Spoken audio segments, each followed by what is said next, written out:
Olá, muy buenos días a todas y a todos aquí conectados en el día de Hello, hoy. good morning to all of you that are connected today. Before we begin, we would like to remind all the attendees via Zoom that we have available the interpretation service for English and Spanish. And through the FAO YouTube, we are transmitting in Spanish and in English.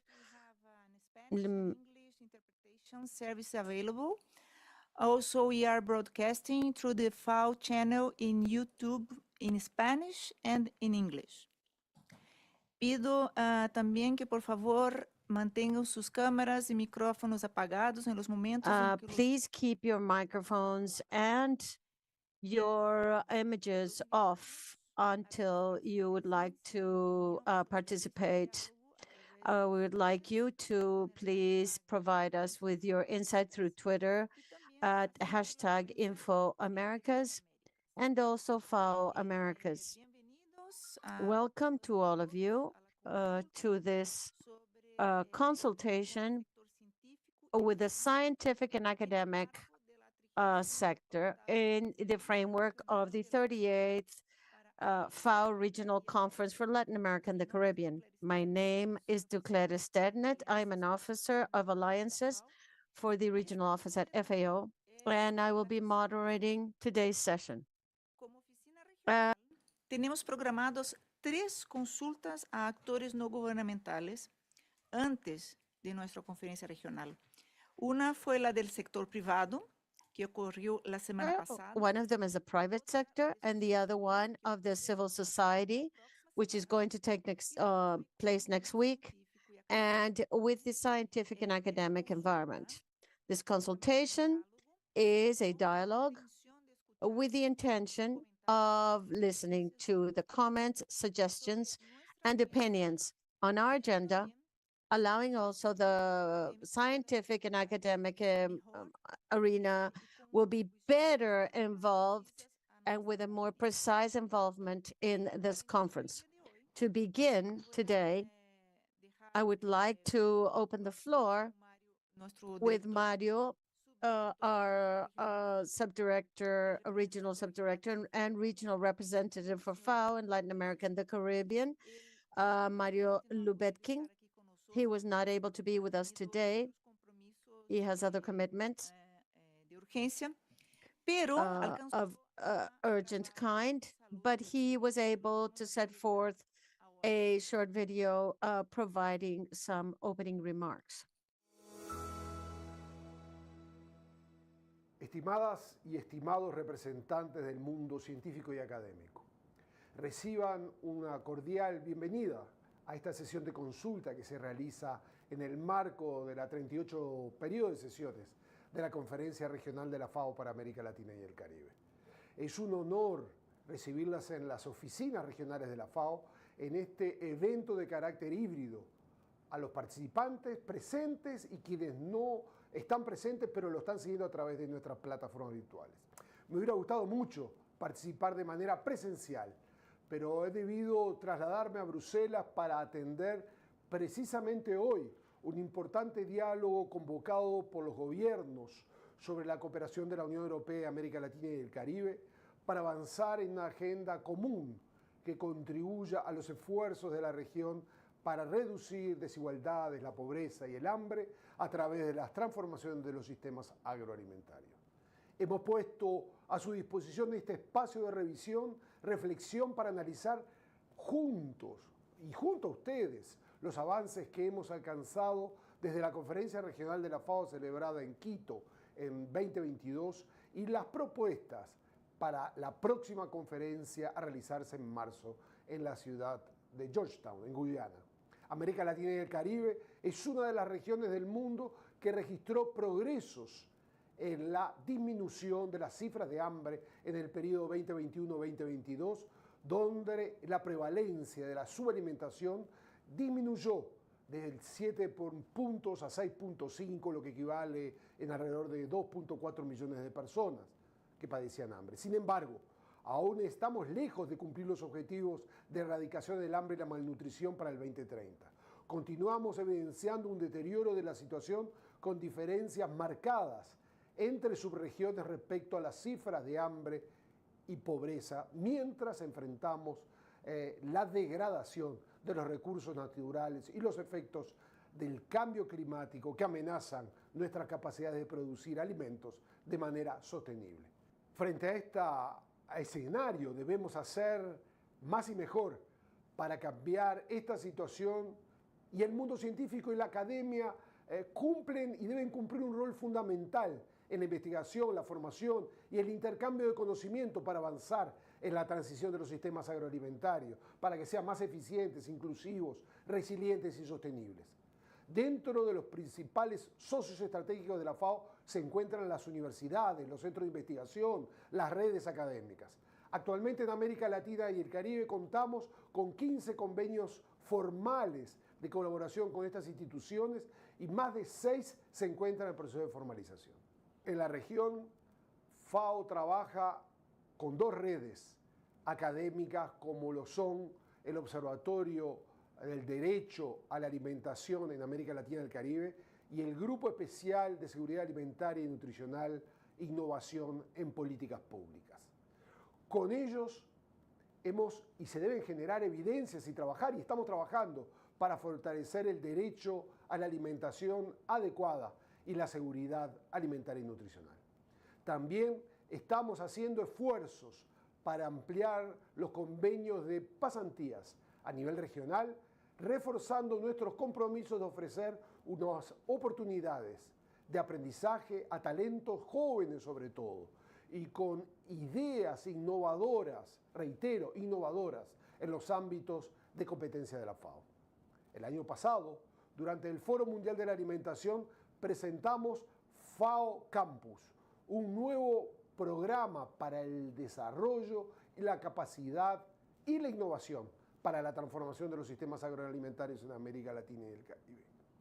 A través de estas iniciativas esperamos impulsar la innovación y asociaciones transformadoras entre la ciencia y el mundo académico y la formulación de políticas con el fin de identificar metodologías innovadoras para mejorar nuestras capacidades y la de nuestros socios. Esperamos que este espacio de reflexión del día de hoy y estos análisis que ustedes realicen nos permita encontrar soluciones más eficientes, eficaces, en donde la ciencia, la innovación y la tecnología sean reconocidas como un pilar esencial para garantizar la seguridad alimentaria y nutricional. Agradezco su compromiso y activa participación en este proceso de consultas y estaremos muy atentos a las reflexiones y resultados que serán fundamentales para el desarrollo de la próxima conferencia regional de la FAO. Muchas gracias.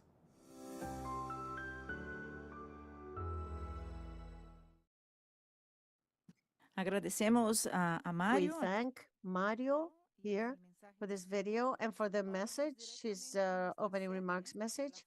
We will begin with the Rome headquarters office with a colleague, Marcela Villarreal. Marcela is the director of the collaboration office of the United Nations in Rome, and she is kindly with us today to be able to give us some opening remarks for this meeting. Welcome, Marcela. Thank you for taking a little bit of your time. The floor is yours. Thank you very much. It is for me a pleasure to be able to be here with you. I would like to support the words by Mario Lutking.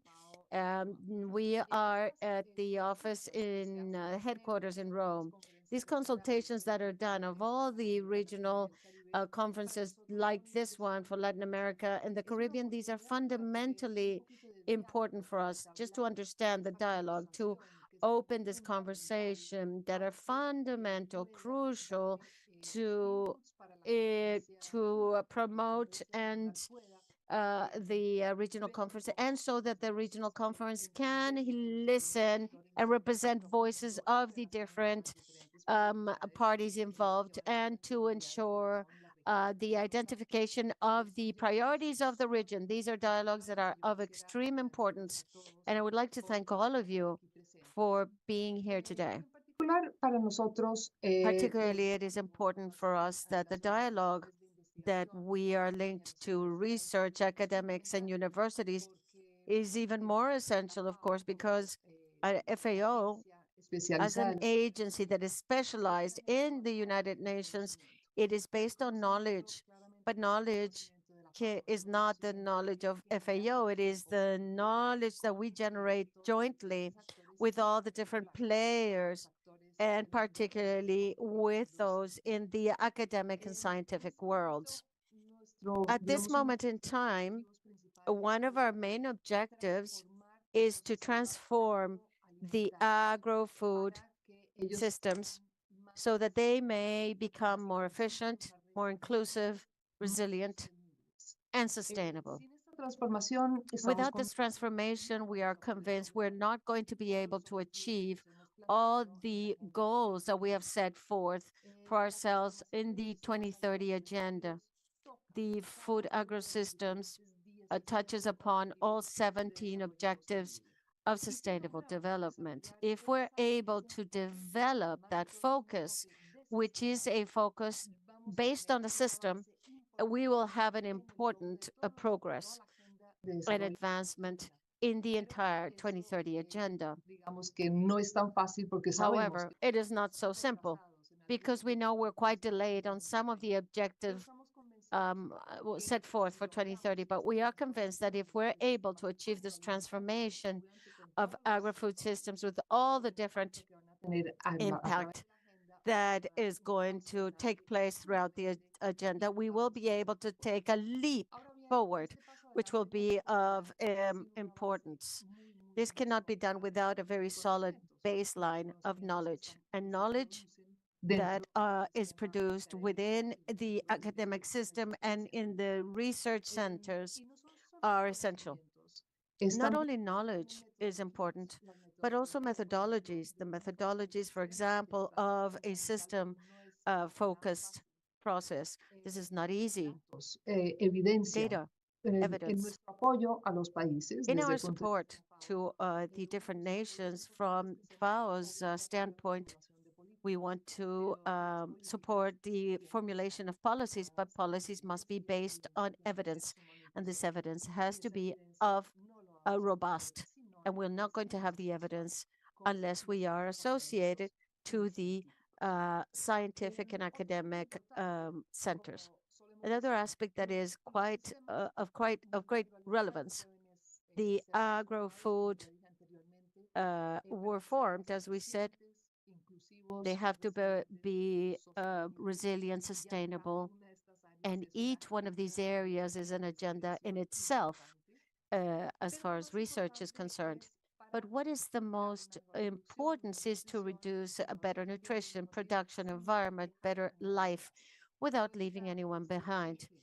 This excess of equity is essential and requires more research and requires additional scientific foundations in order to develop them at the country levels. And obviously, we have your involvement here, we are sure, but also in terms of innovation, the creation and dissemination of knowledge. Therefore, Mario Lubeck already mentioned the associations that we are linked to in the region. Those associations have provided very significant results. And I can share from the headquarters office in Rome, we use the Latin American experience that can be taken advantage of and used in other regions. Obviously, we have underlined the significance of the association with the academic world. Notwithstanding, it's important to include all the other players. We have associations with other players, both the civil society, the indigenous groups, the parliamentarians, and the private sector, as Duca mentioned. Jointly, bringing all these different groups, all these the manners in which we do things, the different focuses, we believe that we will have the strength and robustness to take on what it is these agro food systems. Pensamos que este tipo de We asociación believe that this kind of association has to be transformative. en nuestro, It en is a requirement nuestro estratégico on de la behalf of our strategic framework. As FAO, we have to do associations, but those associations or partnerships have to be transformative. And what is this transformative partnership? What does it mean? We would like to see partnerships that are transformative in nature when we can see sustainable results through systemic activity, importante which is of great relevance on a long-term basis, and that have to be disruptive. When you channel your impact at a large scale, and when all the partners, members that we have mentioned, invest complementary aspects, technical, financial, human knowledge, to create value that goes beyond what FAO would be able to achieve Por lo tanto, me by gustaría itself. So I would just like to underline two aspects, fundamental a el trabajo remark on two aspects. It is fundamental to work with the academic world and the research centers and scientific centers. No creo que podríamos avanzar en los Without them, we would not be able to progress in the topics and acquire the knowledge that we need to achieve the development goals. Las asociaciones transformadoras tienen una gran When transformative associations have a large amount of potential benefits crear la oportunidad para que that could todos create los actores participen en opportunities for all players to become involved in agro-food systems for sustainable agriculture and the transformation of agricultural areas in the rural areas for transformation, both rural and urban, and resolve the inequalities, particularly those that are in the agro-food systems, one of which obviously cross-sections all the inequalities are the inequalities of gender, of course. We are convinced that if we worked jointly, these agri-food systems will be able to achieve those objectives, be more efficient, resilient, sustainable, and effective. We are convinced that we will not be able to achieve our major goal to eliminate hunger from the planet without them. And so once again, I would like to thank you for this opportunity to begin this dialogue, to co-create knowledge. And I see with great enthusiasm this opportunity to be able to learn from all of you. Thank you very much. The word is yours, Luca. Marcela. Un gusto tenerla con nosotros. Thank you very much, Marcela. It's a pleasure to have you with us. I would also like to acknowledge and value the presence of three representatives of the academia that are here with us, Georgina de Socla, Sofia Bustos from Flaxo, and also Mirka Crovetto from the Playa Ancha University. Thank you very much for your presence with us today.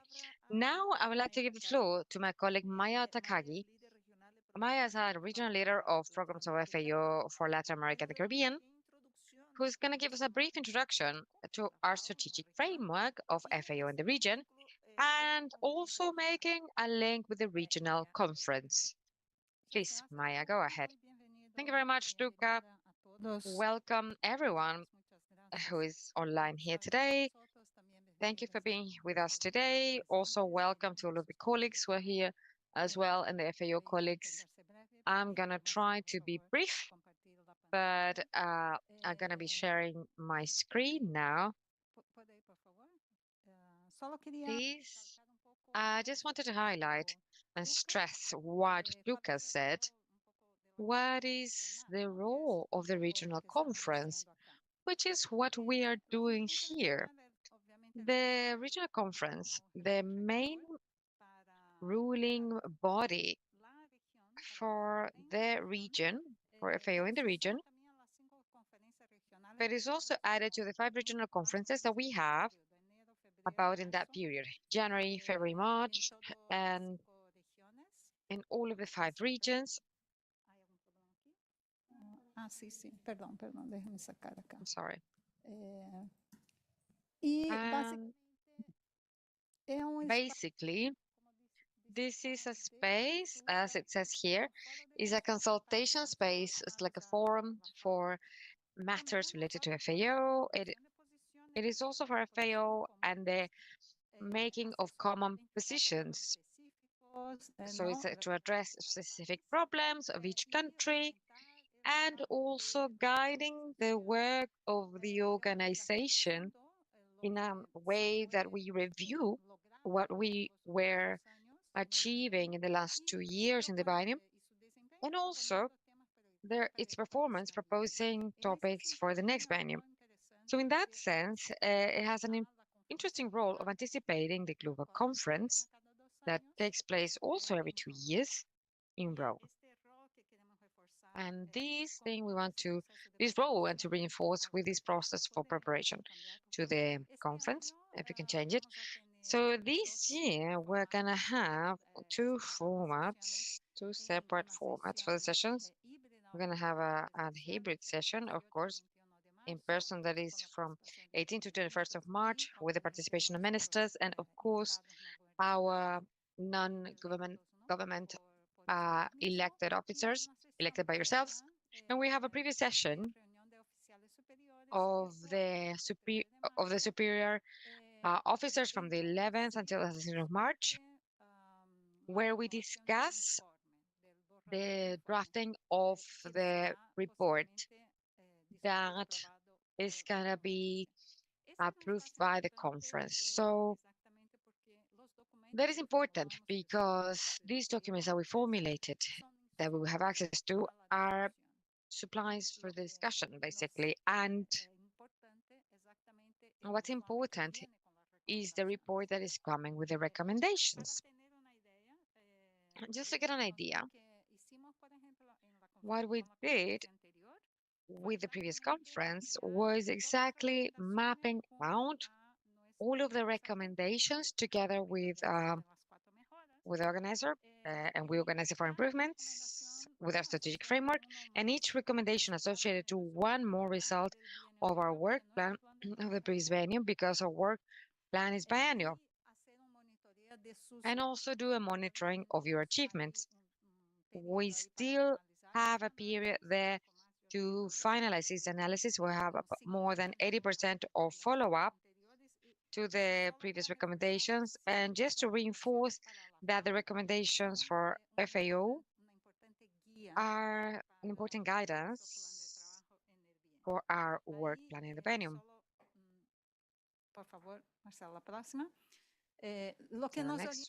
Next one now. This guides us in the formulation of the conference is the update of the regional context. So of these contexts here, so we continue now with what we call the cascading shocks, which is leaving COVID, but without fully recovering from all of the effects of variability, climate variability, extreme climate variability that we're living here, conflicts, wars, geopolitical internal conflicts, external as well. And also what we already have is structural, which are the underlying causes of poverty and inequality in the region. So this is a difficulty that affects different levels between men and women, rural and urban, between indigenous and Afro-descendant populations, communities for fishermen, small fishermen. And all of these shows our region being unequal, and also among countries, but within each country. So the prices of food are big factors that were a period where we saw the food inflation grow a lot because of these COVID shocks and the war and other conflicts that we see, or the effects of the increase of prices of energy, gas, and others. So all of these leads us to understand that it's going to be very hard to achieve the 20. Renda de hambre cero e redução da pobreza rural. Comentários bem bacanas, né? Só finalizando acá, de verdade, aí aí para alguém vocês com darem. o microfone aberto, isso. O último, estou intentando. Bueno, presentar aí um pouco o rol da conferência regional para nós é, como disse nosso diretor general, é localizar o marco estratégico global da FAO ao contexto da região. Então, aqui é um pouco o árbol, não, que é nossa referência em termos de nosso marco estratégico, que vale por 12 anos.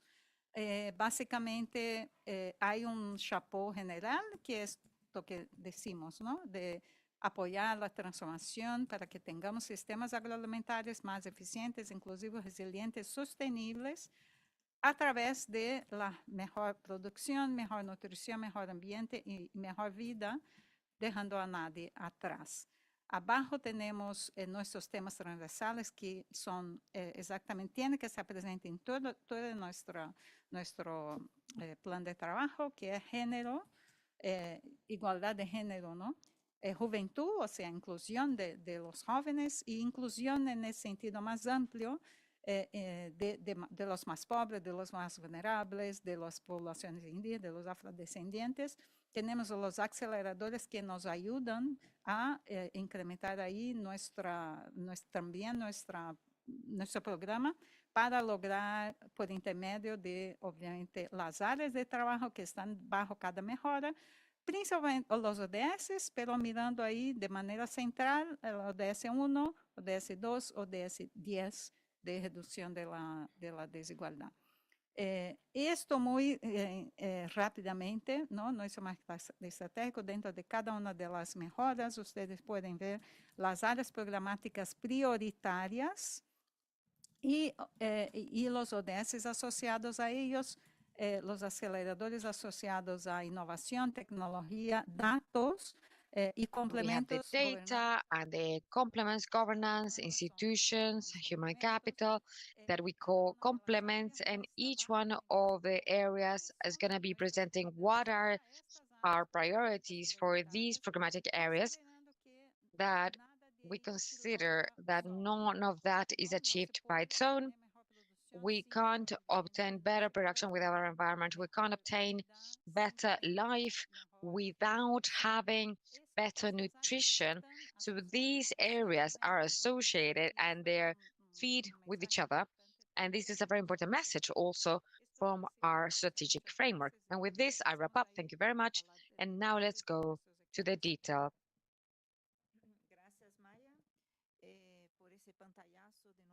Thank you, Maya, for that snapshot of our strategic framework and the conference. So now we're going to go to the regional priority number 1 of FAO.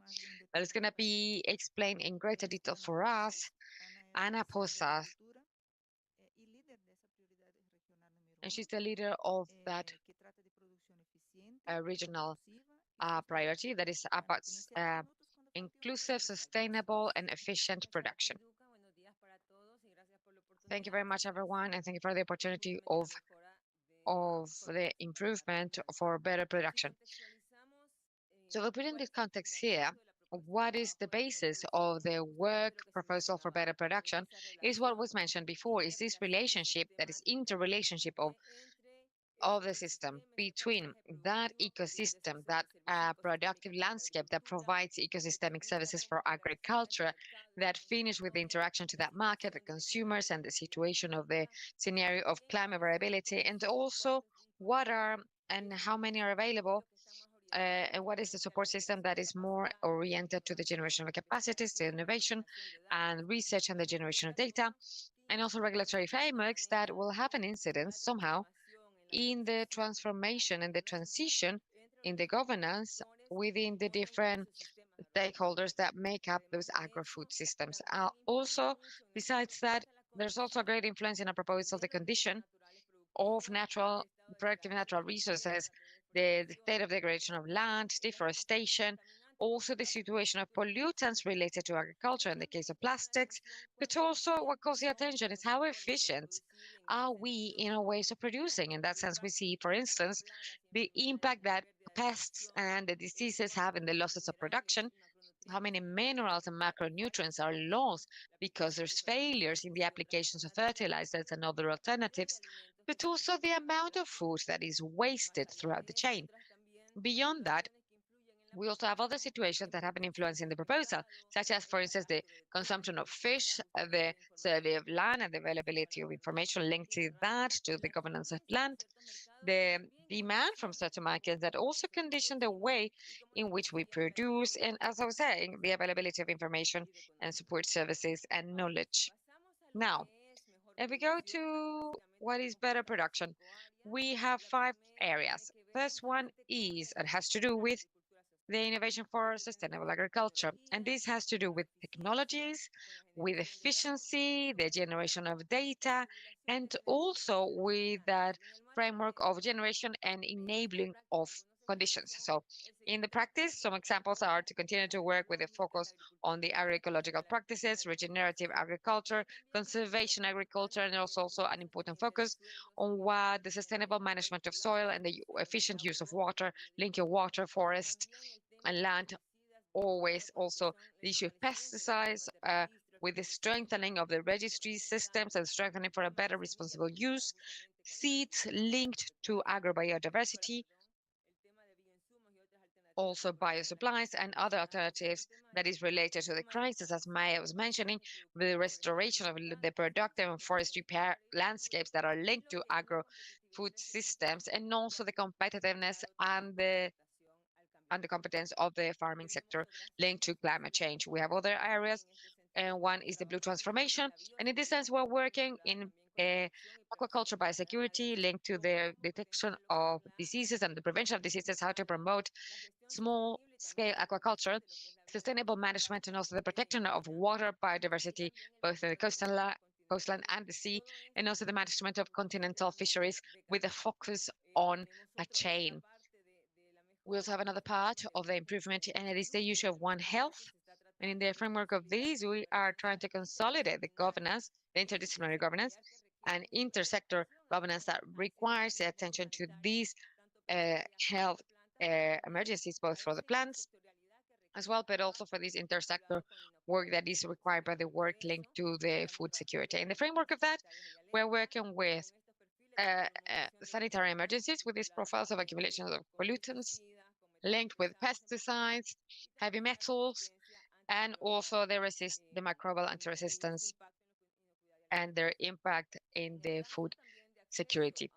So in the case of access to equitable access to productive resources, we're working in the national systems for land administration and also in positioning the voluntary guidelines linked to the governance that is responsible also for the land, forests, and fisheries. So there's also work being done there to try to establish land banks with a potential of use, private use. So, and in the digital agriculture framework, we are working on how to identify alternatives, digital alternatives for innovation that would facilitate the setup of more efficient, sustainable systems, and particularly what are those technologies that are more at the reach of family agriculture and that also allow to come to this transformation, and also to view together that contribution and participation of family agriculture. So in that sense, we are working with a digital hub for the generation of capacities and also transfer of knowledge, and also in scalable models of digital innovation for rural innovation. So that is all. I've been very effective with my time, and now I go back to you. Thank you very much, Anna. Very fast and efficient. So let's go now. We give the floor to our colleague, Israel Rios. Israel is with us virtually. He's in Panama, and he's here filling in for Daniela Godoy, and he's going to be in charge of presenting the priority number 2 that has to do with ending hunger and achieving food and nutritional safety in all of its way. Food and nutritional security, sorry. So, hello, in Latin America and the Caribbean, the nutrition plays an important role in the well-being of communities and the sustainable development of the region.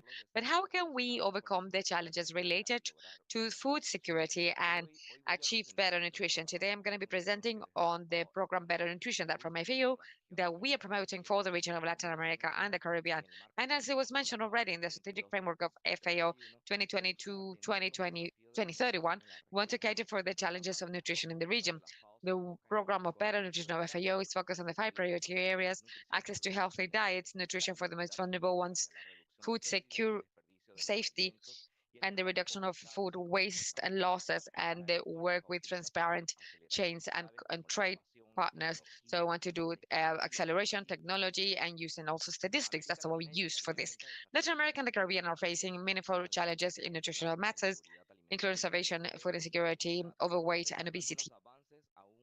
Despite some progress, there's still 43 million people without regular access to sufficient and nutritional food. Food insecurity is persistent, affecting 200 million people, especially in households led by women or indigenous women or rural women. The prevalence of overweight and obesity is increasing, with 1 in 4 adults that are obese, and a growing trend between preschool children and also teenagers. The high cost of a healthy diet is a barrier for many families, especially in the Caribbean. Other challenges include the lack of awareness on healthy eating patterns, the impacts of climate change, and also the loss of food biodiversity, as well as the need for comprehensive and multi-sector policies that are evidence-based. The program Better Nutrition of FAO wants to achieve these objectives lined up with the SDG number 2 to end hunger. So the Better Nutrition Program has 5 areas of focus. Through policies, interventions, and multi-sector interventions, we want to strengthen the agri-food systems, improving the livelihoods, and also promoting sustainable futures with better nutrition for everyone in Latin America and the Caribbean. We want to guarantee healthy diets for all. We want to promote um, a diverse diet, and want to empower people to make informed decisions on their food. The data collection and the collaboration with the members of the academia and scientifics, as well as the decision makers and members of parliament, are fundamental to strengthen the governance of nutrition. The normative frameworks, political and government and legal as well, frameworks that increase fiscal economic access. And also we want to make guides that are based on the system are necessary to address the nutritional crisis and also help individuals to make good decisions and also make better decisions. So we have the South-South cooperation and also cooperation with other countries. So I'm going to be sharing a really important initiative for our region in the doing or in our work for food security and nutrition. So it is about the select plan for food and nutritional security for 2030. And the Buenos Aires statement in the 7th summit of the Community of Latin American States, CELAC, we highlighted the need to update the select plan for 2025, responding to the global challenges. The renewed select plan for FNS by 2030 is a commitment to strengthen food and nutritional security, addressing emerging challenges and new realities with the collaboration of member countries and the technical accompanying of FAO and the scientific evidence that is available. So this plan is focused on strengthening agro-food systems, promoting sustainable agriculture, and guaranteeing equitable access to nutritional quality food. Since select plan for FNS 2030 is based on these 4 pillars: strengthening the legal frameworks and institutional frameworks for the implementation of policies for food security and better nutrition. The second is promoting the sustainable production and access to nutritional food. Third is guaranteeing the affordability and the consumption of healthy diets. And the fourth promotes agro-food systems that are resilient in order to face climate change and protect biodiversity. In this slide, we like to invite you to join this effort in order to improve food and nutritional security in the region. We would like to suggest you to scan the QR code to access the select plan for FNS, both English and Spanish. So continuing with the program of better nutrition for FAO, the second area is better nutrition for the most vulnerable, including children, pregnant women, people living in poverty, and rural and indigenous communities. Through this priority area, we want to strengthen the policies and nutritional programs with a special target on children in, in sustainable diet, and also highlighting the cooperation more than 14 years with Brazil in school lunches. So the data on hunger, starvation, and all of these problems are essential. So the or the fiscal policies also play an important role in improving the access to healthy diet. The programs and policies of food, of sustainable food, healthy diets are strategic to improve the nutrition of children and promoting the rural development through the local purchases of fresh foods. Now, we're going to be speaking of the third priority area of the better nutrition of FAO. Guarantee food safety and access to safe food is a priority. This implies to strengthen the food safety programs, promote safe agricultural practices and health standards. The standards of the food codex developed by the WHO and FAO are crucial for the food security and safety and better nutrition. So the fourth area of better nutrition wants to reduce the food waste losses, implementing practices and technologies that will decrease the post-harvest losses and improving the infrastructure for storage and transport. We require solid governance. That is, we want strategic alliances and clear frameworks to address these challenges. It is key to promote markets and transparent markets. And that is why the next priority area for this program wants to guarantee the availability and equitable access to nutritional food from the market and from transparent trade. We require market intelligence, markets to make informed decisions, and promoting commercial policies that are more beneficial. It's crucial to strengthen the technical capacities and institutional capacities in order to promote agricultural trade, supporting small farmers, family farmers, and also we need to guarantee them access to markets and modernize the acquisition systems. All of these contribute to better food and nutritional security. Latin American and Caribbean countries are facing challenges in terms of food and nutrition, but also there's, Israel, you have 1 minute. We have a growing awareness on the importance of nutrition at a global and regional level. So let's work together to support the transformation towards efficient, inclusive, resilient food systems. Better nutrition is fundamental for the well-being and the development of our region. Luca. Recuerden que ya desde ahora pueden escribir sus preguntas. Thank you, Israel. Just in time, you can write your questions on the chat, or you can choose to raise your hand if you want to participate. I will open the floor now to João Intini. João is going to set forth the priority, number 3, sustainable development of natural resources and climate change, better environment. João, you have 7 minutes.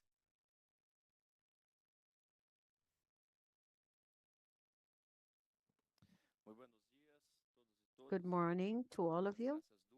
Thank you very much, Duca. It's wonderful to be able to participate in this session. Where's my presentation? Sorry, colleagues. Very quickly. I will share again. There it is.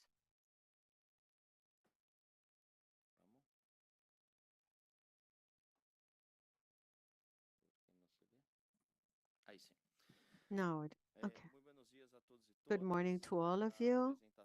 This presentation talks about this priority at the regional level. It is led by Ivy Ortiz, who asked me to participate and be here with you, and to be here present in this session. It is wonderful to discuss with all of you, particularly those that are present. It's lovely to meet you here today. The better environment priority that I will be sets forth an enormous amount of initiatives that are taking place in the entire region, particularly the initiatives that seek to improve the capacities and the mobilization of funds to stand in front of these climate impacts in people's lives. We can summarize these challenges with some that are directly linked to the open production of the agricultural aspects.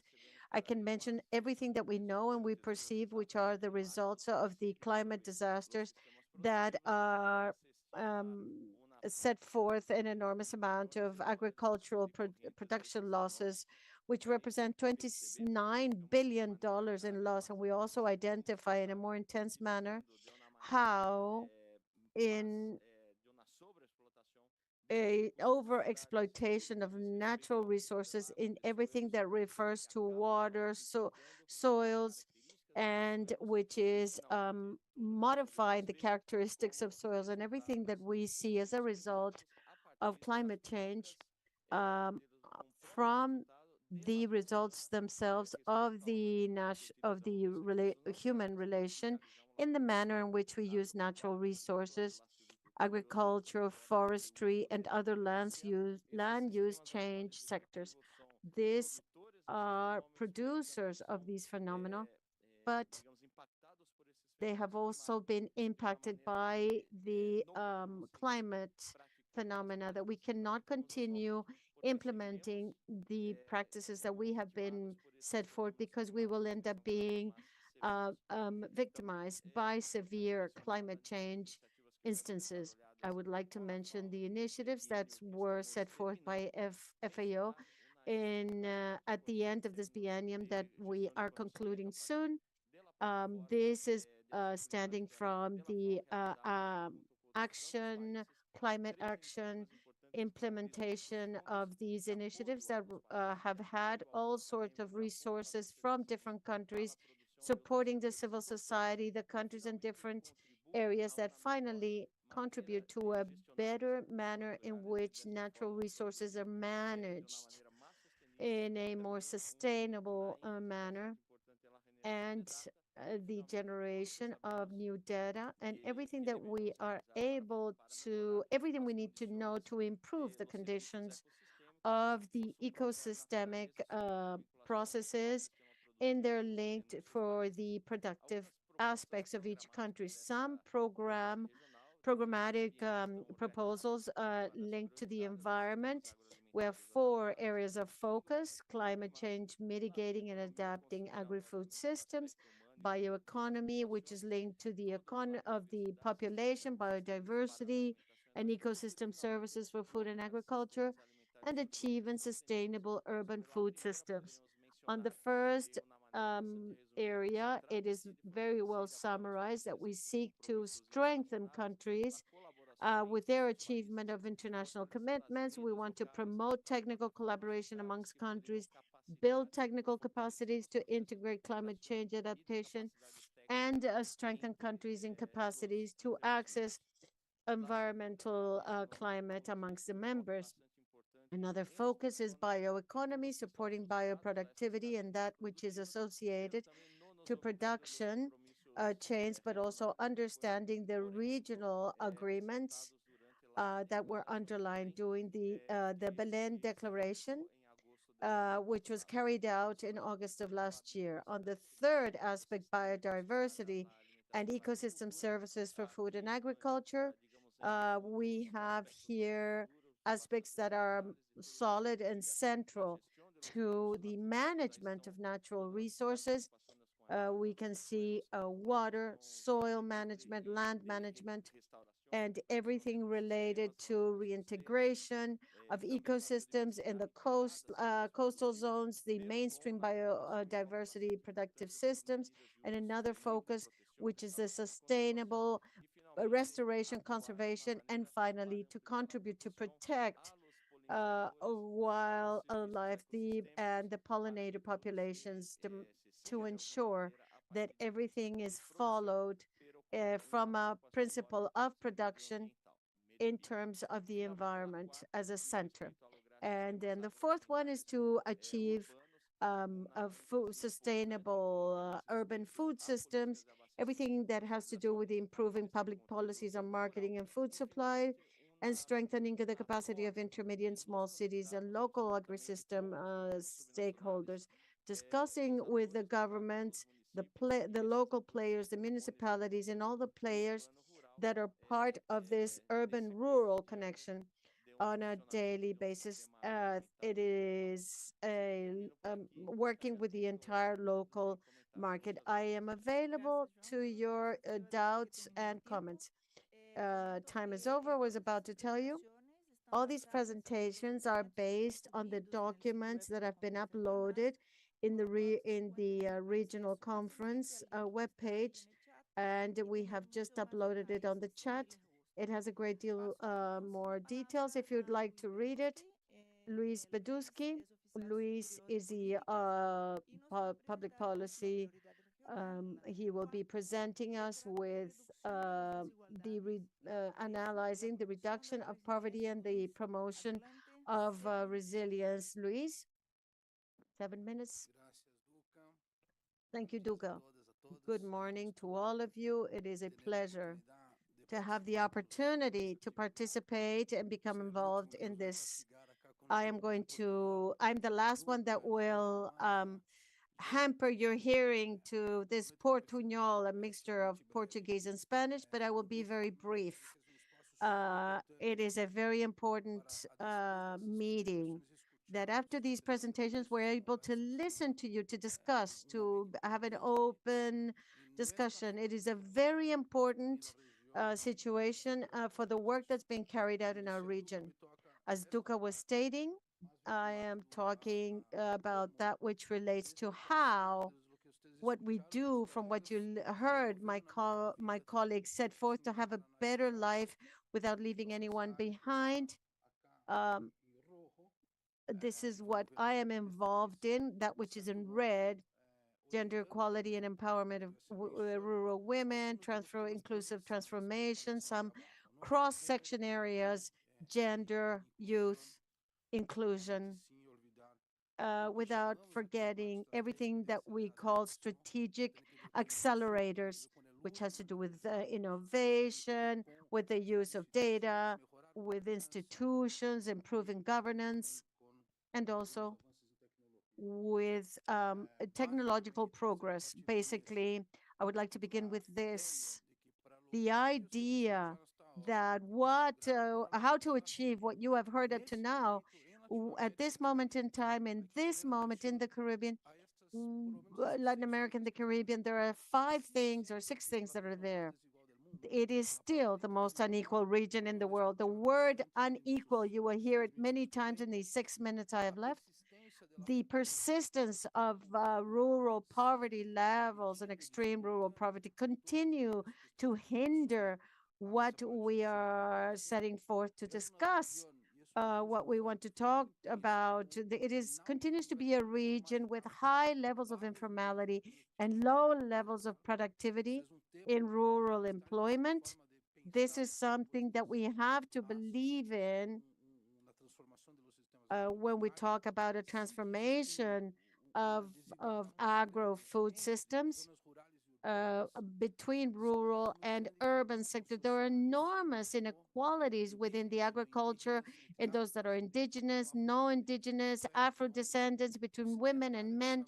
All this work in some manner centers on that area, and the transformation of agri-food systems, so that these dimensions are analyzed. The phenomena like poverty affect disproportionately women and indigenous people. And this is something that takes place, as I said at the beginning, in a growing vulnerability vis-a-vis climate shocks. This is kind of the area in which we've been developing this presentation. We're working with challenges related to a better life. There's the slow economic growth and fiscal constrictions. This is a different world before COVID. We have to put more creativities. We have to find new manners so that in addition, we can manage these other 3 drivers that are set for climate change, environmental degradation, just like I mentioned, like in presentation set forth by my colleagues. There are transitions of food systems. There are new occurrences. I'm not going to stop here, but it is in the document that it has been taken to the conference. Technical changes that are and accelerate it. They can produce changes in the rural world, but if we don't pay attention, it's going to increase inequalities. Today, approximately 37% of people in the rural world have access to internet, for example.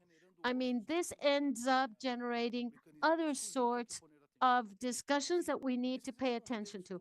So finally, this is the context in which this group has set forth its priorities, and this is where we move, let's say. And on this slide, I am calling upon you to pay attention to these main achievements. These is not a new proposal. These are a strategic framework that has this reality that you've just seen. But I think it's important to underline certain aspects.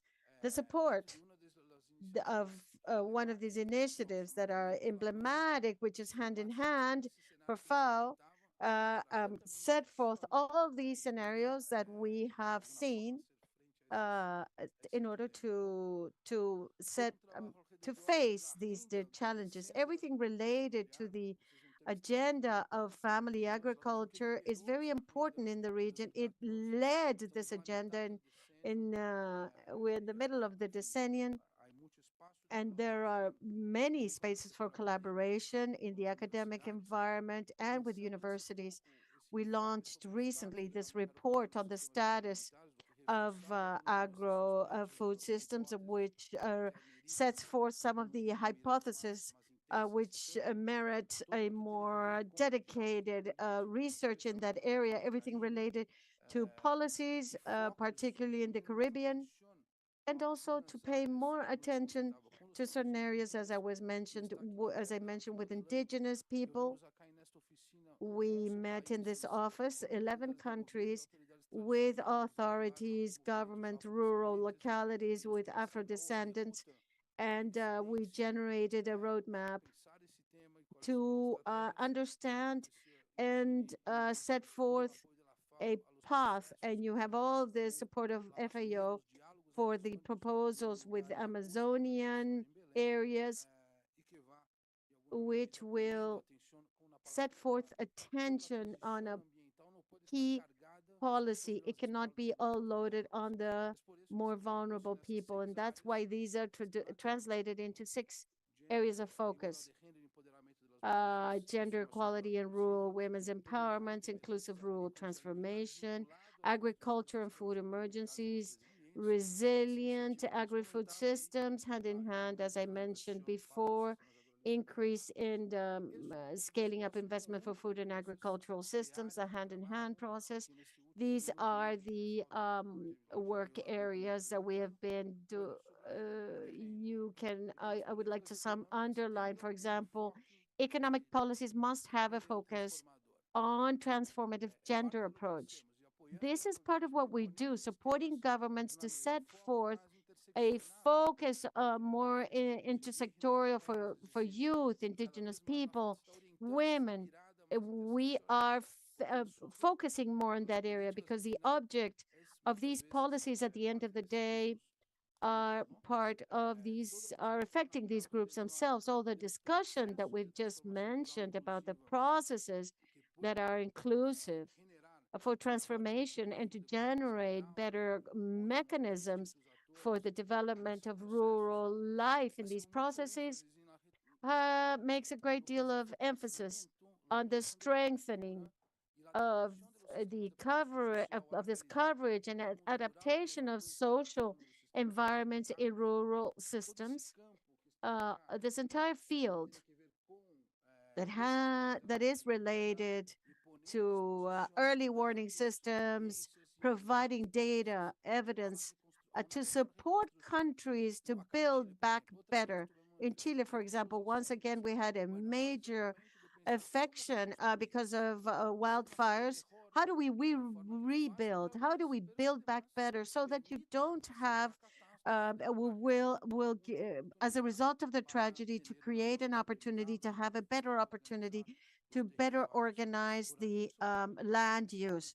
And this goes hands in hand with this capacity to broaden the capacities to reduce the affected areas, agriculture, environment, social, This is a field in which we work extensively here, and we will continue insisting in the next biennial. And this goes in hand with this idea that it is impossible to do this without the government. We have to attract investment, both private and new formats that involves public and private, and not any type of investment, an investment that can contribute directly to collaborate in the transformation of what we talked about at the outset of this talk. These food agri-systems have to be more effective, more sustainable, more inclusive. This is a little what we have been discussing in this field of work, so that we take into consideration the need, and let us not forget who we're working for, that at the end of the day, the subject is a person, as a family. There's a collective. There are people that we need to work on, and this is the work that FAO has, and this is the path that we're taking, Duca, with this area of work. Thank you very much. Ahí, gracias, Luis. Thank Mira, you very much, Luis. So we finished the presentation of the 4 priorities now, but I could not fail to comment that with all of that content and those actions and programs that we have for working here in the region, the issue of human capital is a fundamental one, and that is why we open a 4-minute space to listen to a very relevant initiative to strengthen the role of the scientific and academic sector in the development of capacities, innovation, and transformation of agri-food systems. It is something that our regional director already commented, and FAO Campus, which is one of the accelerators of our strategic framework. So we have Karina Crespo. She's a coordinator of FAO Campus, and she's going to explain in 4 minutes what FAO Campus is. Thank you so very much, Duca. I'm going to be sharing this now.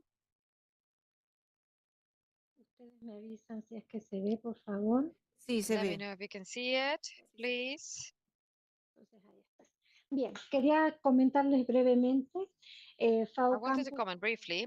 FAO Campus, as it was explained by Mario, is a new regional program for the development of capacities of a region. It is made up by 5 components.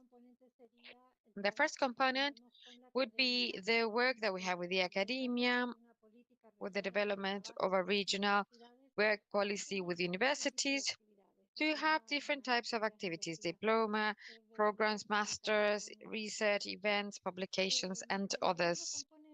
So the second component, as we have mentioned here, is impact, and it works on the need of guaranteeing the scalability, sustainability of the trainings in our region.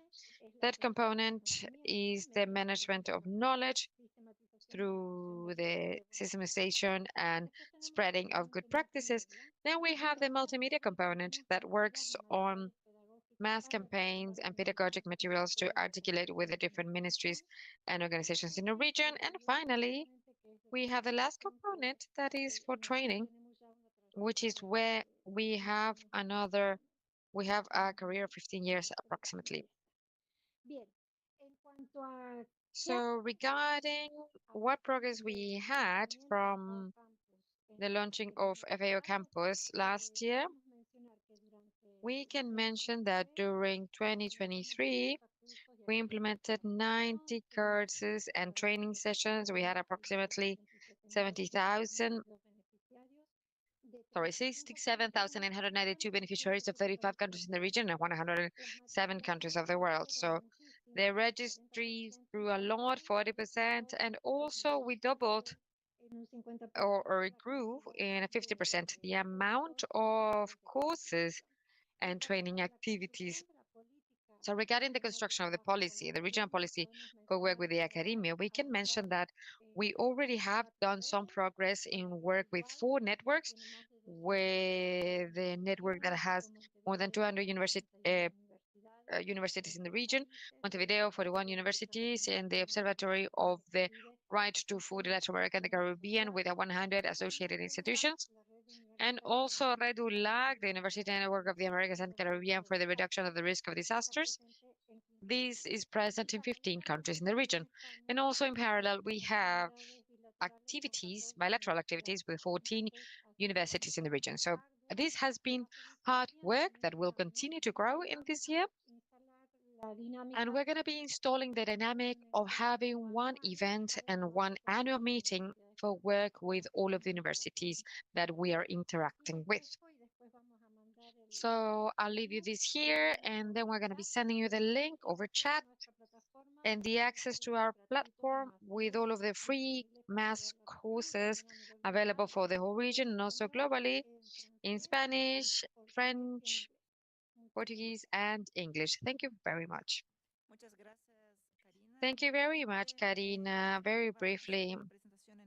So she's going to be uploading the presentation in the chat now, so you can have more information about that. And before giving the word to everyone else, to those that raised their hand, I see Eduardo raising his hand. We have one person now. I'd like to invite you to ask to speak, because this is a space for commenting and listening, constructive criticism, because really that is what we are for here at FAO, and having a dialogue with you. So I'd like to invite you. So before giving the floor now, as you are preparing your questions and comments, I can't fail to allow the floor to Veronica Sesio, elected within the organizing committee of this consultation as the spokesperson of the people who organize this consult with us. Spent hours and hours since last year, November, in that group, that basically are the spokespeople of the previous conference. They're very kindly, with a lot of willingness and commitment, were with us, setting up not only the session for this morning, but also the afternoon session. So, Veronica, I give you the floor for greetings on behalf of a committee that organized a consultation. Right, thank you very much, Educa. Can you hear me? Buenos días. Can you hear me? All right, so good morning. Dear authorities, representatives, and Marcela, can you share this slide? Dear authorities, FAO representatives for Latin America and the Caribbean and the world, dear colleagues of the academia, for me it is a pleasure on behalf of the committee of spokespeople preparing the statement for this 37th regional meeting of FAO for Latin America and the Caribbean in 2022. I would like to greet you all. Together with myself, we acted as spokespeople for that period of time. Dr. Mitra Corbeto of the University of Playa Ancha in Chile, Luis Molina, doctor from Agra Cluster, Colombia, Dr. Iris Ordóñez from Peru, and Sandy Olivo from the Southern University, Mexico.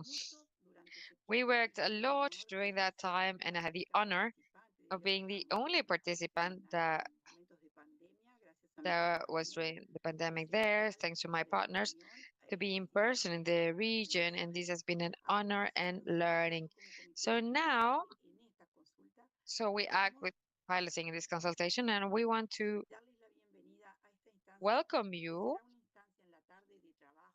to this opportunity. This is a conceptualization, exchange among us, sharing of ideas, looking at generating joint points of view so we can define the spokespeople that will represent us and the 38th regional meeting in Guyana, share experiences and work together to come and have the 2024 statement of our scientific and academic sector.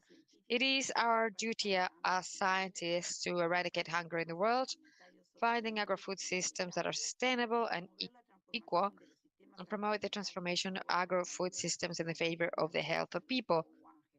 One health, basically. So, with the premises of this year, let's work today trying to find tools to come to the four guiding ideas stated by FAO to the region: better production, better nutrition, better environment, and better life for everyone. So without any further ado, and thanking your presence, my dear colleagues, I would like to invite you to get to work for the first scientific and academic discussion focusing on these four pillars, walking towards the SDGs of 2030. Hopefully we'll have this afternoon some fruitful work. Thank you very much.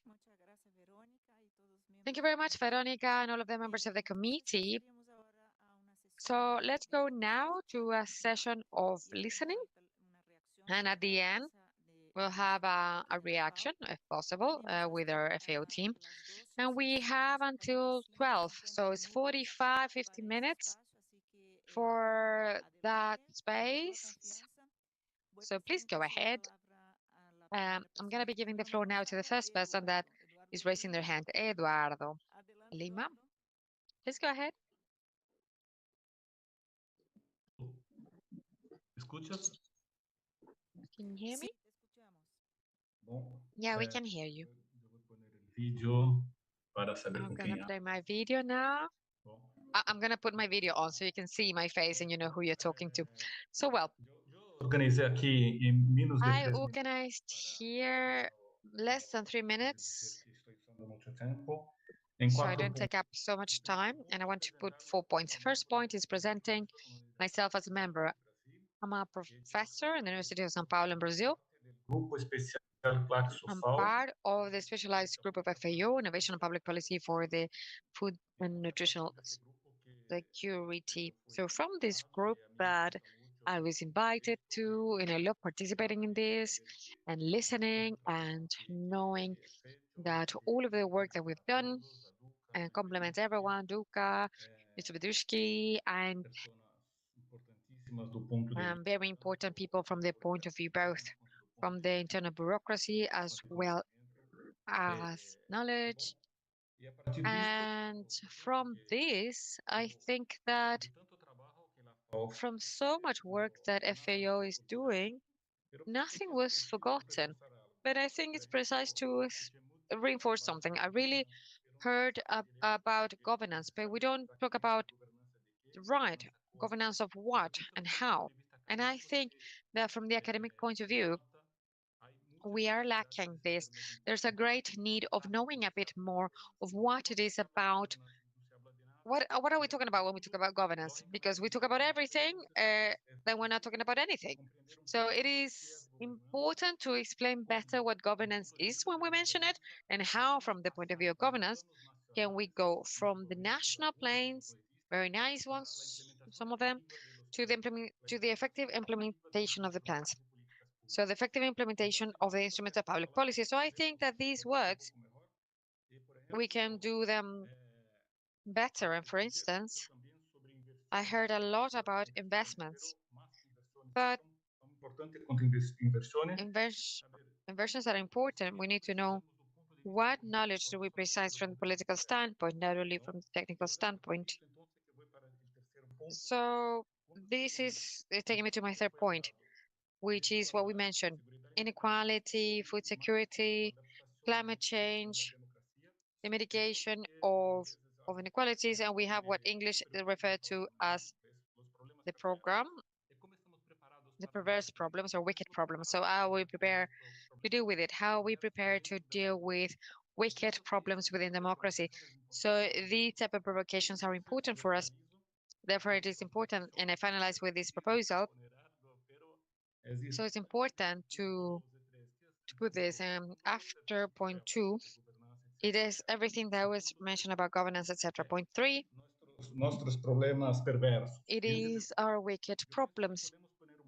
So I think that we can put a point that is about supporting studies that help us understand, or studies that will allow us or help us to understand governance from a point of view of the processes of implementations of the public policies instruments.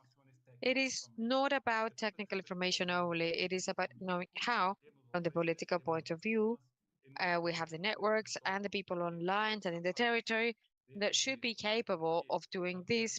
Why? Because governance, the governance is something that we haven't seen. Is something that doesn't just happen, it's built. And from that, we can reflect a little bit. But then we go to innovation from the global point of view. I believe that we talk about the innovation, but institutional innovation from the substantial point of view is something that we need to do. We need to talk about the procedural point of view. What do we mean by that? What have we learned in the last few years? How can we value? How can we promote? How can we support studies that will show this type of knowledge? I believe that's all from me. Thank you very much, Luca, Luis Petrucci, etc. Thank you very much, Eduardo. It is a very important topic for the transformation of the agri-food systems governance. So here in the sequence, we have Georgina. She's in person. Please use this microphone, Georgina. Thank you very much. Thank you. Good morning, everyone. Thank you for the invitation to participate in this session in person. I'm Georgina Catacoras. I'm from Bolivia. And today I'm participating as a president of the Scientific Latin America Society, SOPLA. I'm going to try to be brief as well through 3 comments. The first one is that, well, all of the work that is being done definitely is very timely, relevant, and we are in this discussion of the transformation already for a number of years, and we need to materialize the efforts that are going to be leading to this transformation in the end. And for that transformation, it is fundamental to be able to acknowledge the diversity of the agricultural food systems and production systems. And why do I mention this? Because as a first general comment, I believe that the work that we are doing in the spheres of work under the programmatic spheres that have been presented to us, it requires a necessary level of specificity to operationalize the proposals. So I would like to go back to what Joao said in his presentation. He said something very important. We have generating systems of the TER at a farming and food system level that are also affected by those effects and impacts at the same time. So we're talking about the cycles of the TER. And this is important to acknowledge because we have other systems that when producing these, they restore and keep, and by restoring and conserving ecosystemic functions, that is the basis, not only ecological, but also the social and economic basis on which they are resilient. And we need to identify clearly those systems. So I can talk about here about farming, agricultural, family farming, and specifically agroecology.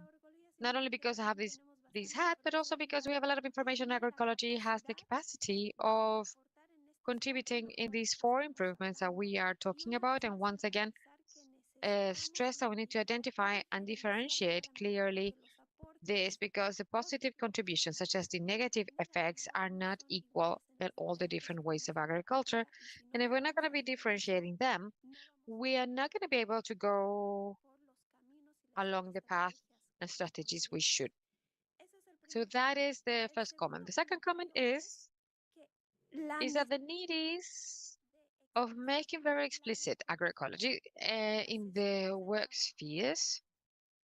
In these levels of these 4 improvements, it is completely consistent with the work that we do now in the framework of the UN.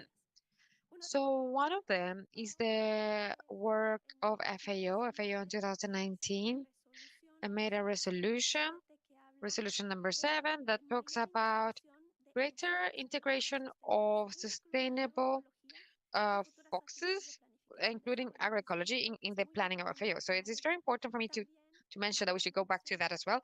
And also the recommendations of the Food Committee, having their report for the agroecologic focuses and innovative focuses, they also mention this. But beyond that, we need to acknowledge the relevance of the management of the ecosystems done by agriculture and the agri-food systems. The World Framework of Biodiversity that has been approved in Montreal in December 2022 acknowledges agroecology as a strategy for the conservation and sustainable use of biodiversity.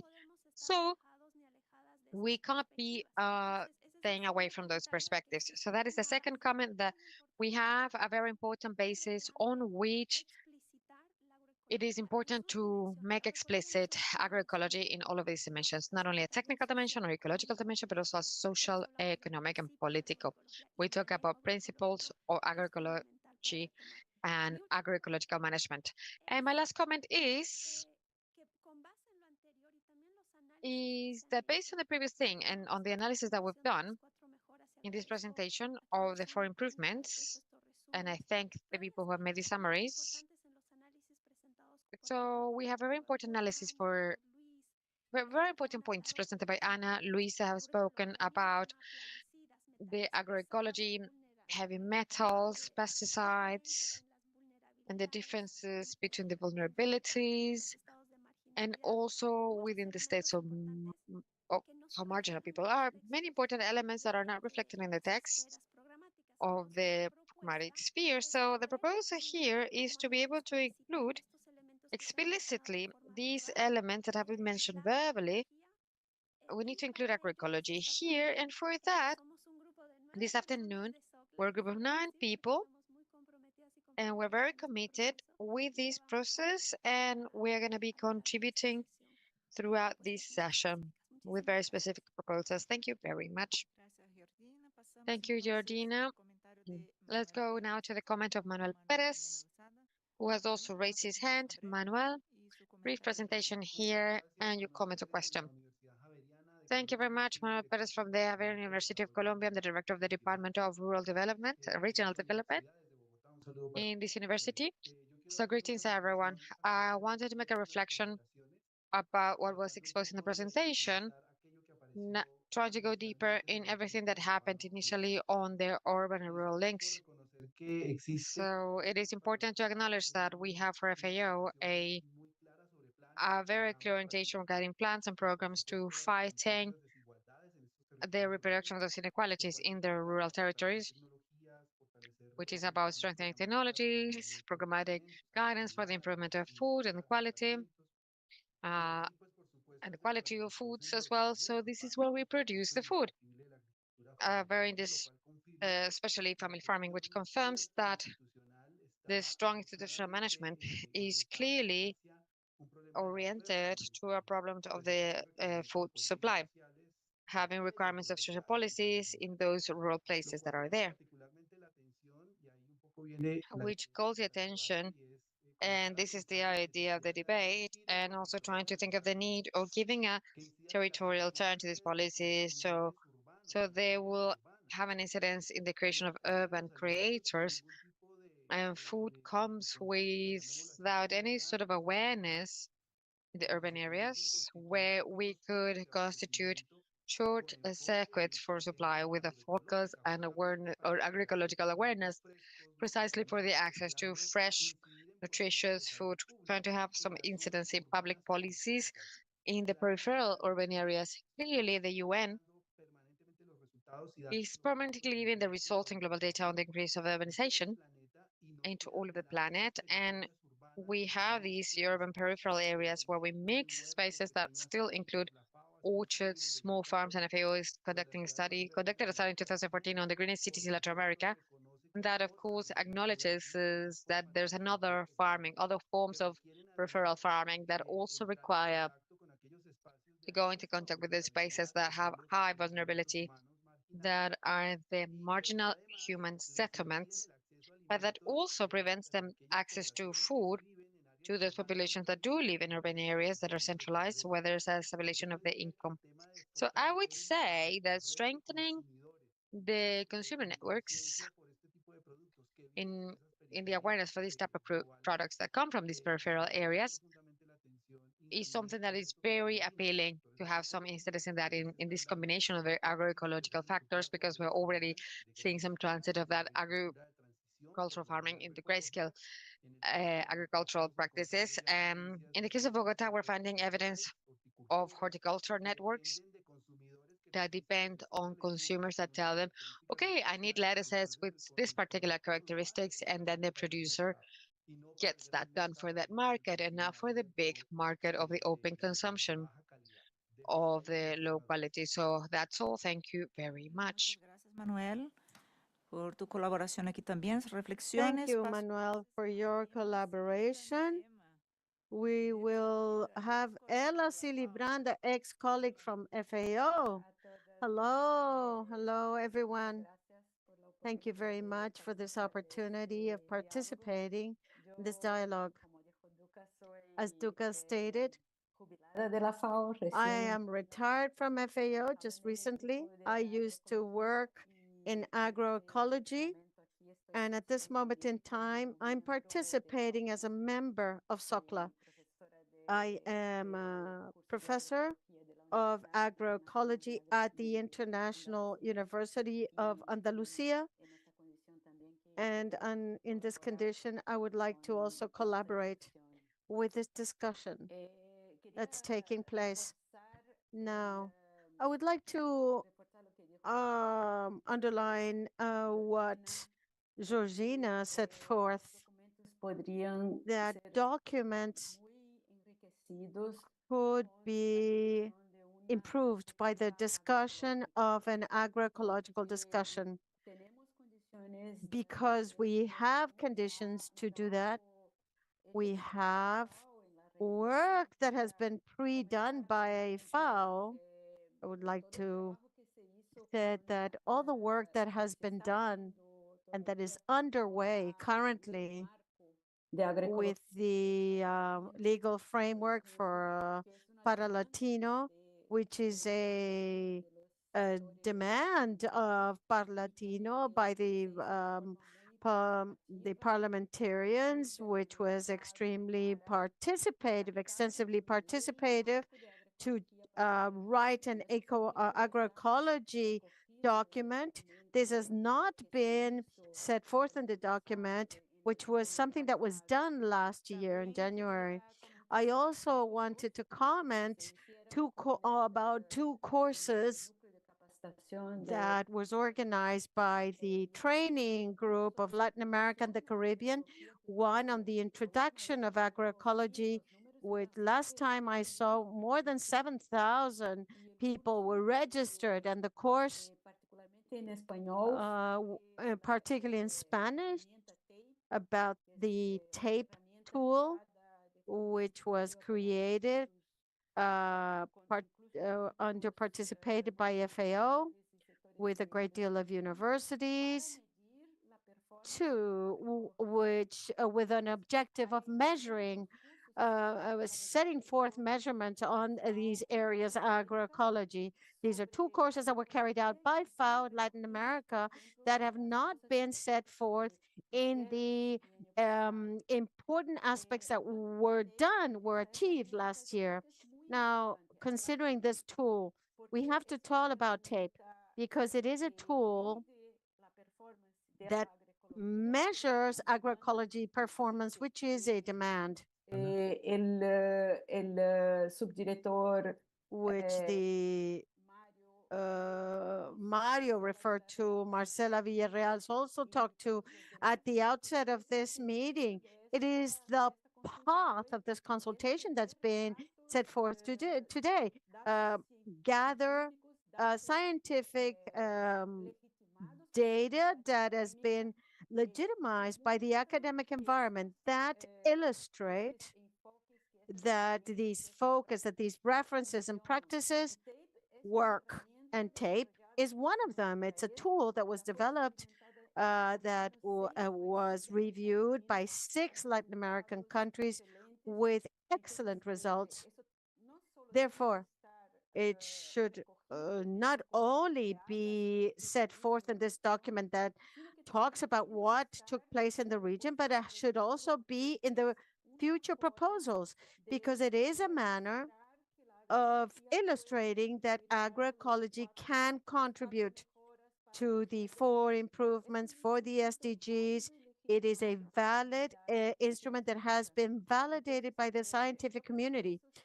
Therefore, I believe these are manners in which we can illustrate that FAO is already working on it. It is already complying with its mandate, and it can improve by working more intensively with the community, the scientific and academic environment.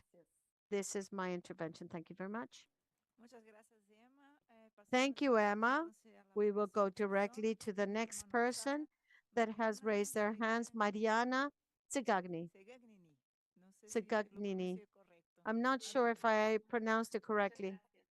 Thank you very much. My name is Teganini. I am in Argentina.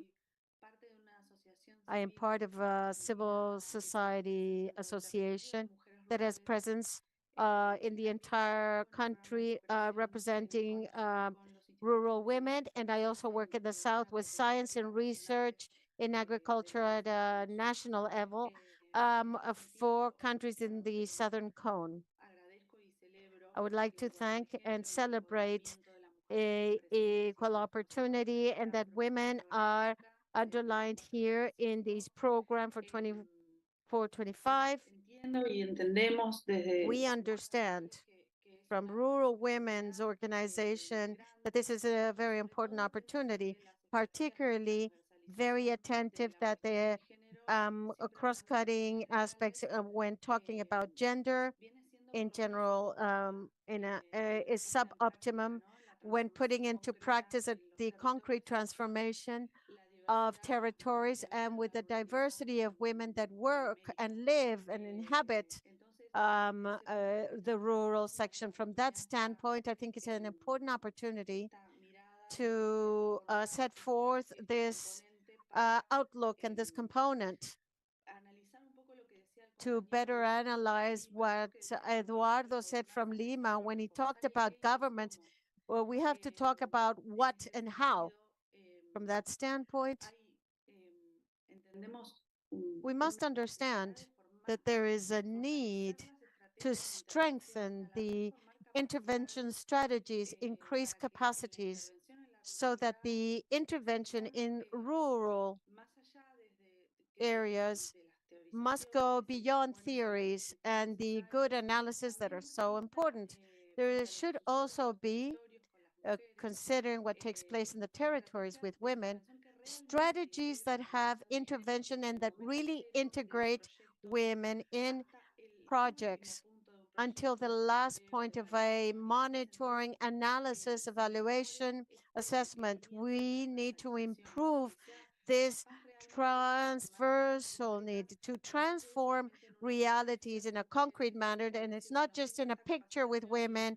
This training was done, and 50% of those that attended were women, because that only, from the territorial standpoint, is not enough. And there is a risk of generating projects that not only reduces the gaps, but unconsciously you run the risk of reproducing and perpetuate the situation.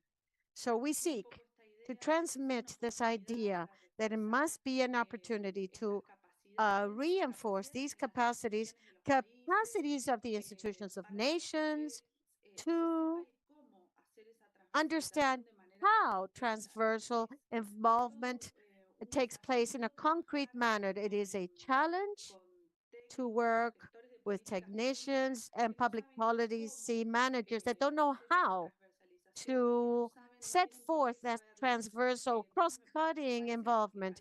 And we need to work on that path to strengthen these strategies from the gender standpoint. There are other aspects, digitalization, green technologies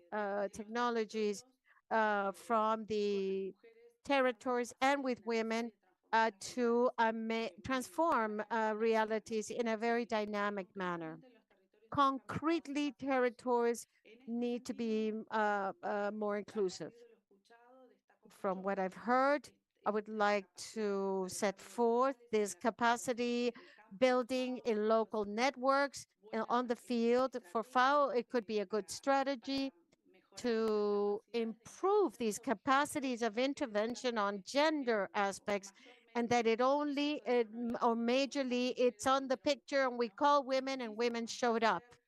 There's much more to do. There's much more to transform. It might be uncomfortable to hear it, but it's absolutely necessary. So simply, that is my point. I hope this derives in a more effective gender transformation. Thank you for the opportunity, for the time, and for this dialogue. We are available to continue. Thank, Para optimizar nuestro tiempo, a Fabián Martínez. Fabián, adelante. thank you, Mariana. And we will go to Mr. Martinez. Good morning. My name is Fabián Martínez. I am a researcher in the four priorities of the region should have a transitional aspect. We have heard various challenges. We're going to change paradigmatic, technical, political, social, economic change. I believe we have included all that because it is in those scenarios that transition where multiple diversities of public policies, disciplinary aspects, and technological development allow or not for some of these priorities to take place. So given the diversity of players, it should be a fundamental to understand the roadmap and to act vis-a-vis the limitations that each country has. It's important to remember that the petrochemical industry has a great deal to say. How do we face that situation, particularly in areas where we are ethical aspects that could be this is beyond the just traditional aspects, but areas that are not traditional. Thank you, Fabian. Directly to Joaquin Lozano. Welcome, Joaquin. Brief presentation. If someone does not know you. Thank you very much. To Mario, who gave us the welcome, Maya, Duca. It's a pleasure to be here. I am Joaquin Lozano, and I am CGRA. It is our center in the world. We are the research and development network, the largest in the world, and we celebrate all the achievements that FAO and its partners have achieved in 2022 and 23 since we met in Quito. And now you have set forth but with these important progress and advancements that have been achieved, there's a great deal to achieve still. It's important that the scientific and academic world accompanies FAO in these four regional priorities that have been set forth by FAO.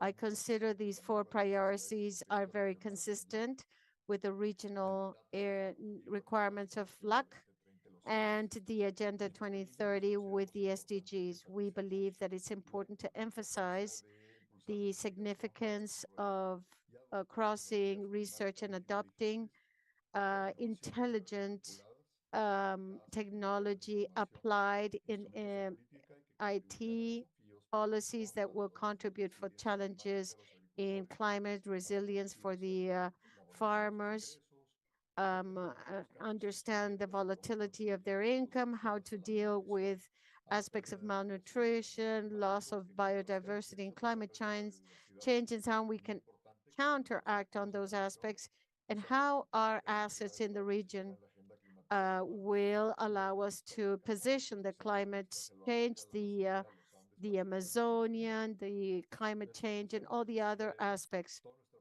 from CGR.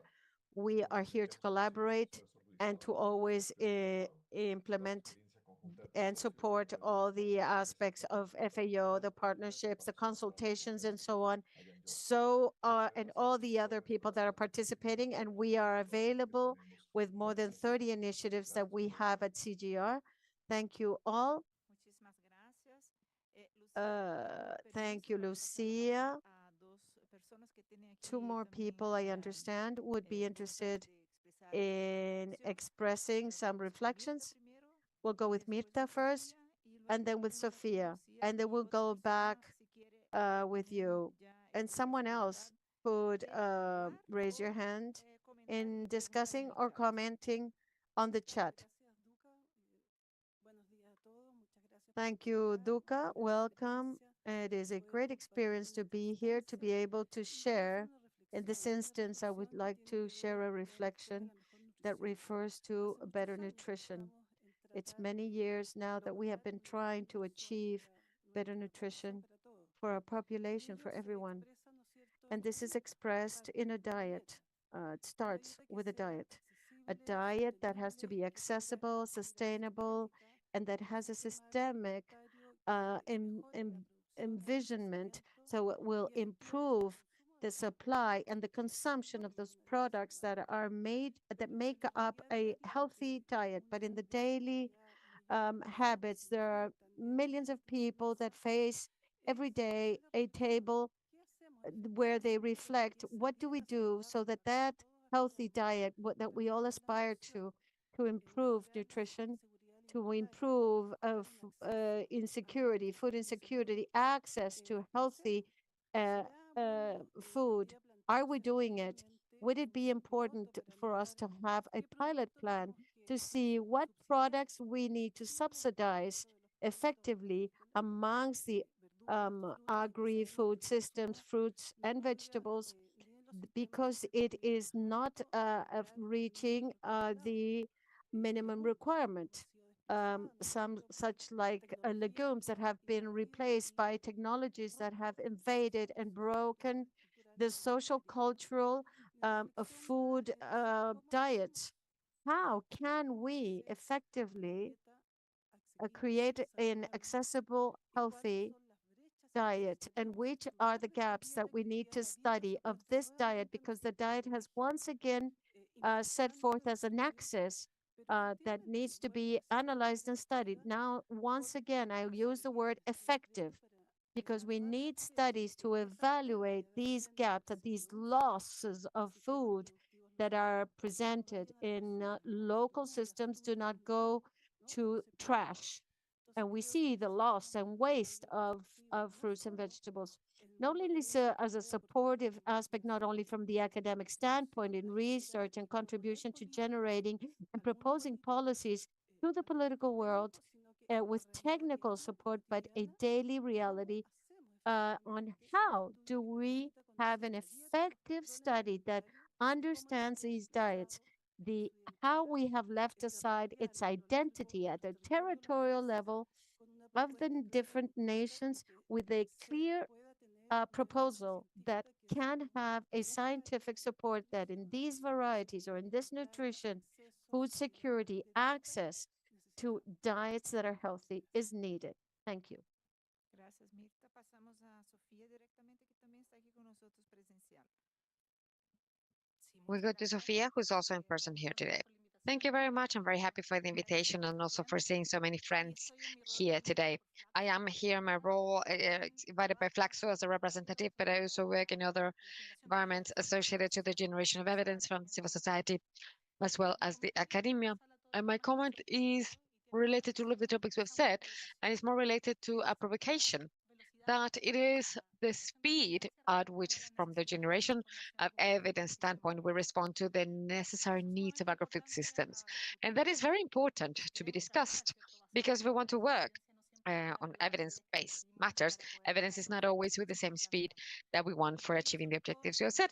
And that is why, especially when this generation of evidence is funded from the public resources from the state, it is very important to work hand in hand with the generations of evidence to align the strategies. So maybe it is not a time for a specific standpoint of a particular reflection, but for the reflection when we talk later regarding the recommendations and how can we contribute in a more concrete way to the needs. Thank you.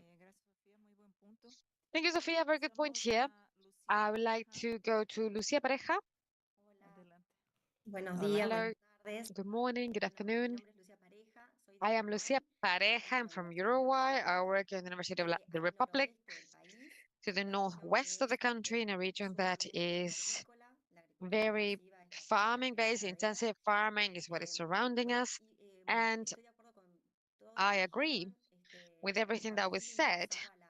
Joaquin, that was promoting the academia, and also now Sofia, that was saying that we have topics that need to be in agreement with the problems, with the data that could be generated.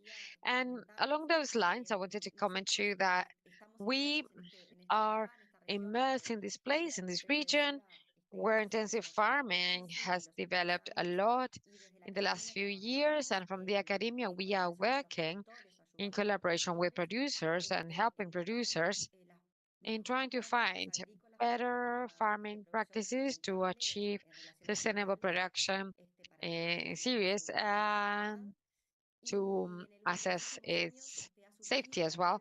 And the last few years, we've had the network of agroecology that is still in this issue of cereals. It is just starting. That's just it. I wanted to tell you that we are here for you to work from the academia. In that point of view, we need these solutions, responses, and help for our producers so they can achieve this and go towards other production systems. And that is why I took this opportunity and I joined, and I'm here to work with whatever you need. Thank you so much. Thank you very much. Let's go to Octavio Ruiz Rosado then. Octavio. Buenos días a todos. Soy Octavio Ruiz Good morning, Rosado. everyone. Octavio Ruiz Rosado from the School of Postgraduates in Mexico. I'm agroecologist and I've read the documents they were kind enough to share. And I find it very interesting or important that we still have this tape that we call to assess agroecology. I believe that in this session, we need to consider practically the results that we had. We're doing well, we're doing poorly. That is on the one side. And on the other side, consider the aspect of the health of the agro-food systems. Not go by segment. If we want to have a healthy society, even more, we don't know where society wants to go. So then if we have a healthy society, so when I say healthy society, I mean a rural and urban healthy society. So the urban wants healthy food and safe food as well. But what happens with the health of the producer, with the health of the environment and the soil health? So then we need to promote and reduce from the agroecological point of view the use of agrotoxic substances because it is very feasible reducing the use of agrotoxic substances and stimulate their substitution. Why is that? Because of the health of the producers, of those who apply the product, and we know what consequences we have in the environment, the soil organisms as well, and we know that we need to recover the natural fertility of the soil. I understand that that's what FAO wants to achieve, but we need to also ask the main stakeholders, where do they want to go with this farming and social and economic and environmental development? We have different worlds here. Mexico has different Mexicos, and it is important in these programs to consider that regionalization and those cultural aspects. We have ancestral knowledge that have proven to us how to manage agricultural soil and how to manage development as well. And that's all I wanted to share. I hope you take it into account and I hope it's integrated somehow. Thank you very much. Very kind. Thank you very much, Octavio, from the north of our region in Latin America and the Caribbean. In Mexico, we are going with Juan. Juan Jacobo Cardon Sosa. Hello. Hola, buenos días. Soy Jacobo Dardos. Jacobo Dardos. Participando como SOCLA en esta reunión. Participating as SOCLA in this meeting. Yo trabajo en el occidente de Guatemala. And I work in the west of Guatemala, in the border of Mexico, and I wanted to make a contribution en tanto que se trata de una reunión regarding that. Well, this is a meeting of ministers of farming in the region. And there's also a paradox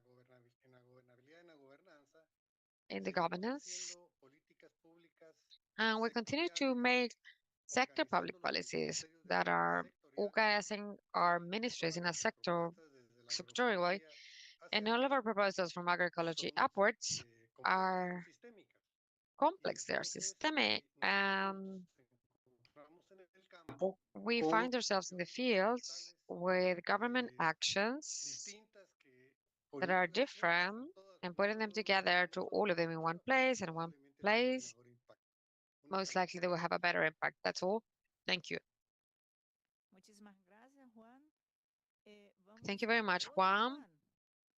Let's go to another Juan, Juan Felipe Núñez Espinosa.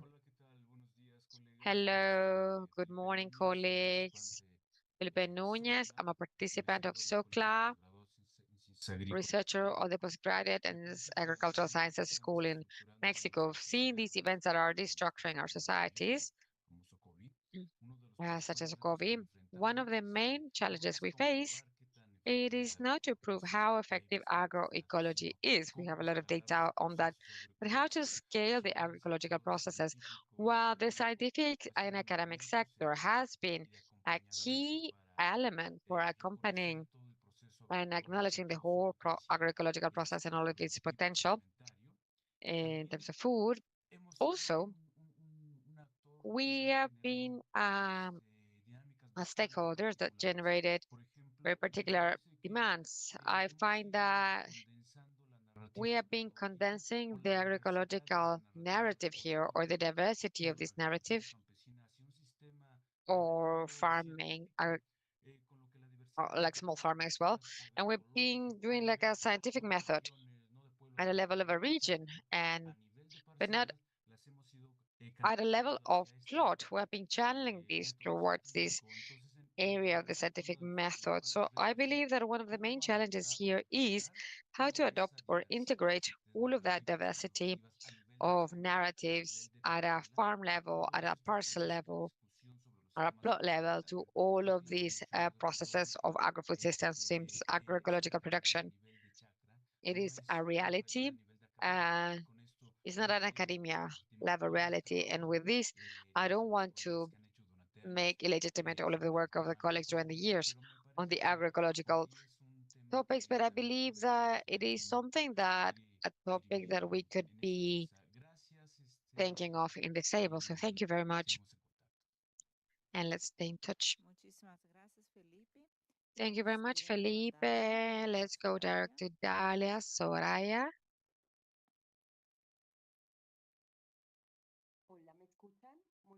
Hello, can you hear me? Good morning, everyone.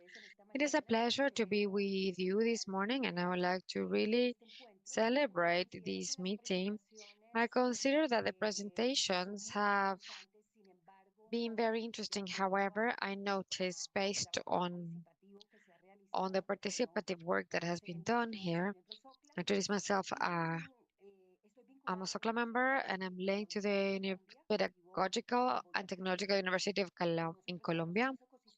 And we have some important ecosystems, such as the páramos, which is our water reserves, where at this point we have a lot of inconvenience related to the loss of the water resource and phenomena associated to variability and climate change.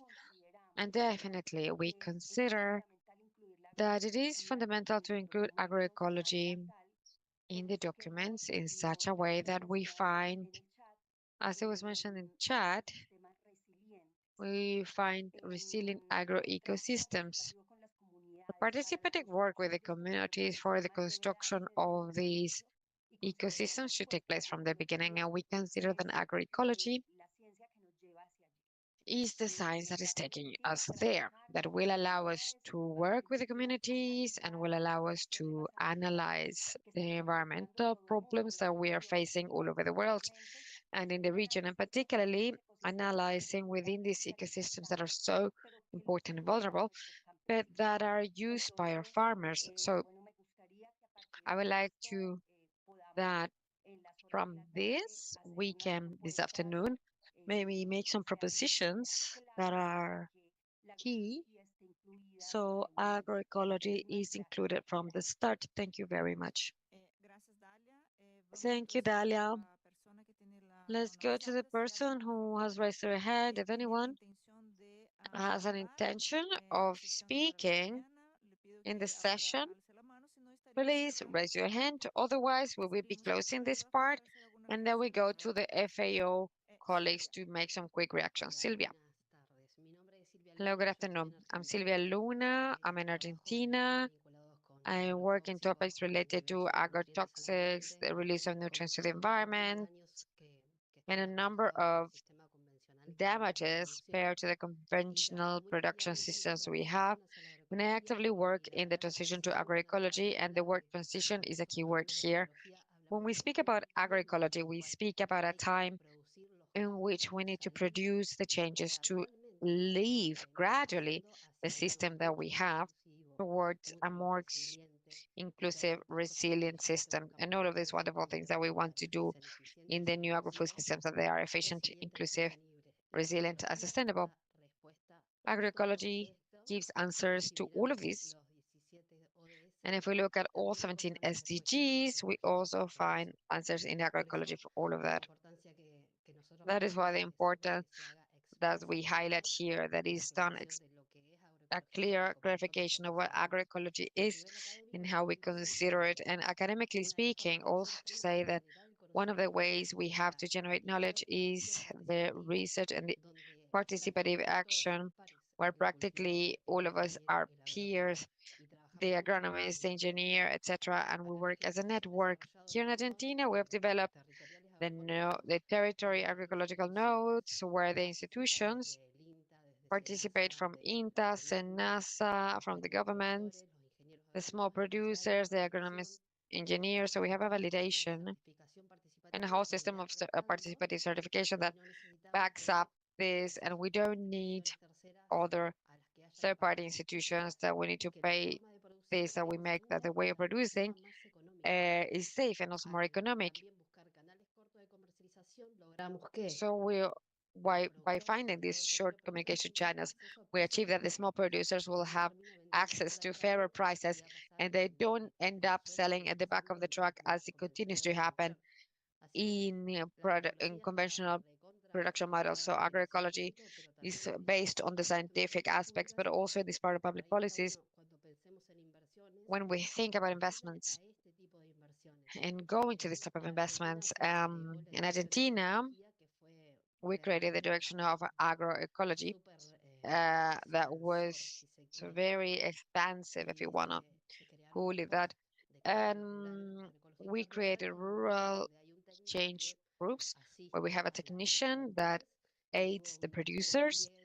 And there was a deployment where many producers turned to agroecology, because when the producer understands that we're not going to be poisoning this, and that they're going to be producing food that is much better quality and nutritionally speaking, as well, in a healthy way, and where they're also recovering the health of the soil, they never ask themselves about that. It is a very solid argument. So that is my contribution.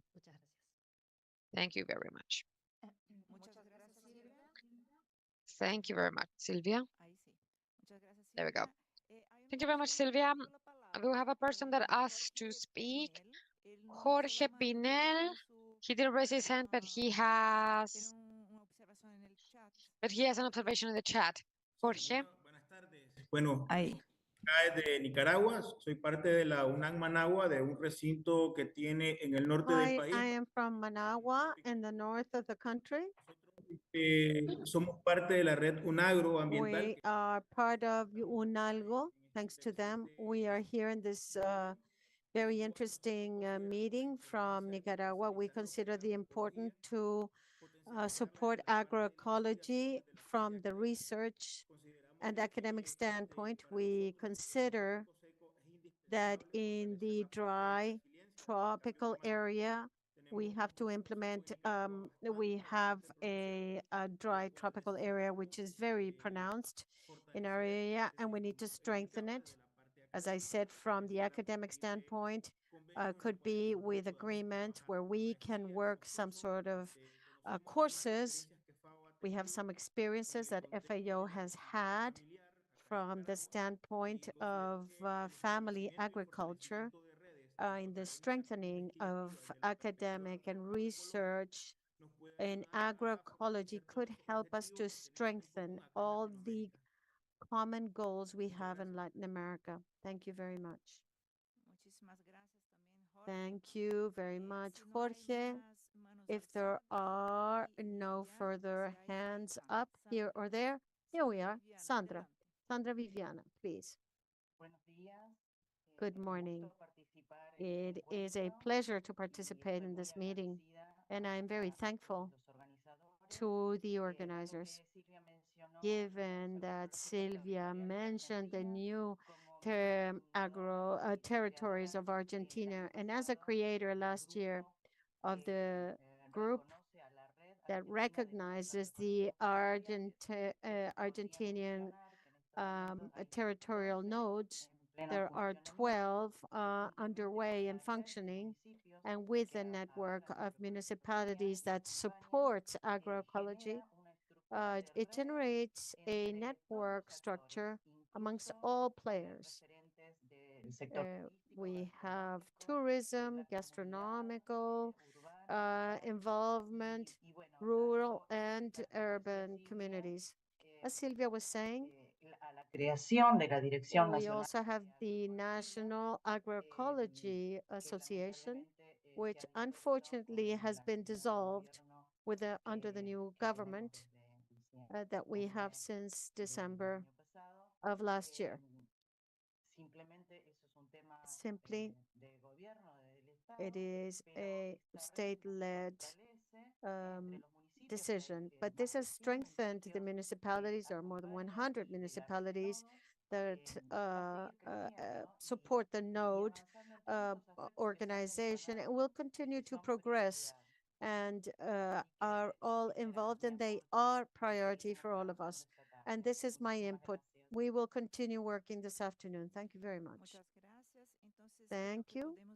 And so now we can close this portion of comments vis-a-vis the presentations that were set forth and the documents that we have shared with you. We have 25 minutes to conclude this morning's session. I will open the floor to my colleagues from the technical areas so that they can, based on your questions and comments, the most relevant aspects so that we can have a maximum 3-minute reaction by each person so that we do not go over time. Anna, please, your feedback. Thank you, Duke. I think that the first thing that we need to set forth is neither FAO or the region has stopped working in agroecology. I think this is one thing that has to be very clear to all of you. And it is also important to set forth that the process towards transition is a gradual one, and it requires political willingness of alliances, and this requires time. And that is the path we are on. It's important to set this forth. It is also important to set forth that in the framework of what agroecology refers to, we have sought out the healthy use of pesticides, the input for agriculture. That's why we're working with bio-insumos or bio products. When referring to fertilizer, we have to set forth the major tasks in the soil management, which is part of agroecological development, in the rescuing of agrobiodiversity when talking about seeds, and the knowledge of rescuing biodiversity, the efficient use of water in this restoration of what the agroecological agroforestry, for example, and also how we interact at the different player levels to identify that productive landscape, how decisions are made, and where we want to go, but also how we plan the decisions in productive from the agro-food system. It's important to set this forth and make it clear. We have been working and we haven't stopped working on that area. It's also important to say, to set forth the efforts that many countries, particularly Argentina, with FAO and other players, we have also done I worked with tape in Santa Fe, Buenos Aires, beyond the characterization of the agroecological aspects in Buenos Aires particularly. So we have been working with Paraguay, Brazil, Uruguay, and Chile. And we also want to set forth the experiences that the countries themselves have determined to do. For example, in Chile, we worked with an application that was very similar to tape, which is called Goliath. And this is an institutionalized tool in Chile. And the experience with tape allowed us to strengthen it based on the analysis. And I think it's important to remind us all of this. These are our own experiences of each country, as was the agroecology in Argentina. And it has also allowed us to progress or developed in agroecology, as we said in the presentation, the restoration agriculture and preservation agriculture. I think that's important to set forth. Thank you. Thank you. I would like now to listen to Israel. Thank you, Duca, and thank you for the comments. They are a wealth of knowledge based on the information that we're going to set forth for the conference. I would like to respond to Mirta and to the college of better nutrition. And I say hello to all of you. There are things that we can perfect, improve, to access diets, a healthy diet. And this is one of the experiences that we are developing in the region to carry this out, to access a healthy diet, which are based on school food or nutrition system. These foods that are given to children in those schools should be to nurture children, but also educate children and also the local producers, as was stated today by family farmers. Everyone produces food that are agroecologically healthy. And this is what you propose as a solution, a more concrete solutions that translate how it means to access to healthy diet through these programs. And this can be taken forward. And we have worked with sustainable schools, with Brazil, FAO, and food systems for schools. There's also the need to transform food systems and knowledge. I coincide with you. It is very important that we direct the research in those immediate needs and change maybe at the level of universities. We continue to talk about obesity without looking at systemic structural causes of this obesity. There are disruptors that have changed the food environment, which is obesogenic. And there are countries in the region that are showing evidence that the food environment not only has to do with the consumer, has to do with the supply chain. It has to do with the environment of the of this. This is as far as I go. I'm sure this will be present in the documents that we will have for the conference. Thank you, Intini. Thank you, Duca. I would like to thank you for so many comments that are so significant that we have received from you. 3 minutes is, we're going to do magic here to try to underline some key messages. First of all, this is not a novelty, of course, that the continent is in an urban development rhythm, which is very disorganized and continuous, which means, above all, that we need to understand that this entire circuit that is linked to production of food, this is a production that has to be friendly, responsible. It has to understand at the end of the day what are its effects, that it is used unresponsible, and the appropriate use of natural resources. But we need to talk about the dimension of consumption. We are obviously in a post-pandemic era where everything has been visibilized in a differentiated manner. There is an impoverishment of the people in the region. There's an inequality, that we cannot continue discussing the world of production without understanding the world of consumption. And we have to think of creating agro food, sustainable, inclusive foods, considering these tendencies of this accelerated urbanism, which could somehow be linked and promoting cheap foods that are high in carbohydrates, fats, and so on, because the population itself has its economic limitations. But this doesn't explain everything. Another fundamental aspects are the chains, the inefficiencies of the food circuits that refers to mostly to the loss and waste of food, access and availability. At the end of the day, it's not enough the offer to strengthen, give it more amounts of food if the aspect of consumers were not considered by public policies in a manner that it differs from what we're trying to do today. My colleague Israel mentions the school programs, which is fundamental, but there's so much more to do in this world of consumption. I don't want to extend myself, Duca.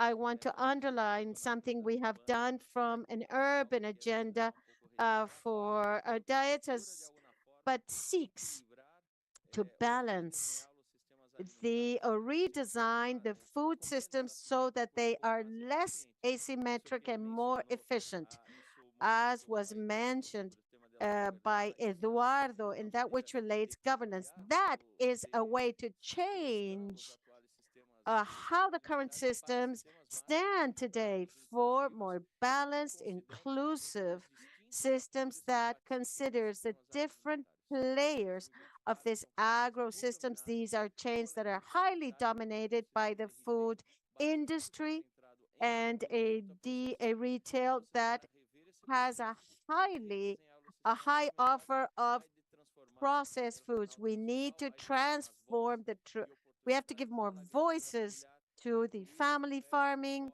We have to include women, youth, Afro-descendants, important bioeconomies, and a mechanic or a dynamic that changes at the end of the day how this rural urban dynamics becomes more sustainable, resilient, and delivers benefits for those that produce, but also for those that consume. We can have various examples of FAO in alliances with private industries, with governments, what the organized subnational organization, parliamentarians with their laws and so on. There's a great deal to mention. In any case, we have set forth this as a result. Thank you very much, Duca. We have set this forth for the agenda. So we will now go to the last comment and reaction so we can close the session. Luis. Thank you, Duca. Yeah. I think we have to clarify something, which is the nature of these documents that we have created. These are documents that are very summarized, which is input for the discussion amongst member countries during the process of the regional conference. So it is very clear that for those that work in a specific area, we would like, Emma, you would like to see agroecology 10, 50, 20 times in the document. And unfortunately, this is not the kind of document that is created. But every year, we do a more complete report where we have more freedom and space, more lines and more characters to tell a bit of that story, what we say, Joe, myself, and Anna. Obviously, this is part of the dialogue. These are systems that appear, the different players that we have consultations with, which can be sent to the conference, right? This is what we hope, right? That the topics will be discussed by the nations. Given this, there are various things we can do in agroecology, as we were saying with Anna. I have three actions. The first one would be to thank the perspective that Eduardo Calda has brought many times. FAO, we forget to go deeper into the processes of the implementation of public policy. Sometimes we summarize the process, the law, but there's a dilemma in implementation that requires comes more in public policies, and that, as Eduardo says, we have to pay more attention to and go deeper into it. We take with great care, and I'm thanking Georgina, when we talk about diversity, this agenda of the territorialization that many have mentioned, Fabian, Jorge, and others, it is something that is being sought out in territorial. Colombia, for example, has centered itself on that topic. But this is something that continues to not be so important in the region. The urbanization, it's not the same as the 80s. In the 80s, 70s, 80s, the process of urbanizations would generate a great deal of opportunity for those that left the farm. This is not the case. It is taken one of the priority aspects. We have to look for rural transformation that is the traditional paths that we have had before, the theories we have seen in various parts of the world. Maybe today it would be different, which implies that there are new challenges for all of us. So I take note also. And lastly, Joaquin, I believe that we are in a moment where we have to take advantage from our standpoint, this FAO campus, to create a more organized group. Maybe this is a good opportunity to look at how these aspects that have taken place in the network, where you are able to come closer to the topic. Sophia, how do we synchronize the generation of evidence? It is a pending challenge. And that's why I believe that FAO has to have a deeper understanding of this. Sometimes we think we generate evidence and we consider that the politicians are going to adopt our formulations. And maybe we need to do a previous discussion and walk with them. This is something we need to discuss more deeply. This provokes with Duca a bit of a discussion there. And another aspect by Mirta, yes, how can we think of how to make sure that those diets are more accessible? One part, let's not think about the different question. A good research topic could be the other way around. Think of fiscal policies where an ultra-processed product is so much cheaper and more accessible for consumers. This is an evidence gap that continues to exist. Sometimes we look on one side, but we're not looking on another side from that more complete understanding. I was listening to you. We did some research in Brazil about this, on that, to look at fiscal policies as a whole. I found your contributions and all of them very interesting. Thank you very much. Thank you very much. These are many topics, very diverse. In 2.5 hours, we can go much deeper, sadly, but it does give us an idea of what you have brought, the elements that you say are important to highlight here. Before giving the floor now to Evie and close the session, I'd like to comment that we've had more than 390 people online and participants between the YouTube channel, Twitter, and our room here and Zoom. So more than 390. So we can see there's a lot of interest in accompanying us in this day for the regional conference. So to finalize the session, I would like to give the floor to Evie Crowley. Evie is a secretary of the regional conference and also a regional representative of the FAO for Latin America and the Caribbean. So she's going to give us a quick guideline of the participation of the sector in the regional conference and also some remarks to say goodbye. Thank you very much, Luca.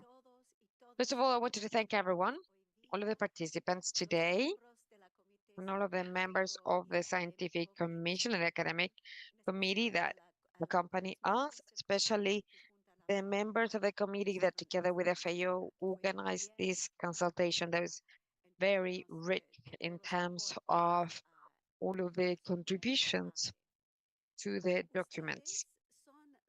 You really are the informative basis for us. You provide the minimum common standards for the transformation of the agro-food systems.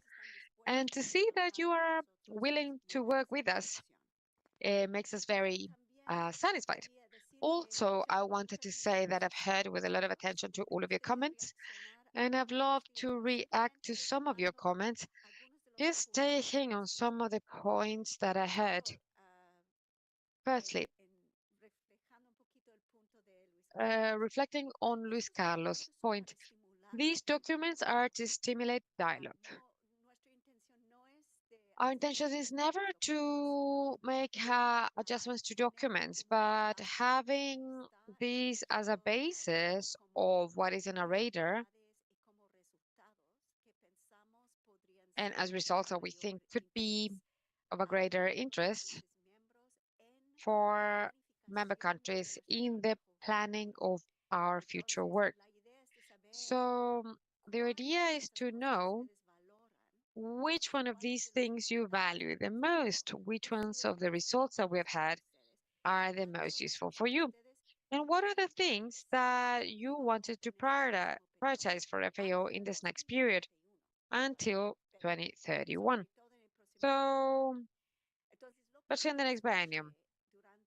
So what I heard in this conversation is that you consider urgent the materialization of the transformation of agro-food systems with all of its diversity and specificity, that we need to be very direct and strategic in facing the changes, the paradigmatic changes in courses. So the technological innovations and ethical ones. We have 5 transversal points, and the importance of improving governance of the political processes and the implementation of public policies by finding strategies that allow to transcend sector public policies to have synergic impacts in the intersector one. The second one is the greatest importance of agroecology as transversal impact to the strategic framework of FAO as a priority to you. So, and the health associated to a source of transition that we're seeking to achieve, and that has contribution in the 4 improvements: production, and nutrition, environment, and life. And for these, clearly this is a priority for you that requires political will, investment, and time. Also, you mentioned the need of reinforcing the urban consumer networks and the short circuit or short chains for food for looking at peripheral agriculture.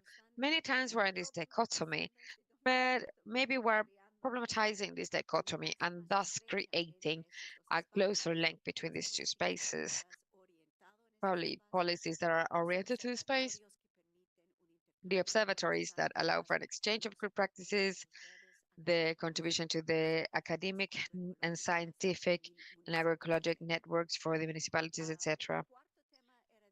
A 4th topic was gender and the need of the gender equality through training and our strategies at a technical and institutions level and public policy level.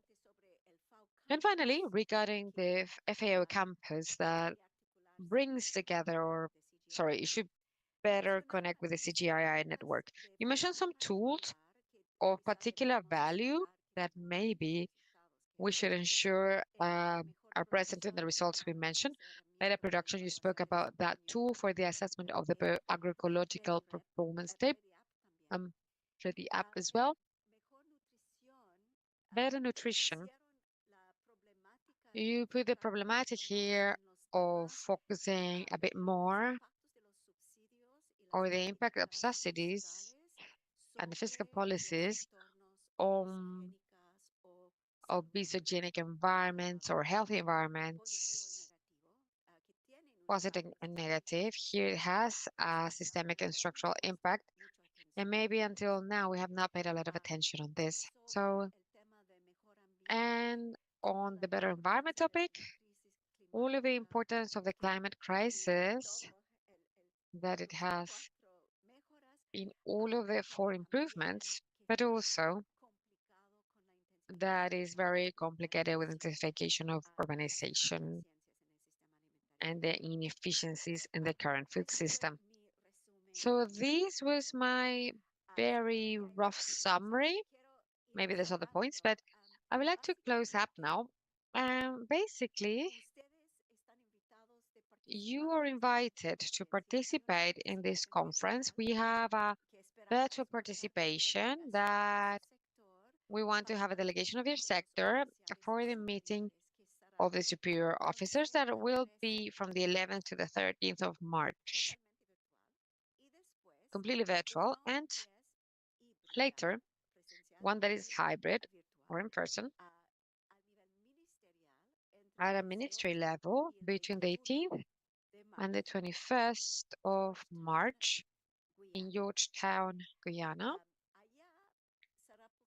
There, it is going to be possible to read an official statement to the member countries that can address the most important point that we had today.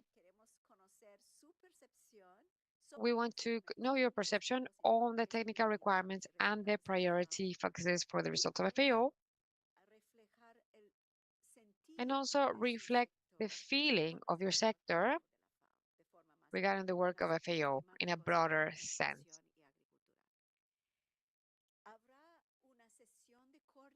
So we're going to have a session for coordination between you. After this, in 1 hour and a half, between 2 and 5 Chilean time. And there you can organize first your priorities and your political positioning. Second, define your spokespeople. We're going to have 5 spokespeople and hopefully 1 per sub-region if possible. We don't have a lot of participation from the Caribbean countries. And this is always concerning for me because the ministry host is going to be the Caribbean. So if we can strengthen this to have a spokesperson from each sub-region if possible. I know sometimes it isn't. And third, drafting the statement and the most important points for the statement that is going to take to the 33 member countries of FAO in the region during the conference. It is absolutely key that you are present because you should guide our work. Your recommendations are fundamental to have a robust program of FAO in the next biennium, and then you are helping into guaranteeing this participation, that your voice and your priorities should be heard in the conference. So I'd like to remind you that as scientists and members of the academia, my colleagues of the FAO as well, this relationship does not end here, not in the regional conference of March either. So we need to continue working together. We need to continue having this dialogue. And despite the reality that there's always differences in point of view, there's more things that bring us together and that we have in common than the things that divide us. And this should be a guide for us to continue. So we need to generate more opportunities for collaborations and dialogue, so we don't have to wait 2 more years to have your appreciation. So thank you very much for your attention and your participation. and all of the reflections that you shared today. Thank you very much. Thank you, Evie. Just to wrap up now, please open your cameras if possible to take a virtual picture of the participants. And now we're gonna also take a picture with the people who is attending. But in the meantime, let's go to the virtual picture.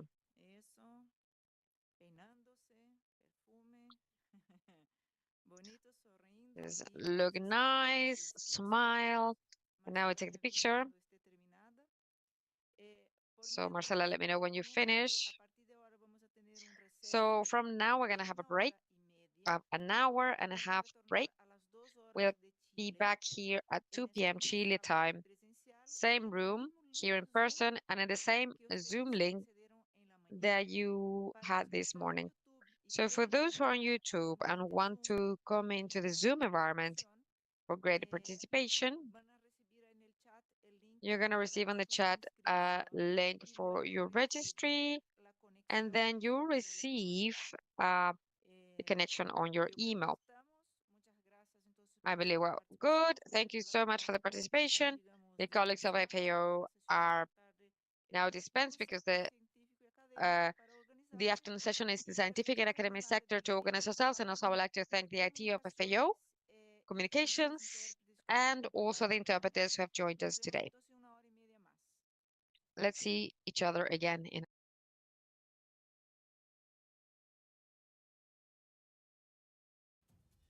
Latin America and the Caribbean recorded progress in reducing hunger and food insecurity compared to other regions of the world, according to the latest estimates presented by the Food and Agriculture Organization. However, the scenario continues to be worrisome, with 43.2 million people suffering from hunger. The reasons are multiple: poverty, climate change, the socio-economic consequences of the pandemic, and conflicts, among other factors, continue to affect the most vulnerable. It is time to move from commitment to action. In March 2024, the 38th FAO Regional Conference for Latin America and the Caribbean will be held in Georgetown, Guyana. For 3 days, heads of state and government, ministers, parliamentarians, representatives of civil society and the private sector from FAO's 33 member countries in Latin America and the Caribbean will meet to address regional priorities, translated into FAO's mandate as an objective, clear, and realistic response to combat hunger in the region.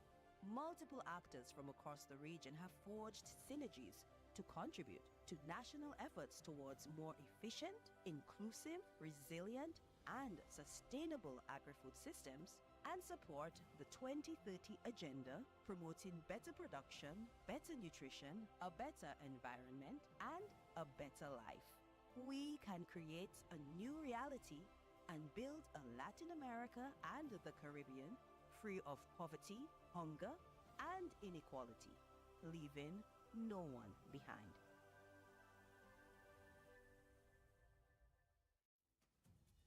Latin America and the Caribbean recorded progress in reducing hunger and food insecurity compared to other regions of the world, according to the latest estimates presented by the Food and Agriculture Organization.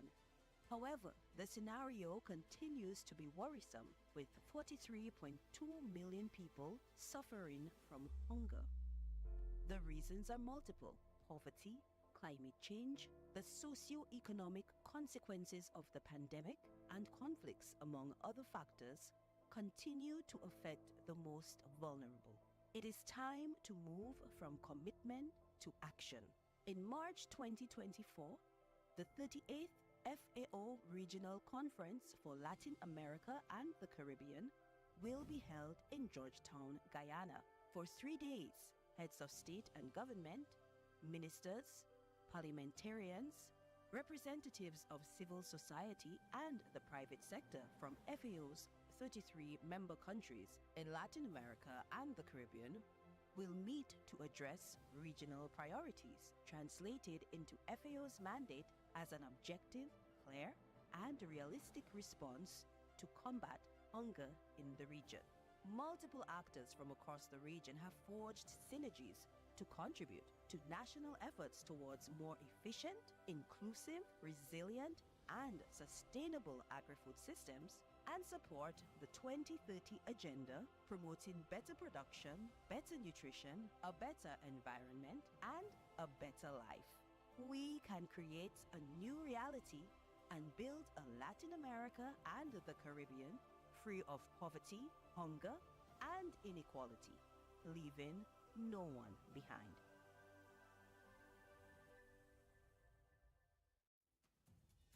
Latin America and the Caribbean recorded progress in reducing hunger and food insecurity compared to other regions of the world, according to the latest estimates presented by the Food and Agriculture Organization. However, the scenario continues to be worrisome, with 43.2 million people suffering from hunger. The reasons are multiple: poverty, climate change, the socio-economic consequences of the pandemic, and conflicts, among other factors, continue to affect the most vulnerable. It is time to move from commitment to action. In March 2024, the 38th FAO Regional Conference for Latin America and the Caribbean will be held in Georgetown, Guyana.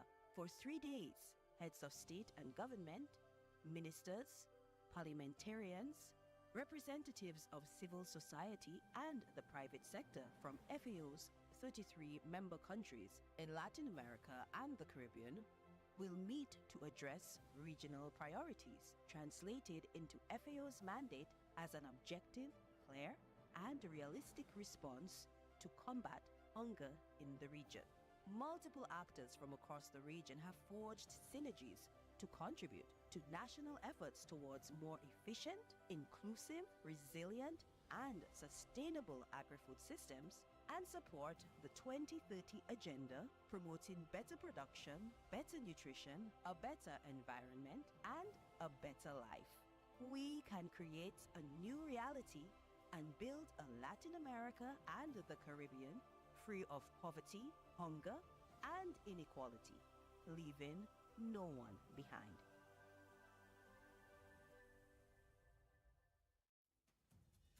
Latin America and the Caribbean recorded progress in reducing hunger and food insecurity compared to other regions of the world, according to the latest estimates presented by the Food and Agriculture Organization.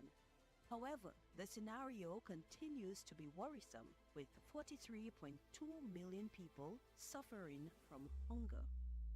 The reasons are multiple: poverty, climate change, the socio-economic consequences of the pandemic, and conflicts, among other factors, continue to affect the most vulnerable. It is time to move from commitment to action. In March 2024, the 38th FAO Regional Conference for Latin America and the Caribbean will be held in Georgetown, Guyana. For 3 days, heads of state and government, ministers, parliamentarians, representatives of civil society and the private sector from FAO's 33 member countries in Latin America and the Caribbean will meet to address regional priorities, translated into FAO's mandate as an objective, clear, and realistic response to combat hunger in the region. Ministers, parliamentarians, representatives of civil society and the private sector from FAO's 33 member countries in Latin America and the Caribbean will meet to address regional priorities, translated into FAO's mandate as an objective, clear, and realistic response to combat hunger in the region. Multiple actors from across the region have forged synergies to contribute to national efforts towards more efficient, inclusive, resilient, and sustainable agri-food systems and support the 2030 agenda promoting better production, better nutrition, a better environment, and a better life. We can create a new reality and build a Latin America and the Caribbean free of poverty, hunger, and inequality, leaving no one behind.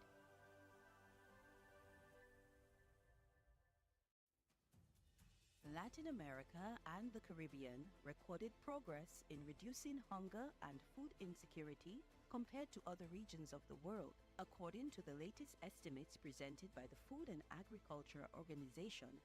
However, the scenario continues to be worrisome, with 43.2 million people suffering from hunger.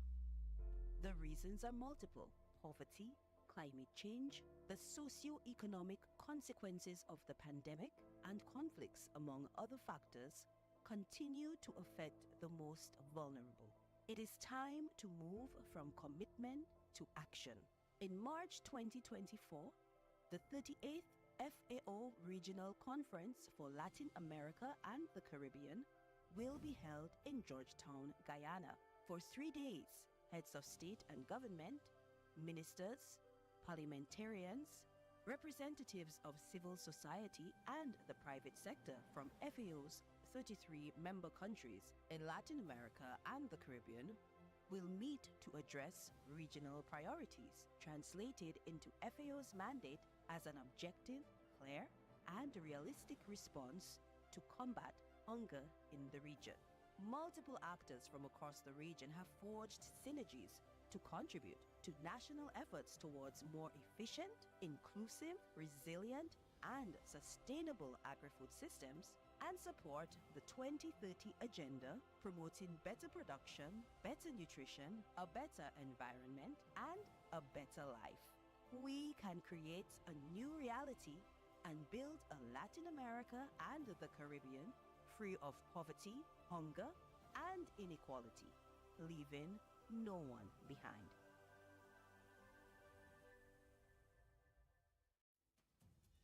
Latin America and the Caribbean recorded progress in reducing hunger and food insecurity compared to other regions of the world, according to the latest estimates presented by the Food and Agriculture Organization.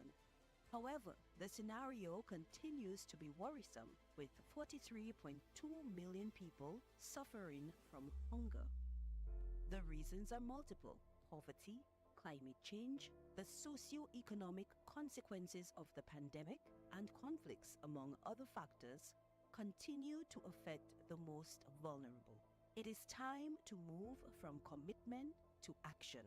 In March 2024, the 38th FAO Regional Conference for Latin America and the Caribbean will be held in Georgetown, Guyana. For 3 days, heads of state and government, ministers, parliamentarians, representatives of civil society and the private sector from FAO's 33 member countries in Latin America and the Caribbean will meet to address regional priorities, translated into FAO's mandate as an objective, clear, and realistic response to combat hunger in the region.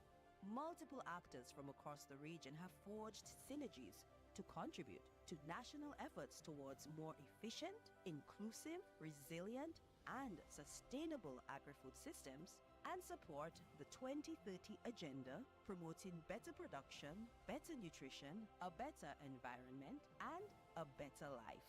We can create a new reality and build a Latin America and the Caribbean free of poverty, hunger, and inequality, leaving no one behind.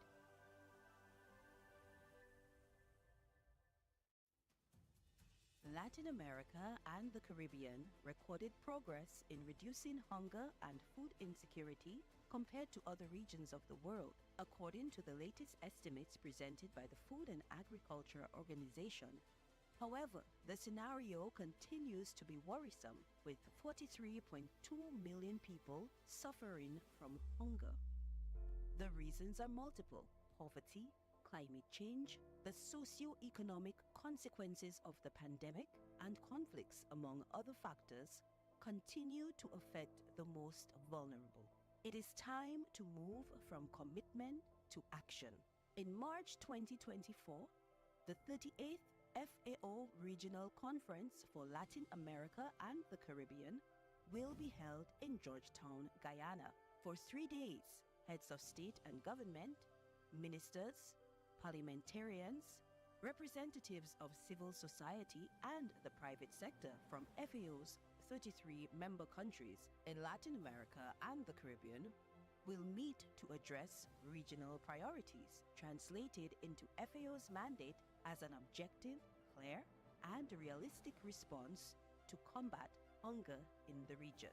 Multiple actors from across the region have forged synergies to contribute to national efforts towards more efficient, inclusive, resilient, and sustainable agri-food systems, and support the 2030 agenda promoting better production, better nutrition, a better environment, and a better life.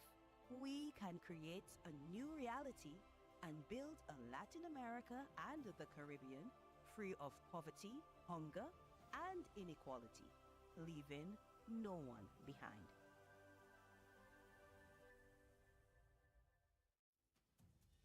Latin America and the Caribbean recorded progress in reducing hunger and food insecurity compared to other regions of the world, according to the latest estimates presented by the Food and Agriculture Organization.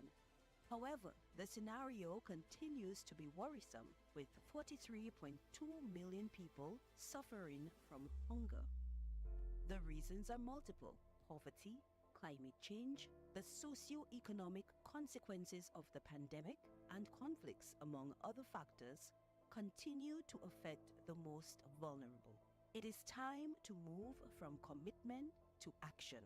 In March 2024, the 38th FAO Regional Conference for Latin America and the Caribbean will be held in Georgetown, Guyana.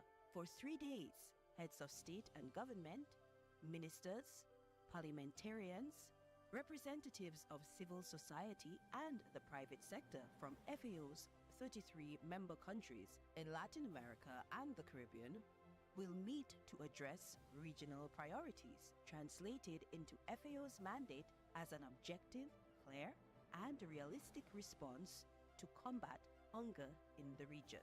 Multiple actors from across the region have forged synergies to contribute to national efforts towards more efficient, inclusive, resilient, and sustainable agri-food systems, and support the 2030 agenda promoting better production, better nutrition, a better environment, and a better life. We can create a new reality and build a Latin America and the Caribbean free of poverty, hunger, and inequality, leaving no one behind.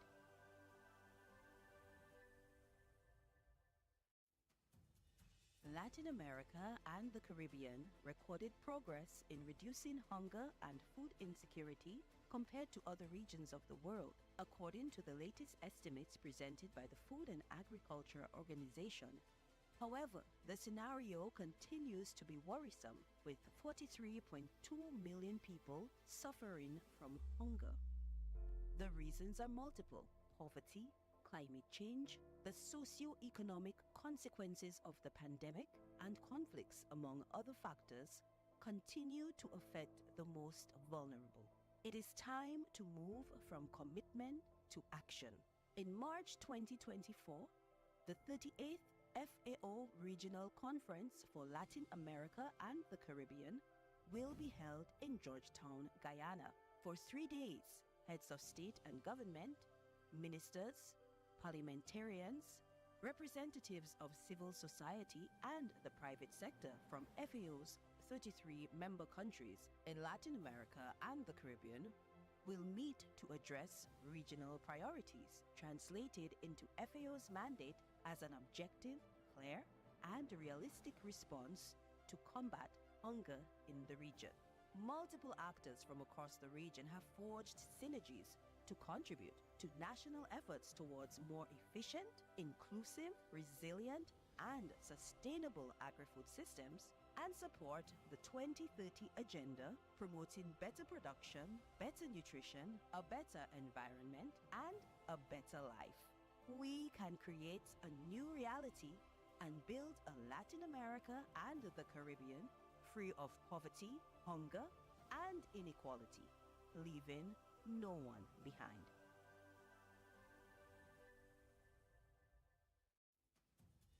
Latin America and the Caribbean recorded progress in reducing hunger and food insecurity compared to other regions of the world, according to the latest estimates presented by the Food and Agriculture Organization. However, the scenario continues to be worrisome, with 43.2 million people suffering from hunger. The reasons are multiple: poverty, climate change, the socio-economic consequences of the pandemic, and conflicts, among other factors, continue to affect the most vulnerable. It is time to move from commitment to action. In March 2024, the 38th FAO Regional Conference for Latin America and the Caribbean will be held in Georgetown, Guyana. For 3 days, heads of state and government, ministers, parliamentarians, representatives of civil society and the private sector from FAO's 33 member countries in Latin America and the Caribbean will meet to address regional priorities, translated into FAO's mandate as an objective, clear, and realistic response to combat hunger in the region. Multiple actors from across the region have forged synergies to contribute to national efforts towards more efficient, inclusive, resilient, and sustainable agri-food systems, and support the 2030 agenda promoting better production, better nutrition, a better environment, and a better life. We can create a new reality and build a Latin America and the Caribbean free of poverty, hunger, and inequality, leaving no one behind.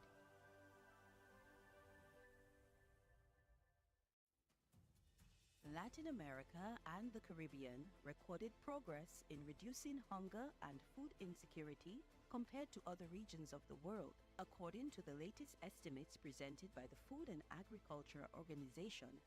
However, the scenario continues to be worrisome, with 43.2 million people suffering from hunger.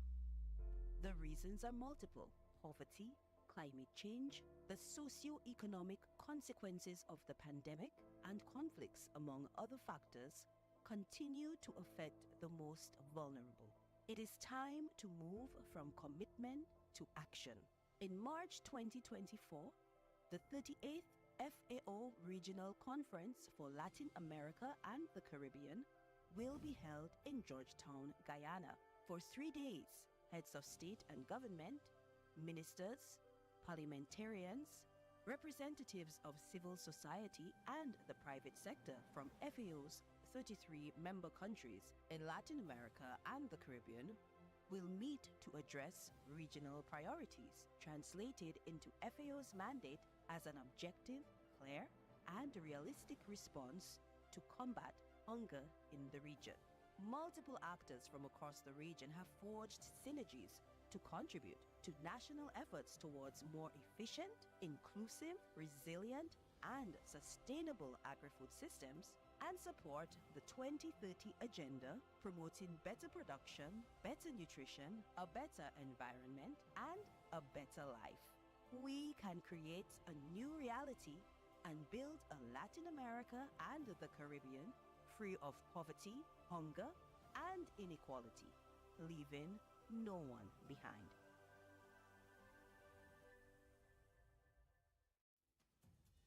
Latin America and the Caribbean recorded progress in reducing hunger and food insecurity compared to other regions of the world, according to the latest estimates presented by the Food and Agriculture Organization.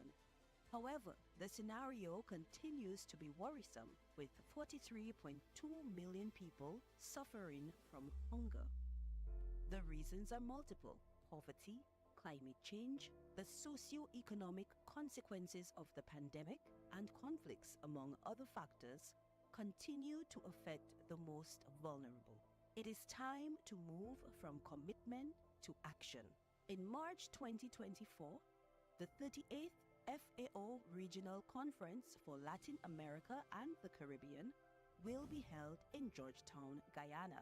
For 3 days, heads of state and government, ministers, parliamentarians, representatives of civil society and the private sector from FAO's 33 member countries in Latin America and the Caribbean will meet to address regional priorities, translated into FAO's mandate as an objective, clear, and realistic response to combat hunger in the region. Multiple actors from across the region have forged synergies to contribute to national efforts towards more efficient, inclusive, resilient, and sustainable agri-food systems, and support the 2030 agenda promoting better production, better nutrition, a better environment, and a better life. We can create a new reality and build a Latin America and the Caribbean free of poverty, hunger, and inequality, leaving no one behind.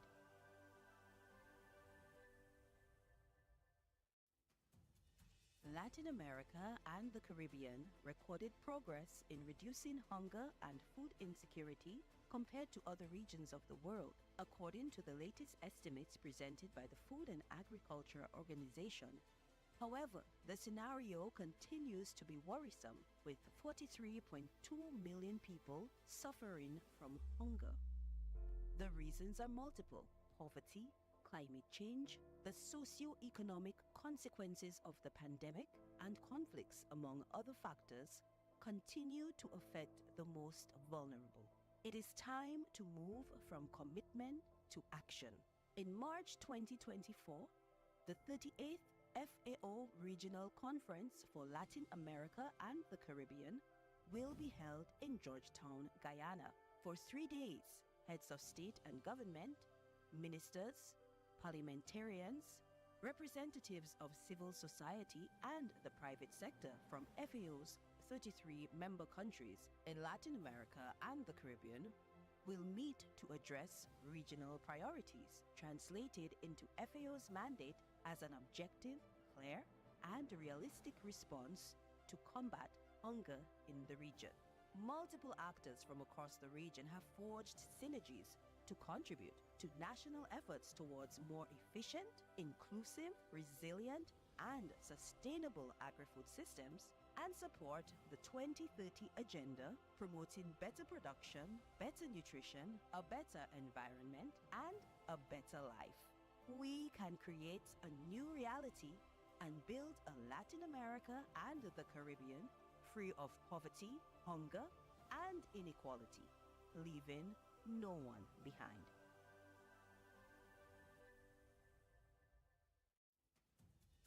Latin America and the Caribbean recorded progress in reducing hunger and food insecurity compared to other regions of the world, according to the latest estimates presented by the Food and Agriculture Organization.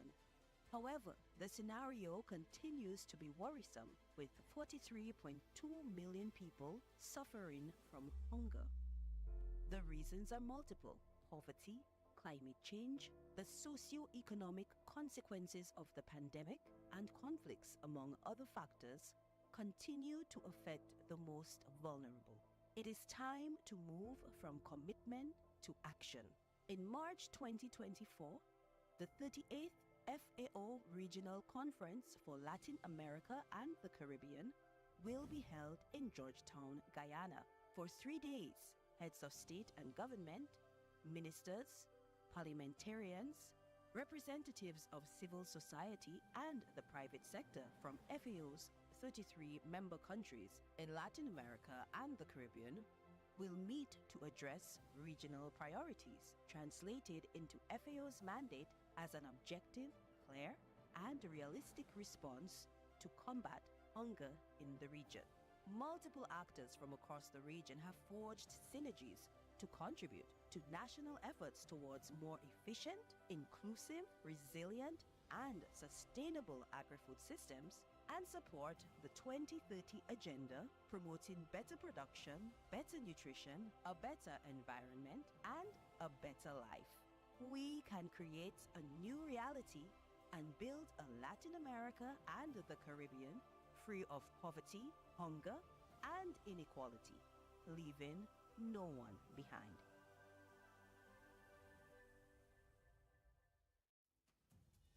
Latin America and the Caribbean recorded progress in reducing hunger and food insecurity compared to other regions of the world, according to the latest estimates presented by the Food and Agriculture Organization. However, the scenario continues to be worrisome, with 43.2 million people suffering from hunger.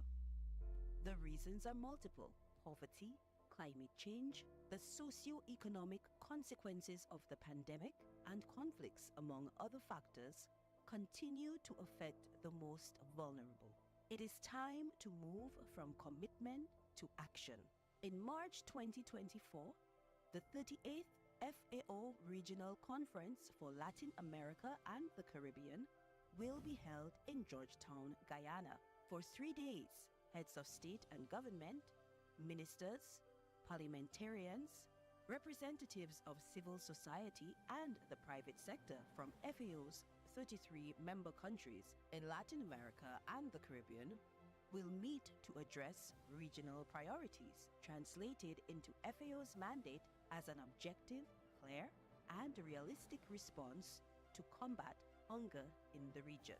Multiple actors from across the region have forged synergies to contribute to national efforts towards more efficient, inclusive, resilient, and sustainable agri-food systems, and support the 2030 agenda promoting better production, better nutrition, a better environment, and a better life. We can create a new reality and build a Latin America and the Caribbean free of poverty, hunger, and inequality, leaving no one behind.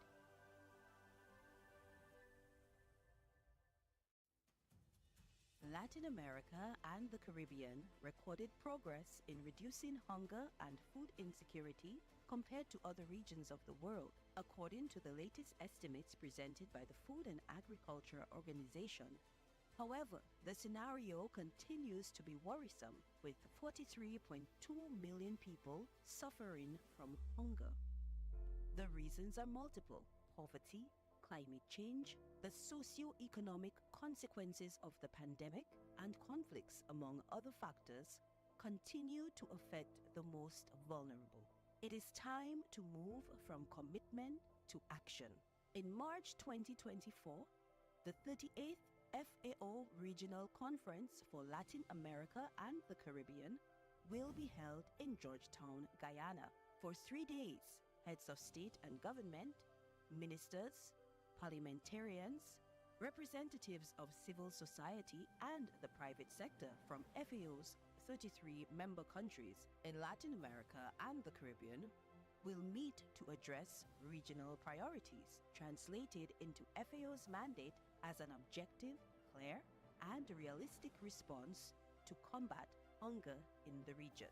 Multiple actors from across the region have forged synergies to contribute to national efforts towards more efficient, inclusive, resilient, and sustainable agri-food systems, and support the 2030 agenda promoting better production, better nutrition, a better environment, and a better life.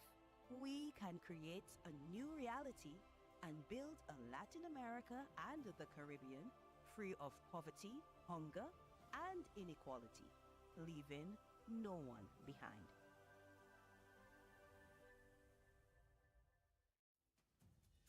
Latin America and the Caribbean recorded progress in reducing hunger and food insecurity compared to other regions of the world, according to the latest estimates presented by the Food and Agriculture Organization. However, the scenario continues to be worrisome, with 43.2 million people suffering from hunger. The reasons are multiple: poverty, climate change, the socio-economic consequences of the pandemic, and conflicts, among other factors, continue to affect the most vulnerable. It is time to move from commitment to action. In March 2024, the 38th FAO Regional Conference for Latin America and the Caribbean will be held in Georgetown, Guyana. For 3 days, heads of state and government, ministers, parliamentarians, representatives of civil society and the private sector from FAO's 33 member countries in Latin America and the Caribbean will meet to address regional priorities, translated into FAO's mandate as an objective, clear, and realistic response to combat hunger in the region. Multiple actors from across the region have forged synergies to contribute to national efforts towards more efficient, inclusive, resilient, and sustainable agri-food systems, and support the 2030 agenda promoting better production, better nutrition, a better environment, and a better life. We can create a new reality and build a Latin America and the Caribbean free of poverty, hunger, and inequality, leaving no one behind.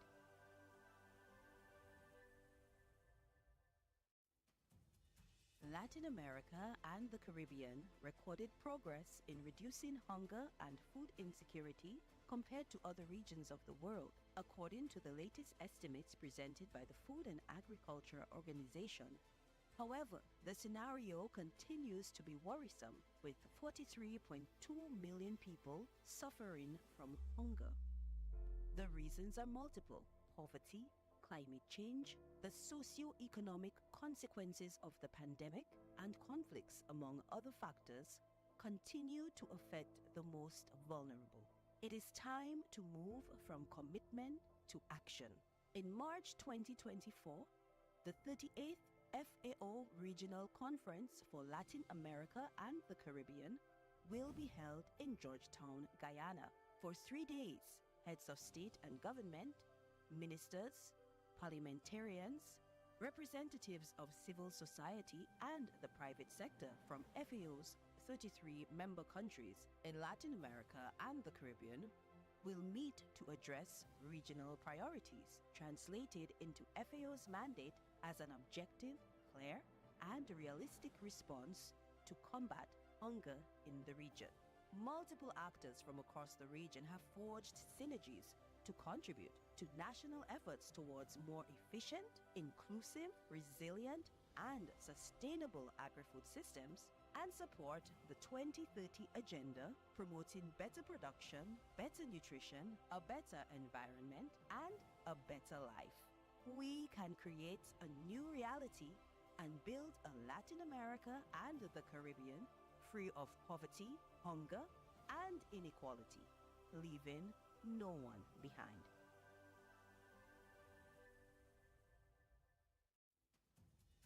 Latin America and the Caribbean recorded progress in reducing hunger and food insecurity compared to other regions of the world, according to the latest estimates presented by the Food and Agriculture Organization. However, the scenario continues to be worrisome, with 43.2 million people suffering from hunger. The reasons are multiple: poverty, climate change, the socio-economic consequences of the pandemic, and conflicts, among other factors, continue to affect the most vulnerable.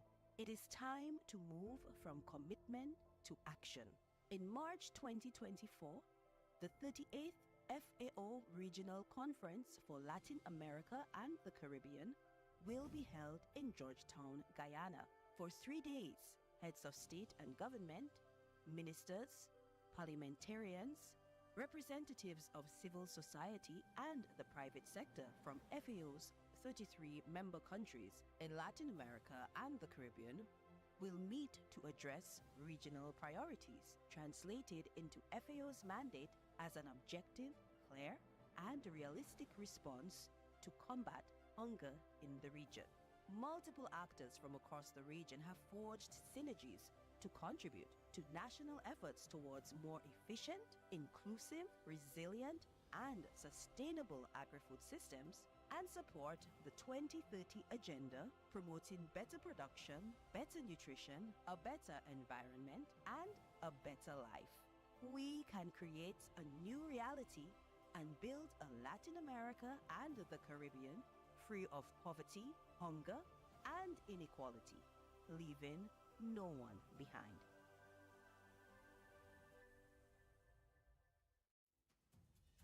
Latin America and the Caribbean recorded progress in reducing hunger and food insecurity compared to other regions of the world, according to the latest estimates presented by the Food and Agriculture Organization. However, the scenario continues to be worrisome, with 43.2 million people suffering from hunger.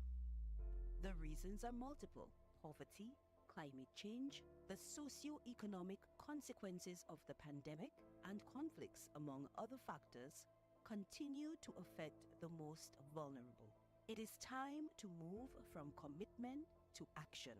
In March 2024, the 38th FAO Regional Conference for Latin America and the Caribbean will be held in Georgetown, Guyana. For 3 days, heads of state and government, ministers, parliamentarians, representatives of civil society and the private sector from FAO's 33 member countries in Latin America and the Caribbean will meet to address regional priorities, translated into FAO's mandate as an objective, clear, and realistic response to combat hunger in the region. Multiple actors from across the region have forged synergies to contribute to national efforts towards more efficient, inclusive, resilient, and sustainable agri-food systems, and support the 2030 agenda promoting better production, better nutrition, a better environment, and a better life. We can create a new reality and build a Latin America and the Caribbean free of poverty, hunger, and inequality, leaving no one behind.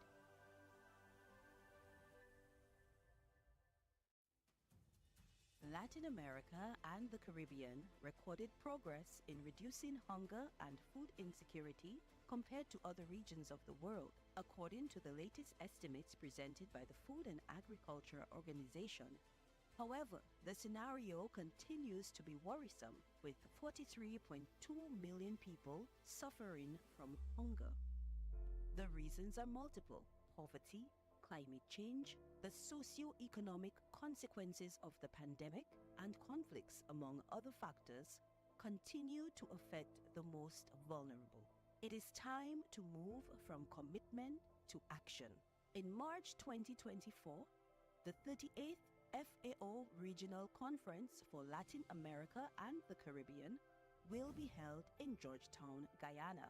For 3 days, heads of state and government, ministers, parliamentarians, representatives of civil society and the private sector from FAO's 33 member countries in Latin America and the Caribbean will meet to address regional priorities, translated into FAO's mandate as an objective, clear, and realistic response to combat hunger in the region. Multiple actors from across the region have forged synergies to contribute to national efforts towards more efficient, inclusive, resilient, and sustainable agri-food systems, and support the 2030 agenda promoting better production, better nutrition, a better environment, and a better life. We can create a new reality and build a Latin America and the Caribbean free of poverty, hunger, and inequality, leaving no one behind.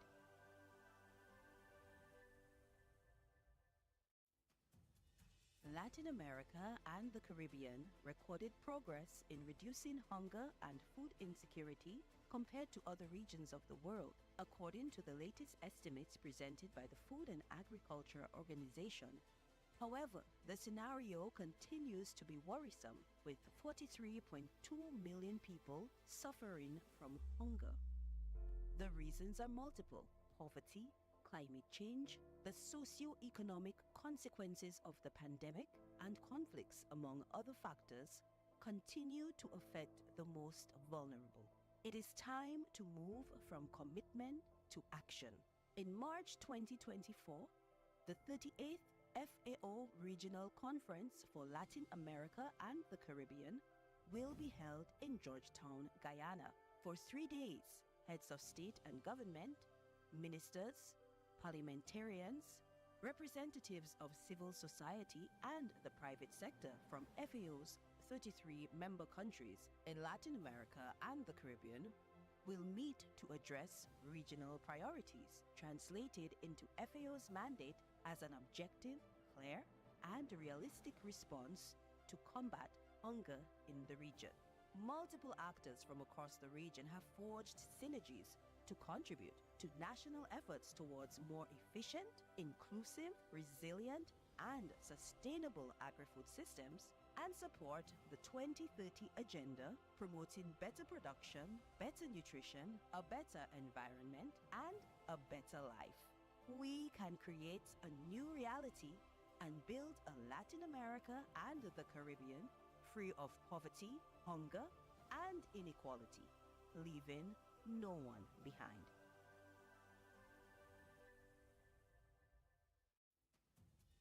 Latin America and the Caribbean recorded progress in reducing hunger and food insecurity compared to other regions of the world, according to the latest estimates presented by the Food and Agriculture Organization. However, the scenario continues to be worrisome, with 43.2 million people suffering from hunger. The reasons are multiple: poverty, climate change, the socio-economic consequences of the pandemic, and conflicts, among other factors, continue to affect the most vulnerable.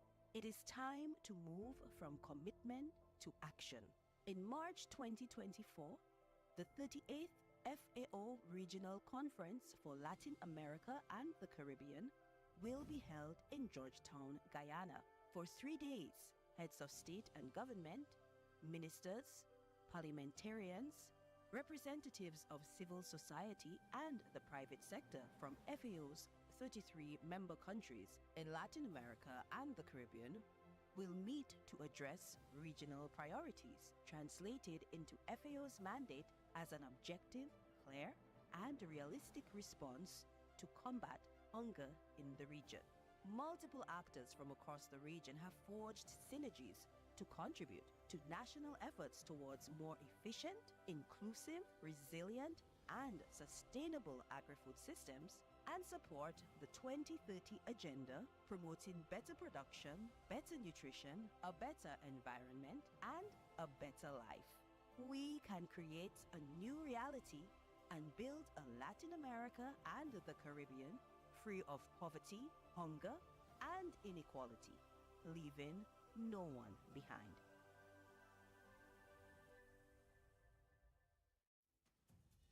Latin America and the Caribbean recorded progress in reducing hunger and food insecurity compared to other regions of the world, according to the latest estimates presented by the Food and Agriculture Organization. However, the scenario continues to be worrisome, with 43.2 million people suffering from hunger. The reasons are multiple: poverty, climate change, the socio-economic consequences of the pandemic, and conflicts, among other factors, continue to affect the most vulnerable. It is time to move from commitment to action. In March 2024, the 38th FAO Regional Conference for Latin America and the Caribbean will be held in Georgetown, Guyana.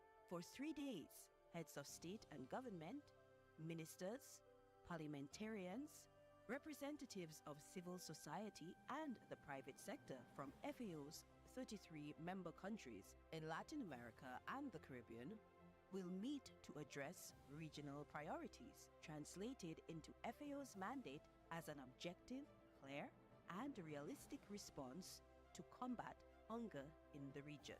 Multiple actors from across the region have forged synergies to contribute to national efforts towards more efficient, inclusive, resilient, and sustainable agri-food systems, and support the 2030 agenda promoting better production, better nutrition, a better environment, and a better life. We can create a new reality and build a Latin America and the Caribbean free of poverty, hunger, and inequality, leaving no one behind.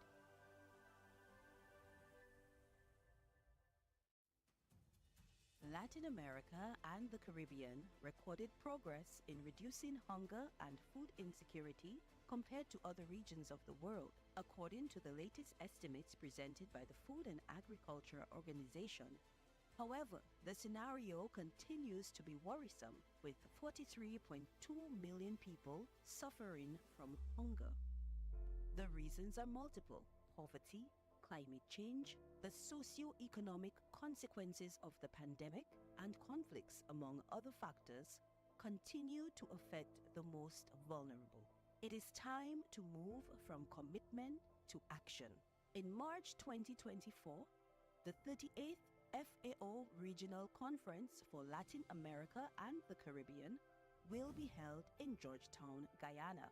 For 3 days, heads of state and government, ministers, parliamentarians, representatives of civil society and the private sector from FAO's 33 member countries in Latin America and the Caribbean will meet to address regional priorities, translated into FAO's mandate as an objective, clear, and realistic response to combat hunger in the region. Multiple actors from across the region have forged synergies to contribute to national efforts towards more efficient, inclusive, resilient, and sustainable agri-food systems, and support the 2030 agenda promoting better production, better nutrition, a better environment, and a better life. We can create a new reality and build a Latin America and the Caribbean free of poverty, hunger, and inequality, leaving no one behind.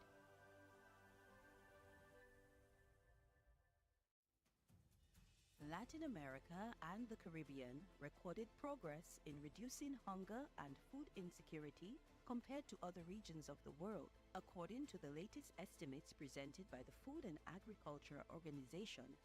However, the scenario continues to be worrisome, with 43.2 million people suffering from hunger. The reasons are multiple: poverty, climate change, the socio-economic consequences of the pandemic, and conflicts, among other factors, continue to affect the most vulnerable. It is time to move from commitment to action. In March 2024, the 38th FAO Regional Conference for Latin America and the Caribbean will be held in Georgetown, Guyana. For 3 days, heads of state and government, ministers, parliamentarians, representatives of civil society and the private sector from FAO's 33 member countries in Latin America and the Caribbean will meet to address regional priorities, translated into FAO's mandate as an objective, clear, and realistic response to combat hunger in the region. Multiple actors from across the region have forged synergies to contribute to national efforts towards more efficient, inclusive, resilient, and sustainable agri-food systems, and support the 2030 agenda promoting better production, better nutrition, a better environment, and a better life.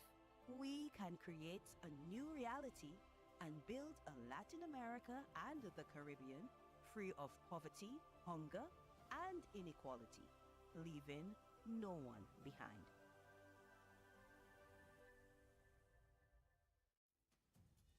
Latin America and the Caribbean recorded progress in reducing hunger and food insecurity compared to other regions of the world, according to the latest estimates presented by the Food and Agriculture Organization. However, the scenario continues to be worrisome, with 43.2 million people suffering from hunger. The reasons are multiple: poverty, climate change, the socio-economic consequences of the pandemic, and conflicts, among other factors, continue to affect the most vulnerable. It is time to move from commitment to action. In March 2024, the 38th FAO Regional Conference for Latin America and the Caribbean will be held in Georgetown, Guyana. For 3 days, heads of state and government, ministers, parliamentarians, representatives of civil society and the private sector from FAO's 33 member countries in Latin America and the Caribbean will meet to address regional priorities, translated into FAO's mandate as an objective, clear, and realistic response to combat hunger in the region.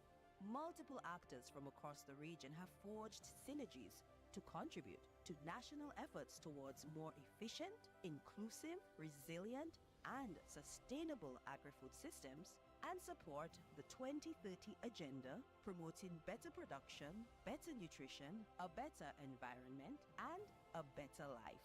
We can create a new reality and build a Latin America and the Caribbean free of poverty, hunger, and inequality, leaving no one behind.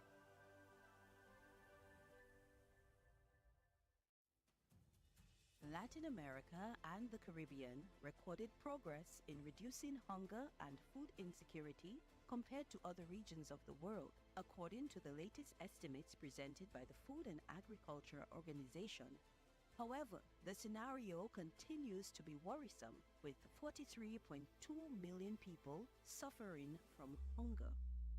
The reasons are multiple: poverty, climate change, the socio-economic consequences of the pandemic, and conflicts, among other factors, continue to affect the most vulnerable. It is time to move from commitment to action. In March 2024, the 38th FAO Regional Conference for Latin America and the Caribbean will be held in Georgetown, Guyana. For 3 days, heads of state and government, ministers, parliamentarians, representatives of civil society and the private sector from FAO's 33 member countries in Latin America and the Caribbean will meet to address regional priorities, translated into FAO's mandate as an objective, clear, and realistic response to combat hunger in the region. Multiple actors from across the region have forged synergies to contribute to national efforts towards more efficient, inclusive, resilient, and sustainable agri-food systems, and support the 2030 agenda promoting better production, better nutrition, a better environment, and a better life. We can create a new reality and build a Latin America and the Caribbean free of poverty, hunger, and inequality, leaving no one behind.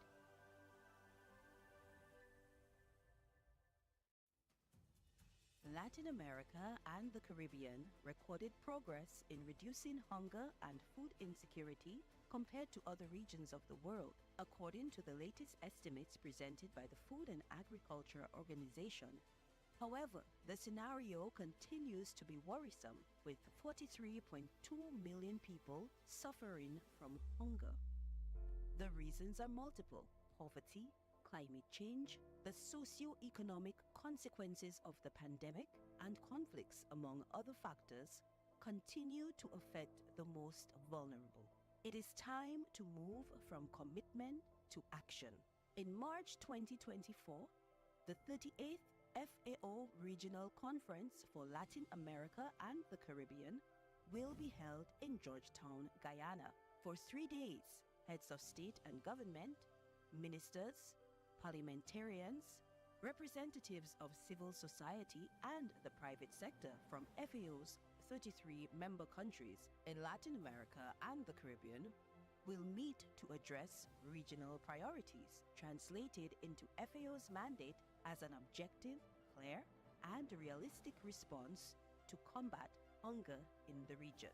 Multiple actors from across the region have forged synergies to contribute to national efforts towards more efficient, inclusive, resilient, and sustainable agri-food systems, and support the 2030 agenda promoting better production, better nutrition, a better environment, and a better life.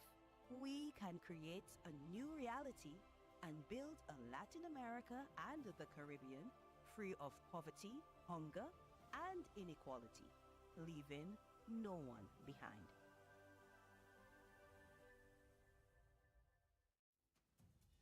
Latin America and the Caribbean recorded progress in reducing hunger and food insecurity compared to other regions of the world, according to the latest estimates presented by the Food and Agriculture Organization. However, the scenario continues to be worrisome, with 43.2 million people suffering from hunger. The reasons are multiple: poverty, climate change, the socio-economic consequences of the pandemic, and conflicts, among other factors, continue to affect the most vulnerable. It is time to move from commitment to action. In March 2024, the 38th FAO Regional Conference for Latin America and the Caribbean will be held in Georgetown, Guyana. For 3 days, heads of state and government, ministers, parliamentarians, representatives of civil society and the private sector from FAO's 33 member countries in Latin America and the Caribbean will meet to address regional priorities, translated into FAO's mandate as an objective, clear, and realistic response to combat hunger in the region. Multiple actors from across the region have forged synergies to contribute to national efforts towards more efficient, inclusive, resilient, and sustainable agri-food systems, and support the 2030 agenda promoting better production, better nutrition, a better environment, and a better life. We can create a new reality and build a Latin America and the Caribbean free of poverty, hunger, and inequality, leaving no one behind.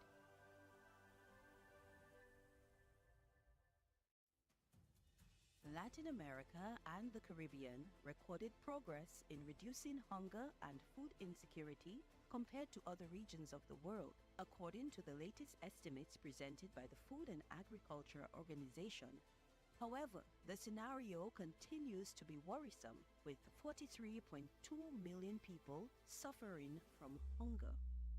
The reasons are multiple: poverty, climate change, the socio-economic consequences of the pandemic, and conflicts, among other factors, continue to affect the most vulnerable. It is time to move from commitment to action. In March 2024, the 38th FAO Regional Conference for Latin America and the Caribbean will be held in Georgetown, Guyana.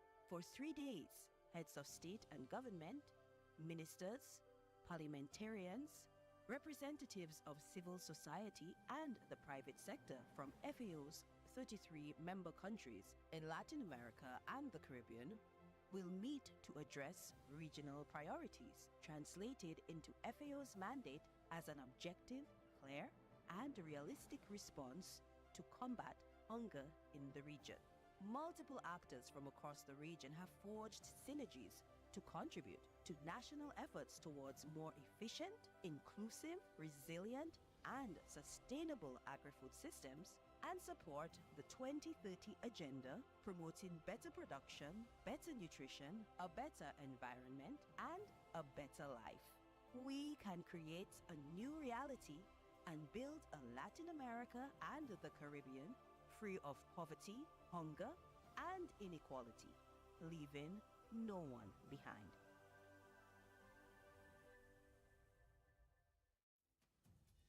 Latin America and the Caribbean recorded progress in reducing hunger and food insecurity compared to other regions of the world, according to the latest estimates presented by the Food and Agriculture Organization.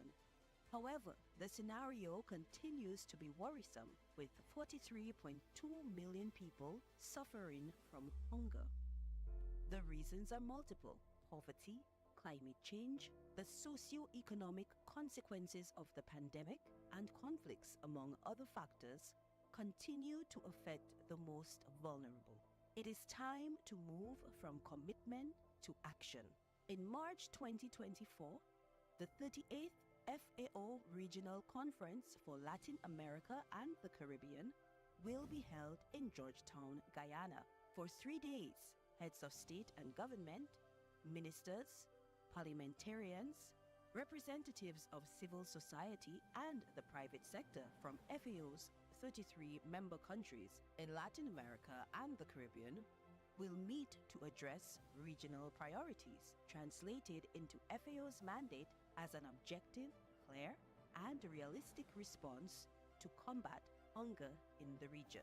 Multiple actors from across the region have forged synergies to contribute to national efforts towards more efficient, inclusive, resilient, and sustainable agri-food systems and support the 2030 agenda promoting better production, better nutrition, a better environment, and a better life.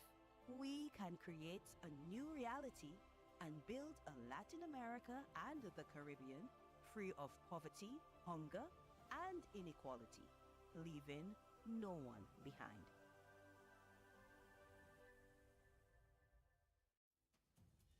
Latin America and the Caribbean recorded progress in reducing hunger and food insecurity compared to other regions of the world, according to the latest estimates presented by the Food and Agriculture Organization. However, the scenario continues to be worrisome, with 43.2 million people suffering from hunger. The reasons are multiple: poverty, climate change, the socio-economic consequences of the pandemic, and conflicts, among other factors, continue to affect the most vulnerable. It is time to move from commitment to action.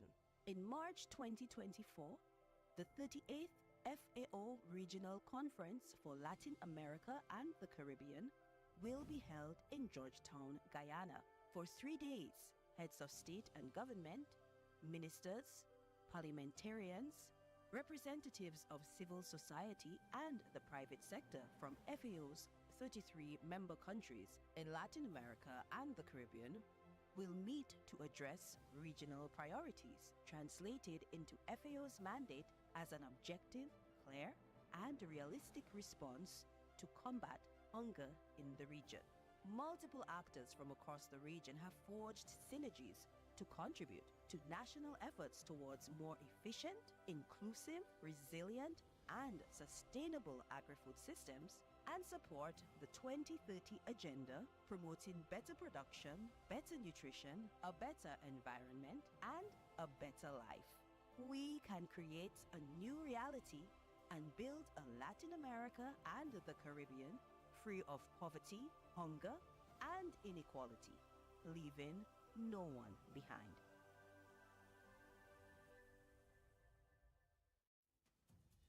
Latin America and the Caribbean recorded progress in reducing hunger and food insecurity compared to other regions of the world, according to the latest estimates presented by the Food and Agriculture Organization. However, the scenario continues to be worrisome, with 43.2 million people suffering from hunger. The reasons are multiple: poverty, climate change, the socio-economic consequences of the pandemic, and conflicts, among other factors, continue to affect the most vulnerable. It is time to move from commitment to action. In March 2024, the 38th FAO Regional Conference for Latin America and the Caribbean will be held in Georgetown, Guyana. For 3 days, heads of state and government, ministers, parliamentarians, representatives of civil society and the private sector from FAO's 33 member countries in Latin America and the Caribbean will meet to address regional priorities, translated into FAO's mandate as an objective, clear, and realistic response to combat hunger in the region. Multiple actors from across the region have forged synergies to contribute to national efforts towards more efficient, inclusive, resilient, and sustainable agri-food systems and support the 2030 agenda promoting better production, better nutrition, a better environment, and a better life. We can create a new reality and build a Latin America and the Caribbean free of poverty, hunger, and inequality, leaving no one behind.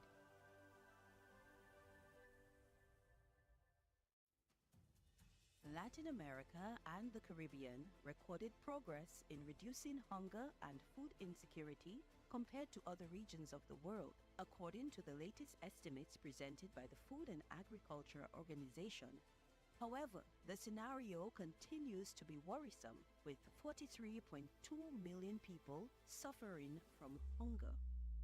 The reasons are multiple: poverty, climate change, the socio-economic consequences of the pandemic, and conflicts, among other factors, continue to affect the most vulnerable. It is time to move from commitment to action.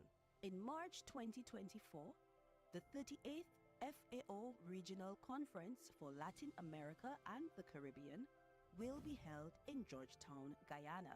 For 3 days, heads of state and government, ministers, parliamentarians, representatives of civil society and the private sector from FAO's 33 member countries in Latin America and the Caribbean will meet to address regional priorities, translated into FAO's mandate as an objective, clear, and realistic response to combat hunger in the region. Multiple actors from across the region have forged synergies to contribute to national efforts towards more efficient, inclusive, resilient, and sustainable agri-food systems, and support the 2030 agenda promoting better production, better nutrition, a better environment, and a better life. We can create a new reality and build a Latin America and the Caribbean free of poverty, hunger, and inequality, leaving no one behind.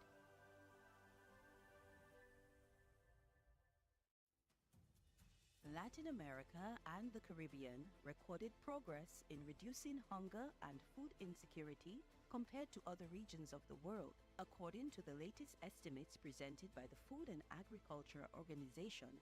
However, the scenario continues to be worrisome, with 43.2 million people suffering from hunger.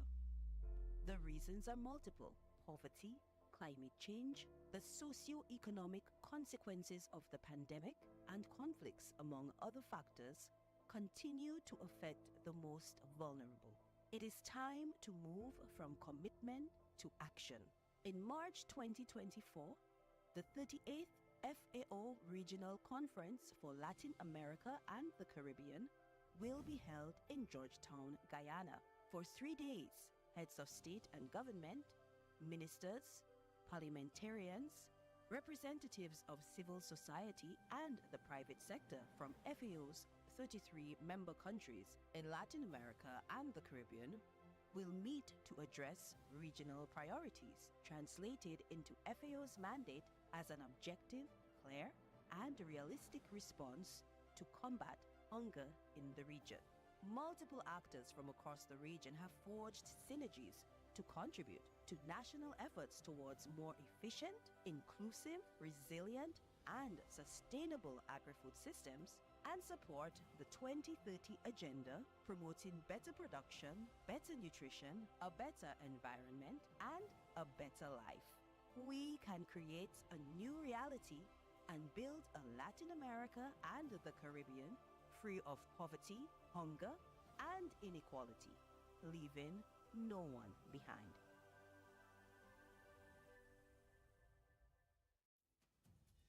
Latin America and the Caribbean recorded progress in reducing hunger and food insecurity compared to other regions of the world, according to the latest estimates presented by the Food and Agriculture Organization.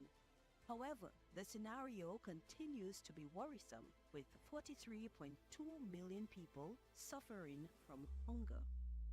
The reasons are multiple: poverty, climate change, the socio-economic consequences of the pandemic, and conflicts, among other factors, continue to affect the most vulnerable. It is time to move from commitment to action. In March 2024, the 38th FAO Regional Conference for Latin America and the Caribbean will be held in Georgetown, Guyana. For 3 days, heads of state and government, ministers, parliamentarians, representatives of civil society and the private sector from FAO's 33 member countries in Latin America and the Caribbean will meet to address regional priorities, translated into FAO's mandate as an objective, clear, and realistic response to combat hunger in the region.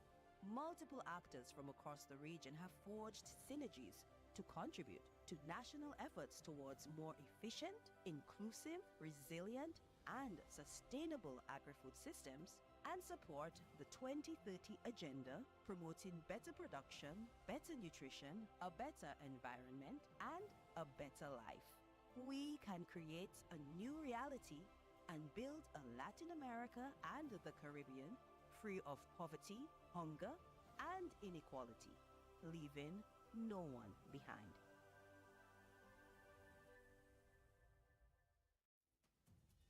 Latin America and the Caribbean recorded progress in reducing hunger and food insecurity compared to other regions of the world, according to the latest estimates presented by the Food and Agriculture Organization.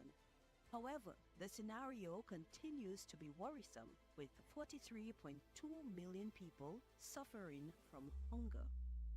The reasons are multiple: poverty, climate change, the socio-economic consequences of the pandemic, and conflicts, among other factors, continue to affect the most vulnerable. It is time to move from commitment to action. In March 2024, the 38th FAO Regional Conference for Latin America and the Caribbean will be held in Georgetown, Guyana. For 3 days, heads of state and government, ministers, parliamentarians, representatives of civil society and the private sector from FAO's 33 member countries in Latin America and the Caribbean will meet to address regional priorities, translated into FAO's mandate as an objective, clear, and realistic response to combat hunger in the region. Multiple actors from across the region have forged synergies to contribute to national efforts towards more efficient, inclusive, resilient, and sustainable agri-food systems, and support the 2030 agenda promoting better production, better nutrition, a better environment, and a better life. We can create a new reality and build a Latin America and the Caribbean free of poverty, hunger, and inequality, leaving no one behind.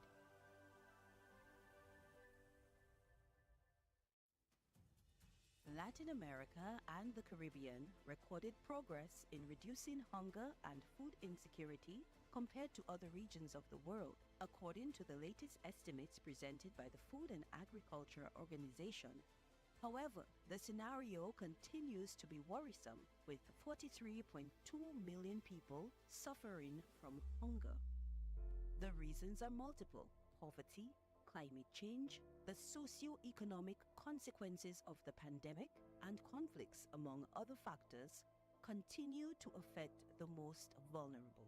It is time to move from commitment to action.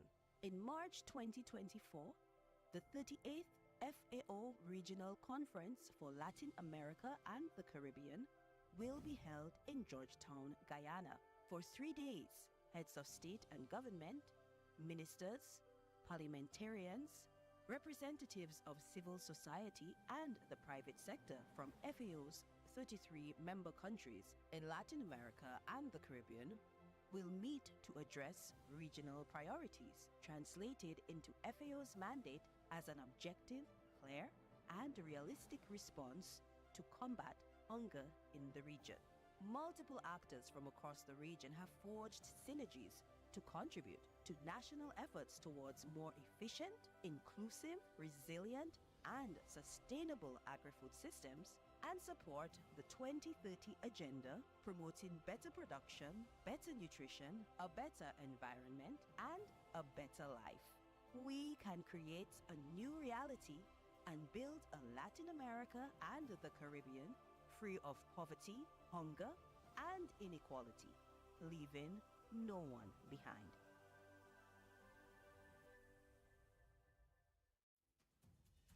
Latin America and the Caribbean recorded progress in reducing hunger and food insecurity compared to other regions of the world, according to the latest estimates presented by the Food and Agriculture Organization.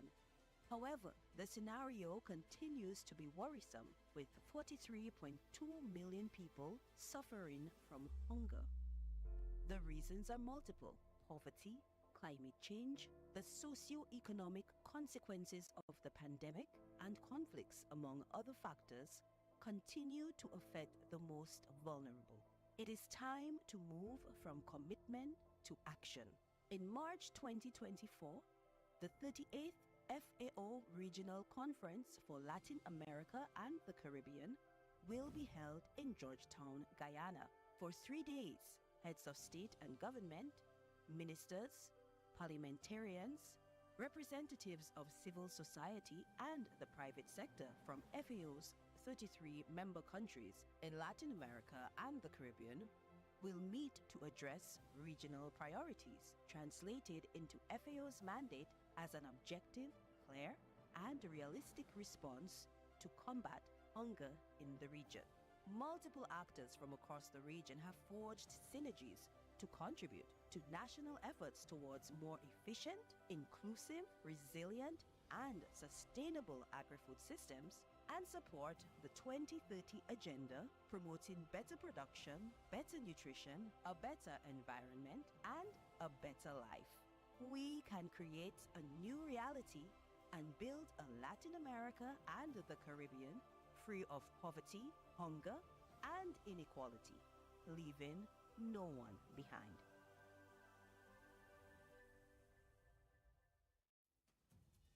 Latin America and the Caribbean recorded progress in reducing hunger and food insecurity compared to other regions of the world, according to the latest estimates presented by the Food and Agriculture Organization. However, the scenario continues to be worrisome, with 43.2 million people suffering from hunger. The reasons are multiple: poverty, climate change, the socio-economic consequences of the pandemic, and conflicts, among other factors, continue to affect the most vulnerable. It is time to move from commitment to action. In March 2024, the 38th FAO Regional Conference for Latin America and the Caribbean will be held in Georgetown, Guyana. For 3 days, heads of state and government, ministers, parliamentarians, representatives of civil society and the private sector from FAO's 33 member countries in Latin America and the Caribbean will meet to address regional priorities, translated into FAO's mandate as an objective, clear, and realistic response to combat hunger in the region. Multiple actors from across the region have forged synergies to contribute to national efforts towards more efficient, inclusive, resilient, and sustainable agri-food systems, and support the 2030 agenda promoting better production, better nutrition, a better environment, and a better life. We can create a new reality and build a Latin America and the Caribbean free of poverty, hunger, and inequality, leaving no one behind.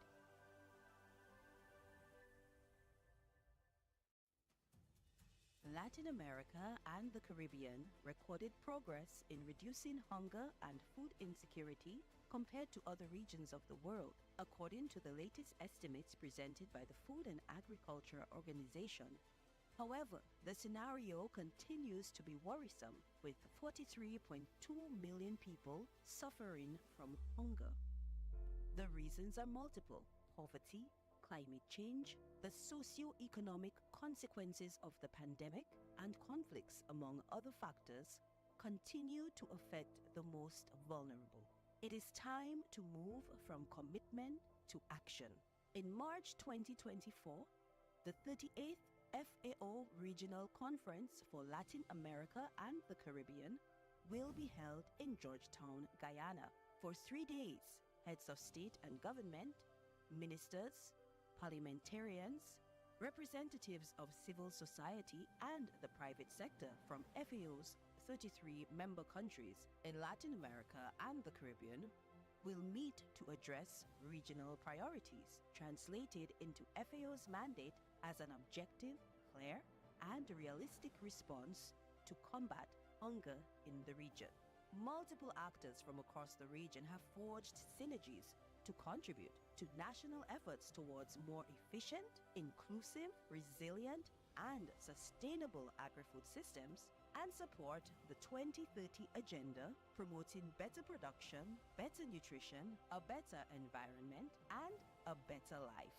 We can create a new reality and build a Latin America and the Caribbean free of poverty, hunger, and inequality, leaving no one behind.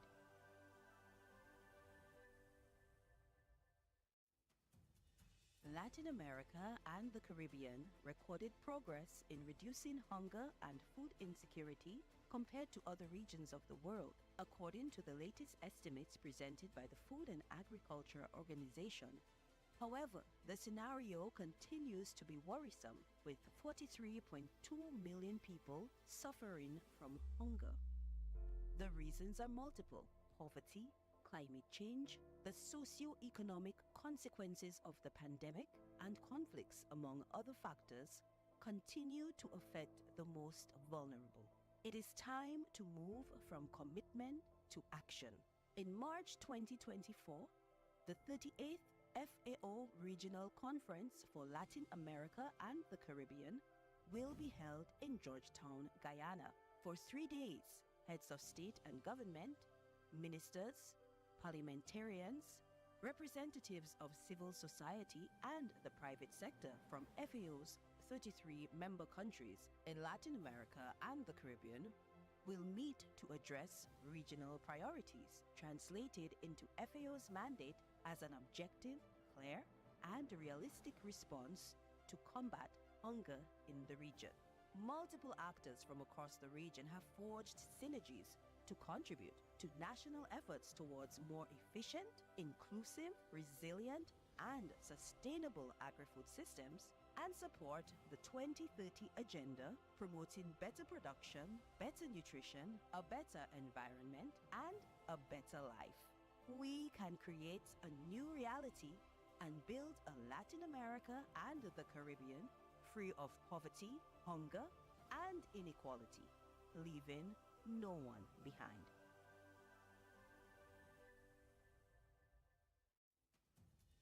Latin America and the Caribbean recorded progress in reducing hunger and food insecurity compared to other regions of the world, according to the latest estimates presented by the Food and Agriculture Organization.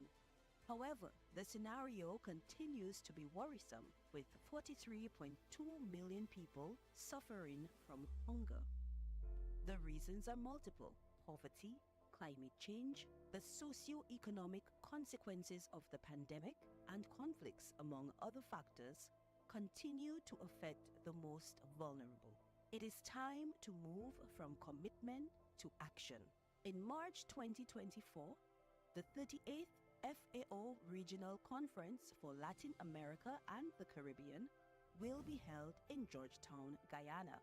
For 3 days, heads of state and government, ministers, parliamentarians, representatives of civil society and the private sector from FAO's 33 member countries in Latin America and the Caribbean will meet to address regional priorities, translated into FAO's mandate as an objective, clear, and realistic response to combat hunger in the region.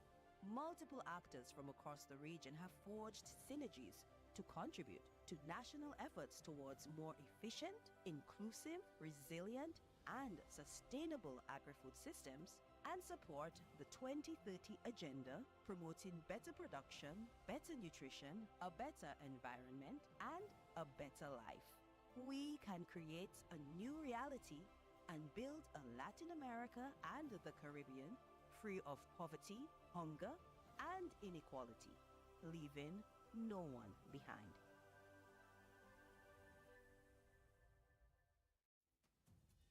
Latin America and the Caribbean recorded progress in reducing hunger and food insecurity compared to other regions of the world, according to the latest estimates presented by the Food and Agriculture Organization. However, the scenario continues to be worrisome, with 43.2 million people suffering from hunger. The reasons are multiple: poverty, climate change, the socio-economic consequences of the pandemic, and conflicts, among other factors, continue to affect the most vulnerable. It is time to move from commitment to action. In March 2024, the 38th FAO Regional Conference for Latin America and the Caribbean will be held in Georgetown, Guyana. For 3 days, heads of state and government, ministers, parliamentarians, representatives of civil society and the private sector from FAO's 33 member countries in Latin America and the Caribbean will meet to address regional priorities, translated into FAO's mandate as an objective, clear, and realistic response to combat hunger in the region. Multiple actors from across the region have forged synergies to contribute to national efforts towards more efficient, inclusive, resilient, and sustainable agri-food systems, and support the 2030 agenda promoting better production, better nutrition, a better environment, and a better life. We can create a new reality and build a Latin America and the Caribbean free of poverty, hunger, and inequality, leaving no one behind.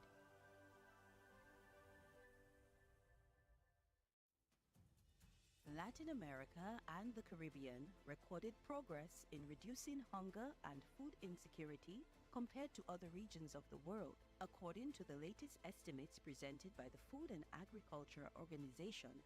However, the scenario continues to be worrisome, with 43.2 million people suffering from hunger. The reasons are multiple: poverty, climate change, the socio-economic consequences of the pandemic, and conflicts, among other factors, continue to affect the most vulnerable. It is time to move from commitment to action. In March 2024, the 38th FAO Regional Conference for Latin America and the Caribbean will be held in Georgetown, Guyana. For 3 days, heads of state and government, ministers, parliamentarians, representatives of civil society and the private sector from FAO's 33 member countries in Latin America and the Caribbean will meet to address regional priorities, translated into FAO's mandate as an objective, clear, and realistic response to combat hunger in the region. Multiple actors from across the region have forged synergies to contribute to national efforts towards more efficient, inclusive, resilient, and sustainable agri-food systems, and support the 2030 agenda promoting better production, better nutrition, a better environment, and a better life. We can create a new reality and build a Latin America and the Caribbean free of poverty, hunger, and inequality, leaving no one behind.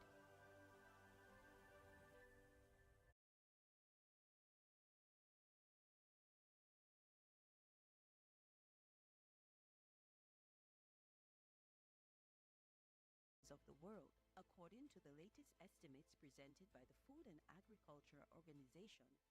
However, the scenario continues to be worrisome, with 43.2 million people suffering from hunger. The reasons are multiple: poverty, climate change, the socio-economic consequences of the pandemic, and conflicts, among other factors, continue to affect the most vulnerable. It is time to move from commitment to action. In March 2024, the 38th FAO Regional Conference for Latin America and the Caribbean will be held in Georgetown, Guyana. For 3 days, heads of state and government, ministers, parliamentarians, representatives of civil society and the private sector from FAO's 33 member countries in Latin America and the Caribbean will meet to address regional priorities, translated into FAO's mandate as an objective, clear, and realistic response to combat hunger in the region. Multiple actors from across the region have forged synergies to contribute to national efforts towards more efficient, inclusive, resilient, and sustainable agri-food systems, and support the 2030 agenda promoting better production, better nutrition, a better environment, and a better life. We can create a new reality and build a Latin America and the Caribbean free of poverty, hunger, and inequality, leaving no one behind.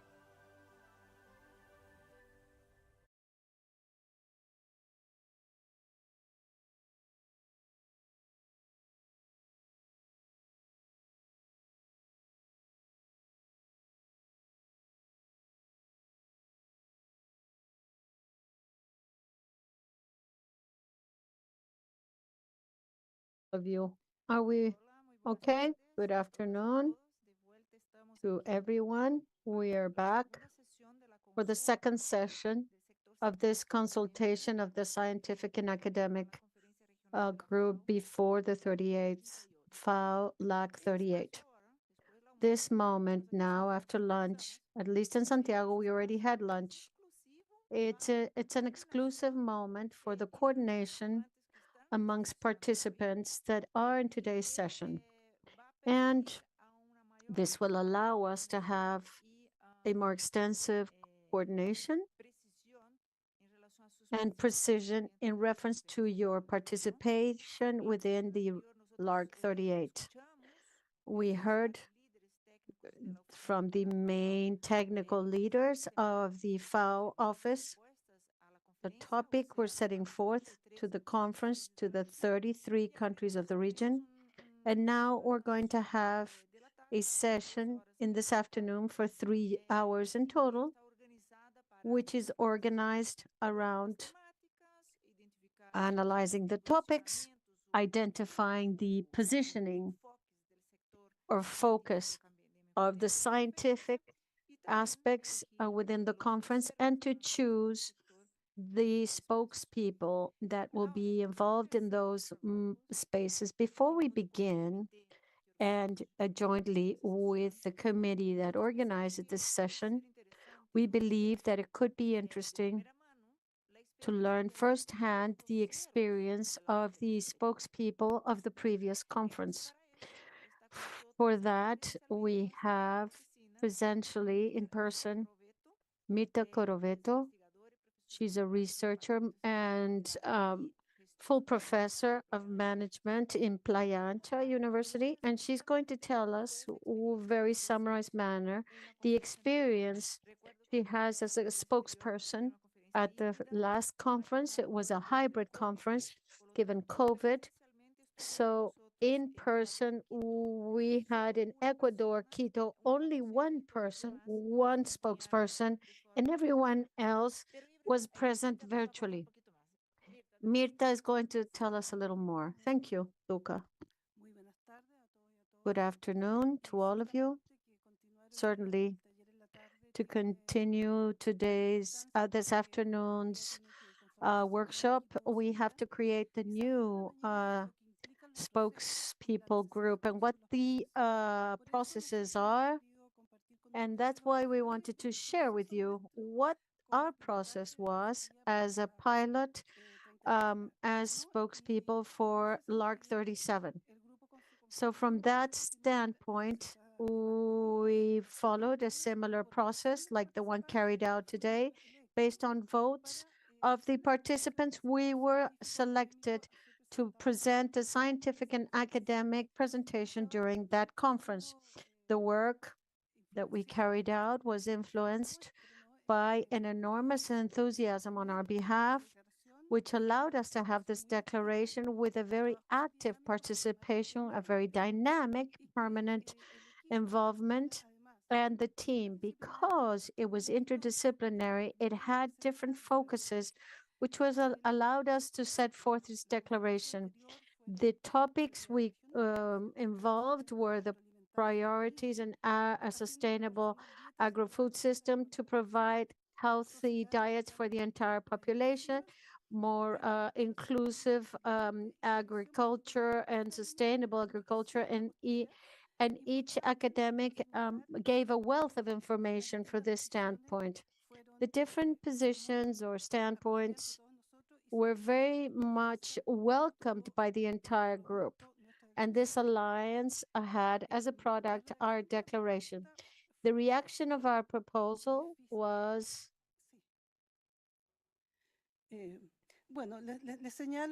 I was just stating at the bottom the strategic analysis that were indicated by the FAO leaders as the priorities for this meeting, to have them available to have your tasks, facilitate your tasks for the afternoon.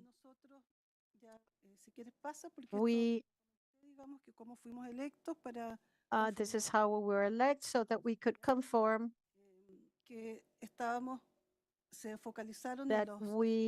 that was focused on the regional purposes and the multidisciplinary team, which allowed us to have this standpoint and gave us a wealth of information in our declaration. The meeting during LAC 37 in 2022 was developed in a specific situation in the world, given the sanitary emergency of COVID-19, and only one of our team participated in person, and everyone else was virtually involved or remotely involved. I would like to state that the presentation was structured around various players during this meeting in Ecuador. In addition to this declaration, the spokesperson could intervene at different moments, as previously indicated, that it is important that the entire team have a full knowledge of all the requirements.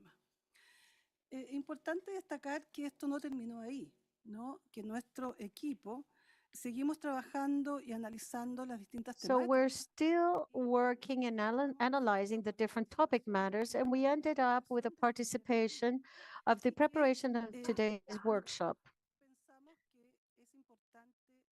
We believe that it is significant to strengthen this support and to provide joint feedback by participation, which is joint in nature. As academics, we can strengthen and encourage these topics because they are priorities, and that the academic world can carry out research, a cross-section research that will be a contribution to mitigate these aspects. The strengthening of the governance and institutions that were presented for better nutrition, for better life, for better production and better environment.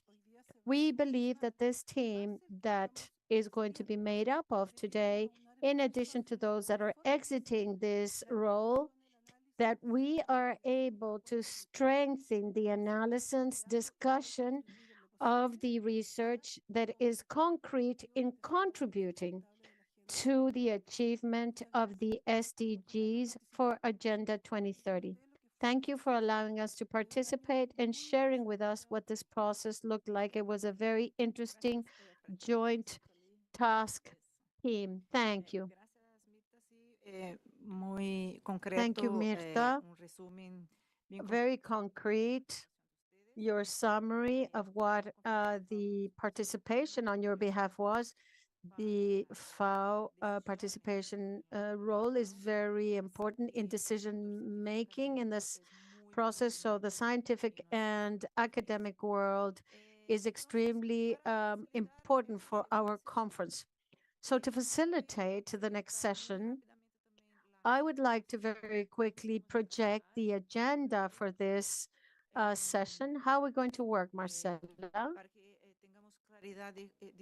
So that we have some clarity on how one of the moments of this afternoon. We're going to begin while Marcela projects the agenda. We're going to begin with group work. We're going to allow each one of you to select the topic that is closer to your research and where you could provide more input. We have better production, better environment, better nutrition, and better life. And then we will call for you to go to the respective groups.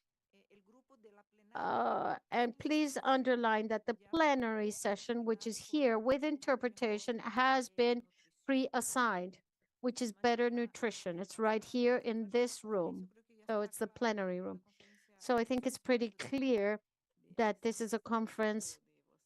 There's a team, our spokespeople, our committee. So the agenda, please, Marcela. There we go. So right now, we are going to go into, we're 8 minutes late. We're going to begin with the work groups. We're going to be 4 groups. Better Life is in the plenary, and each one of the groups has a moderator who will provide you with a guideline of how this dynamic in the groups will take place. Each one of these groups should finish with a recorded comment of what you would like to be set forth as a topic in the regional meeting in LAC 38, which is with your interest, with your research. You can set this forth when you're taking notes. It is very important that you identify which topic. There's an open microphone. One of the topics that you believe is in the conference and should be a part of this discussion and declaration. Y que no debiese tener más que 2, 3 o máximo 4 ideas fuerzas, pero vamos a hablar. It should not have more than 2 or 3 aspects. We'll talk about it later. There should be a session in groups of each one of you, divided in these 2 categories that are important for the conference, and then fundamental topics for the final declaration. These are 2 different things. Then we will define which are the topics that we want to set forth for the declaration. We're not going to define the manner in which it's written, but yes, the fundamental topics. And then we will select the spokespeople for LOG 36. We will have a prepared list so that everyone can apply. You can present when you want and when you have availability, when the conference is over, and then a selection, and then we will do an analysis of the last 5 finalists. The next. Here's the regional conference. I would like to tell you that it's done in 2 sets. On the left-hand side, at the top, you have the superior officers, which is from the 11th to the 13th of March, which are senior officers, which are technical discussions, and the 5 spokespersons must be there. And then the ministerial meeting in Guyana, most of it is in person, but there will be a possibility of participating in a hybrid or virtual modality. And there will be the representatives of government and also observers and spokespeople of the civil society, academic sectors, and observers. The objectives are very clear. The countries are going to define the agenda for the next millennium and the identification, transformation of the food process systems. And also as a product, we're going to have 4 products. The first one, a document that systematizes the discussion of session number 1. Then there will be a summarized document with the records, comments, and recommendation of the scientific and academic sector for like 38, which is a shorter for the next biennium, and then the declaration of the scientific academic sector, and then that will be read, in the meeting with the participation of 33 countries. And lastly, there will be a nomination of spokespersons, which would be 5, that would be representing the scientific and academic sector at this conference. I will explain this later. I think we can go to the teamwork. Marcela, or you divide the groups, or we can begin calling, yeah? That would be best. Now we're going to divide in groups. Each group will have a moderator, a facilitator that will explain in details what the dynamics in the groups are. The idea is that each group, after 50 minutes, I believe, you can bring back to this plenary session the topics that FAO should consider or with more or less strength to the regional conference, and then declaration. Those are the products you need to deliver. We will divide in 4 groups, as I mentioned. Better nutrition will remain in the plenary. Whoever wants to talk about better nutrition will be here in this plenary session with interpreters, and then the other ones will go to each group as they're called. Now, does anyone have a doubt? Lucia, do you have a doubt? Please, your mic. And Sandra also has a comment. Lucia? Do you want to say something, please? Or ask a question?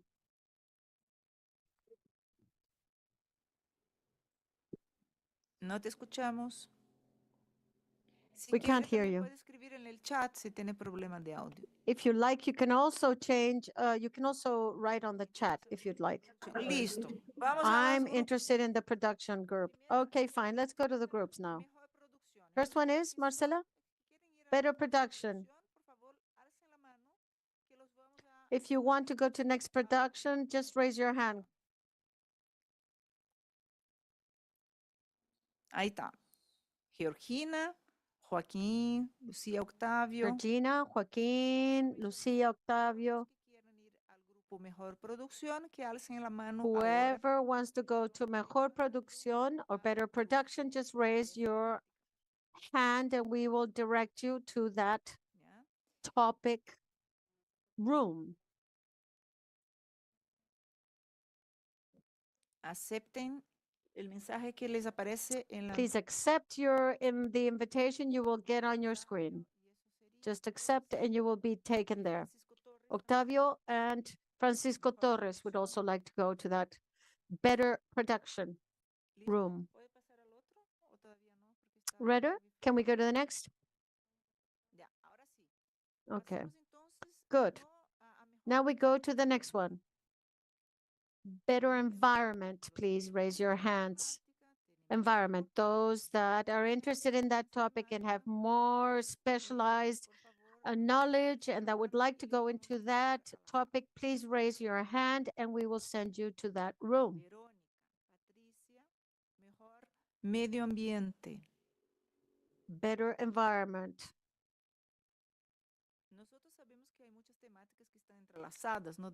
We know that there are various topics that are interwoven when we talk about agri-systems, but without a doubt, I believe that this allows us to have the possibility of having more people participate. Ready? Now we will go to better life. Better life. Those of you that want to participate of this debate, better life, please raise your hand. We have Daniela, Emma, Marcel, Silvia.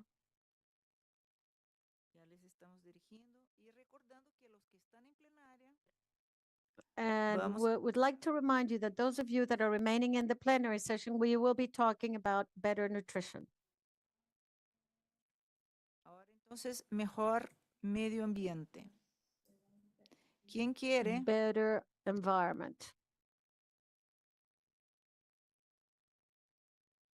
¿Quién quiere entrar al grupo de mejor ambiente? Alce la mano. Si no lo Who wants to enter the group of better environment? Please raise your hand or else we will close it now. Fernando has his hands up for the environment.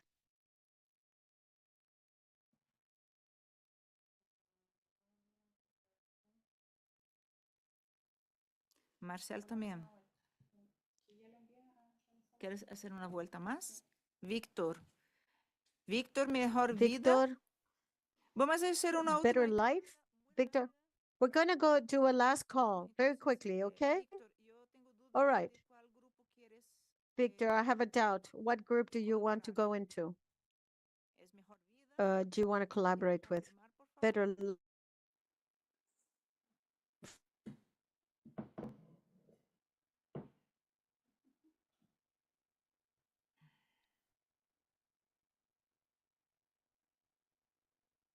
Ya. Entonces, igual en el chat, Marcela, vimos que varios se On the chat, Marcela, several people selected their groups. And Marcela, who's supporting you, supporting me here, if you want to go into a screen, if you want to go to a group and you're invited on the screen, please accept it. I think we're done then. Very well. We go now. Marcel, didn't you want to go to better production or better life? Mejor vida, Marcela. Life. Bueno, entonces nosotros estamos en la plenaria, vamos a abordar el tema de mejor nutrición.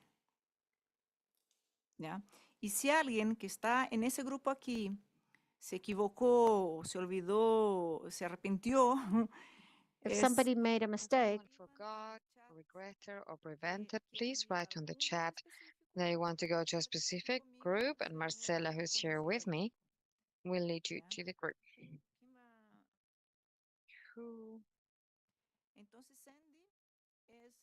So Sandy is the moderator of the Better Nutrition Group. So I give the word to her, and I need to go with us. Ahí sí. Hola. Sí, Sandy. Muchas gracias. Ahora Yes, Sandy. Thank you very much. Now with you. Thank you. Mi compañera Mirta, que está por allá. Together with Mirta, who is over there, I have to moderate this Better Nutrition Room, and I'm going to be sharing my screen.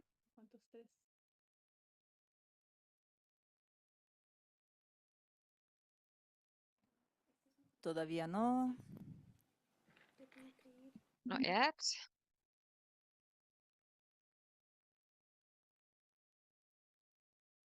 Ahí vemos tu pantalla, Sandy. Here we see the screen, Sandy.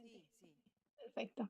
Bueno, pues como les comentaba yo y como So comentaba as I was saying, and as Luca was saying, we are gathered here to see the regional priority number 2, end of hunger and achievement of food and nutritional security. And this is a consult with the scientific and academic sector, Mirta Cloveto, and myself as moderators. So within the points that we were talking about this morning regarding this strategic framework of FAO for this period of 2022 to 2031, and in this case, we're going to be focusing on this part, better nutrition, and those would be healthy diets for all, nutrition for the most vulnerable. So then we continue focusing ourselves on the documents that FAO has provided us to basing ourselves and to base the discussion on this for the session. So we are presented with 5 programmatic priority spheres. First one, which is on what FAO has been working on in this biennium. The first one is healthy diets for all, and that are very closely related to the SDGs. And within each one of them, what they present as the points which they're going to pay the most attention to, we can see this one, contribute to reverse hunger and increase food security, access physical and economic access to safe nutritional food to achieve healthy diets, support policies and programs intended to reduce overweight and obesity, and also promoting agro-food trade. All of these related to healthy diets for all. So regarding nutrition for the most vulnerable, we have contribute to reverse hunger and increase food security, and also ensuring the physical and economic access to safe, nutritious food to achieve healthy diets. Third, safe foods for everyone. And the points are ensure physical and economic access to safe, nutritious food to achieve healthy diets and promote agro-food trade, which is very closely related to sphere 5, transparent markets and trade. And in the fourth, we have the reduction of the food waste and loss, which is related to ensuring the physical economic access to safe, nutritious foods and to achieve healthy diets. So with all of these, we need to start a dialogue and a discussion around these proposals in the spheres that FAO is doing, these programmatic spheres, and what contributions could we make from the academia, the suggestions of the topics, and that could be, as Luca was mentioning, is that the contributions in the technical document of FAO, and this would be the first roadmap, and secondly, we have concrete suggestions. Which concrete suggestions we can get from the contributions done that will be indicated or pointed out in this statement that we do as the academia. So if you think this is okay, we can assign a speaker. So we can take the minute, our investor ideas, and I'm going to be writing some of the points here, some of these two, be that the suggestions for topics for the statement or the contributions to the technical document. So we can finally make all of these and choose somebody that is going to be who's going to be representing the plenary. Those who want to participate, please raise your hand. I don't know if before arriving, maybe Mirta would like to say something. So we can start with the participation and comments, and after Mirta, maybe we can raise our hands to make our contributions. Please go ahead. Thank you, Sandy. I believe that you've given all of the overview. I'm sorry, my phone is on somehow. That happens. So you're giving us all the guidelines that we need to address. Therefore, this is very clear. So therefore, we need to start working on this with the team that we made up with the group Better Nutrition. Thank you, Mirta. Please go ahead. Who would like to start? Within these spheres, what topics do you think would be the most relevant ones where we should focus or should be highlighting in the FAO technical document?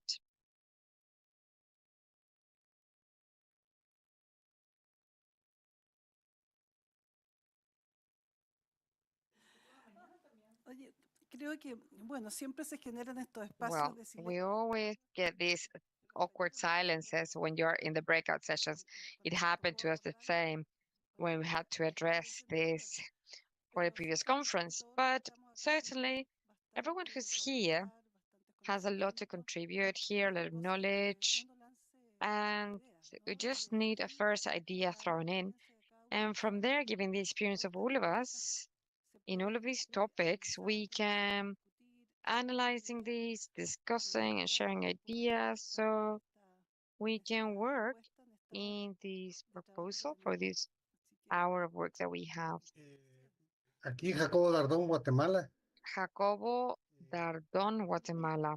En lo relacionado al tema de mercados. Related to markets, La tendencia en general hacia el fortalecimiento. The trend in general towards the strengthening of the market, but in its version of centralized markets in a direction towards the big market centrals or towards exports or regional trade. So I believe in the post-pandemic, we saw a very interesting phenomenon urbanos como in y sobre urban todo en las zonas neighborhoods, rurales, especially in rural la communities, generación de of mercados the cantonales generation of markets surgidos en la pandemia. that are coming from the pandemic. De So acuerdo a esa experiencia, based on that experience, denota un problema this fundamental shows a fundamental problem in the perspective of small farmers de la agricultura familiar y la for agroecología, family agriculture and agroecology, which is los productos de un that territorio the products of a territory go to the city center and then they go back to the territories. There's no knowledge on the functioning. We speak about short circuits, but there's not enough knowledge, at least here. yo que And also, I believe that reading the results that we got in the first biennium, we had micro companies, rural micro companies, but then it will be about understanding how in the territories the markets function. How can they become an opportunity in terms of food sovereignty, territorial food sovereignty, to study the knowledge and the design of methodologies in terms of market, canton-based market, and territorial ones with a territory focus. Se han digitalizado Breaking this trend. So we have digitized prices at a big company level. All of the technology also has this path of centralization. So this biennium could be about progressing and knowledging of how these markets work and what is the potential for those markets for family farmers,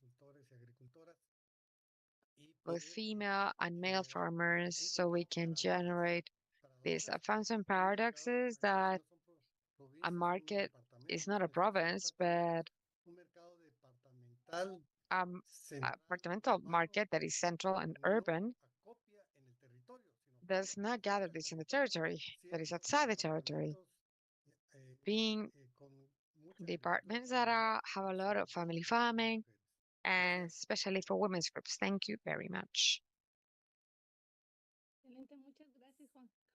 Thank you very much, Jacobo. Sandy, can you maybe enlarge the letters so we can read it? Let me check it. No sé si puedo tomar la palabra aquí en I don't know la... if I can take the floor now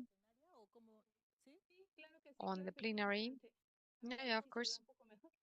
Eso, perfecto. No, creo que esto ayuda mucho tener a la vista las áreas It priorizadas. helps having the topic and thinking of our role to bring the evidence to the discussion. It will be important to understand as a framework what we've done in the high panel of experts, such as the entry points in the agri-food systems, where we can maybe have an incidence of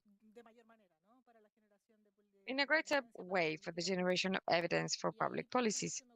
And there, maybe I'm thinking that professional access such as food loss and waste, or those that are targeting the final stage of the agri-food chain. Maybe we can make this more specific when we talk about promoting agro to promote trade. So it would be interesting to take the words that Joao said this morning, which is the how. How do we think that we can maybe promote agri-food system towards the consumption of healthier foods in a sustainable fashion? So maybe do a double click on some of the regional spheres and contribute with this evidence-based perspective.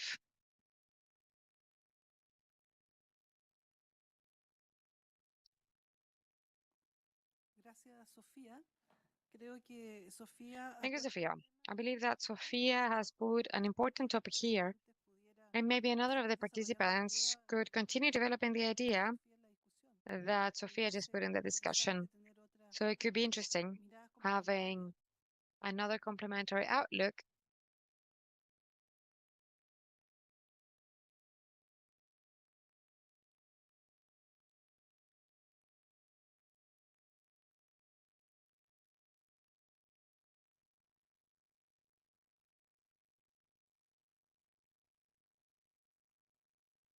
Adelante, Sandra Viviana.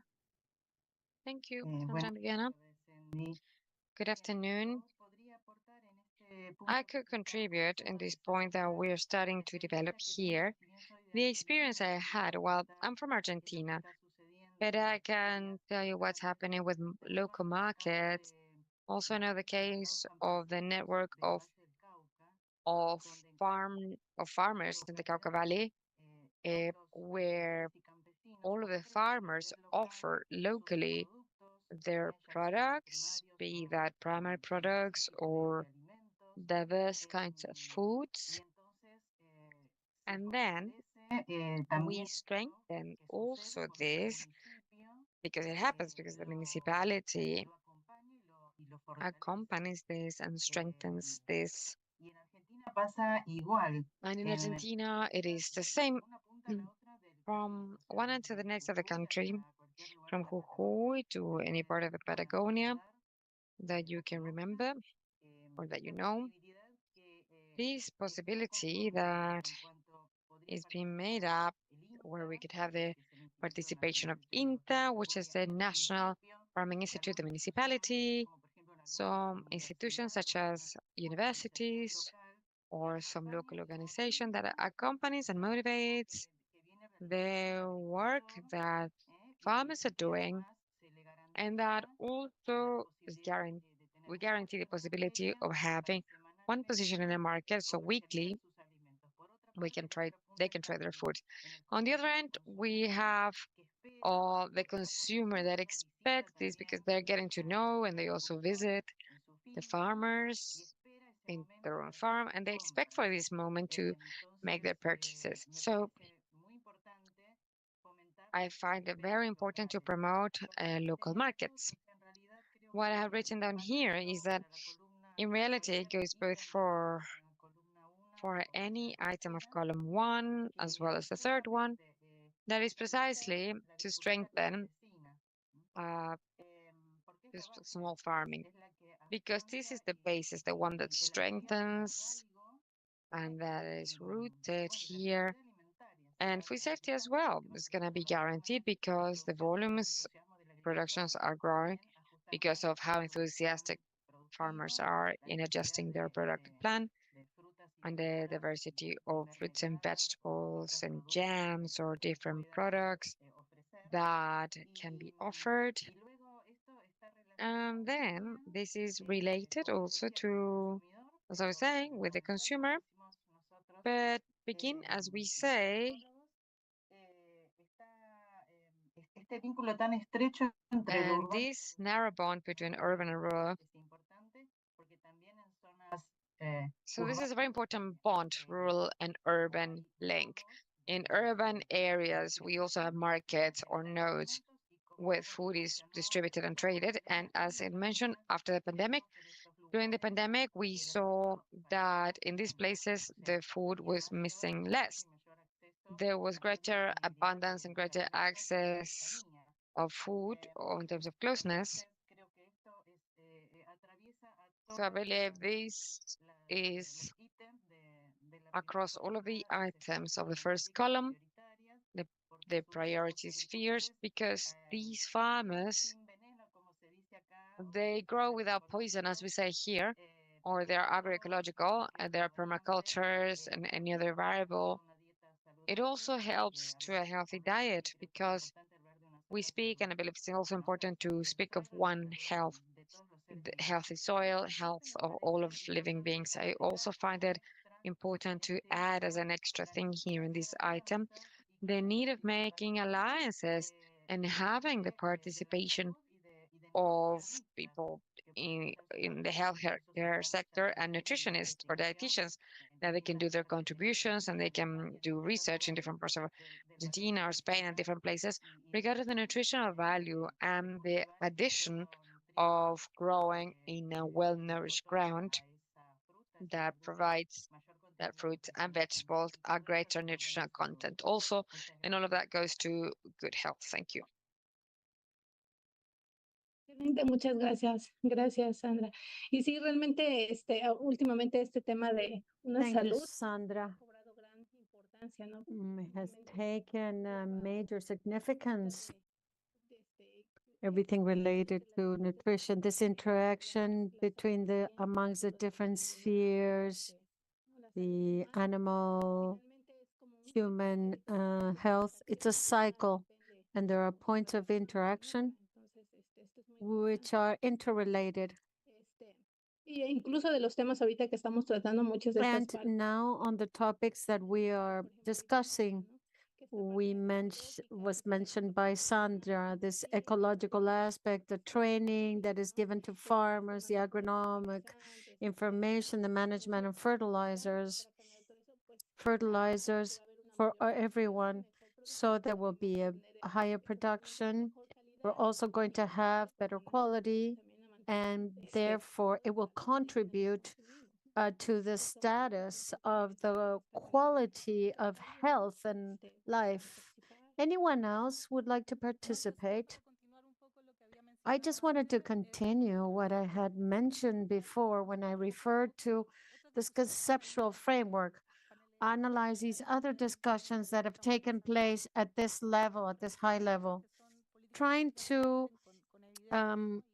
collect evidence of public policies. Do we center ourselves on that, or do I diversify it? Will it be precise to continue on them if we know that these are not cost effective?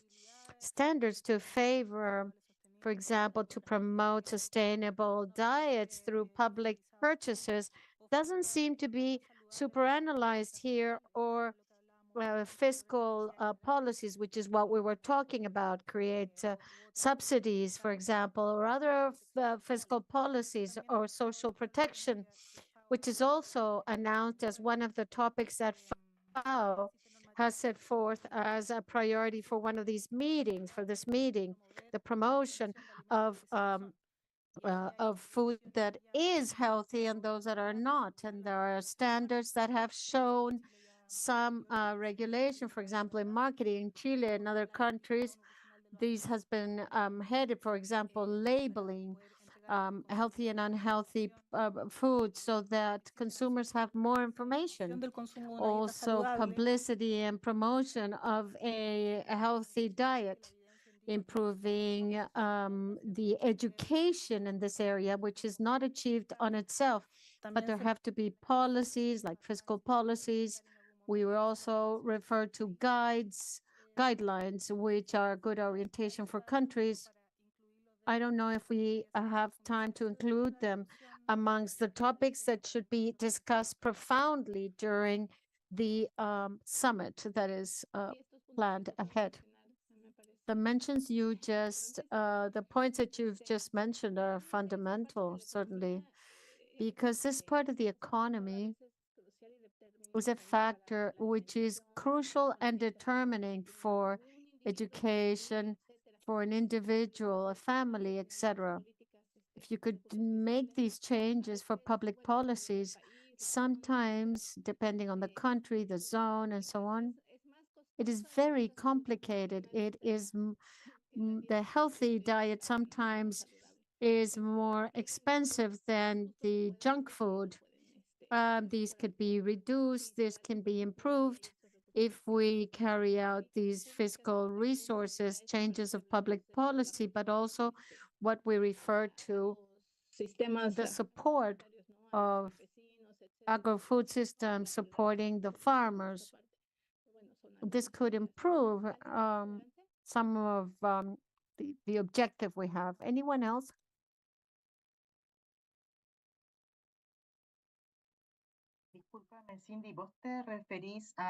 Sorry, Cindy, are you talking about the cost for the farmer or for the consumer? or for anyone else in this value chain, because this would be a topic also that needs to be discussed, and it's said that we could take involvement, for example, the agrochemicals or agrotoxins are extremely expensive. Therefore, they are going towards a agriculture free of toxins and chemical aspects. So the costs go down. Tal vez con todos los que intervienen en esa cadena. Maybe with everyone in this value chain that goes to the rural area. No sé a qué te referías con costoso, porque el I costo don't know what you refer to. para la salud también es, pero no se The contempla. cost for health is very high and it's not considered. Yo creo que son todas justamente Those are, yes.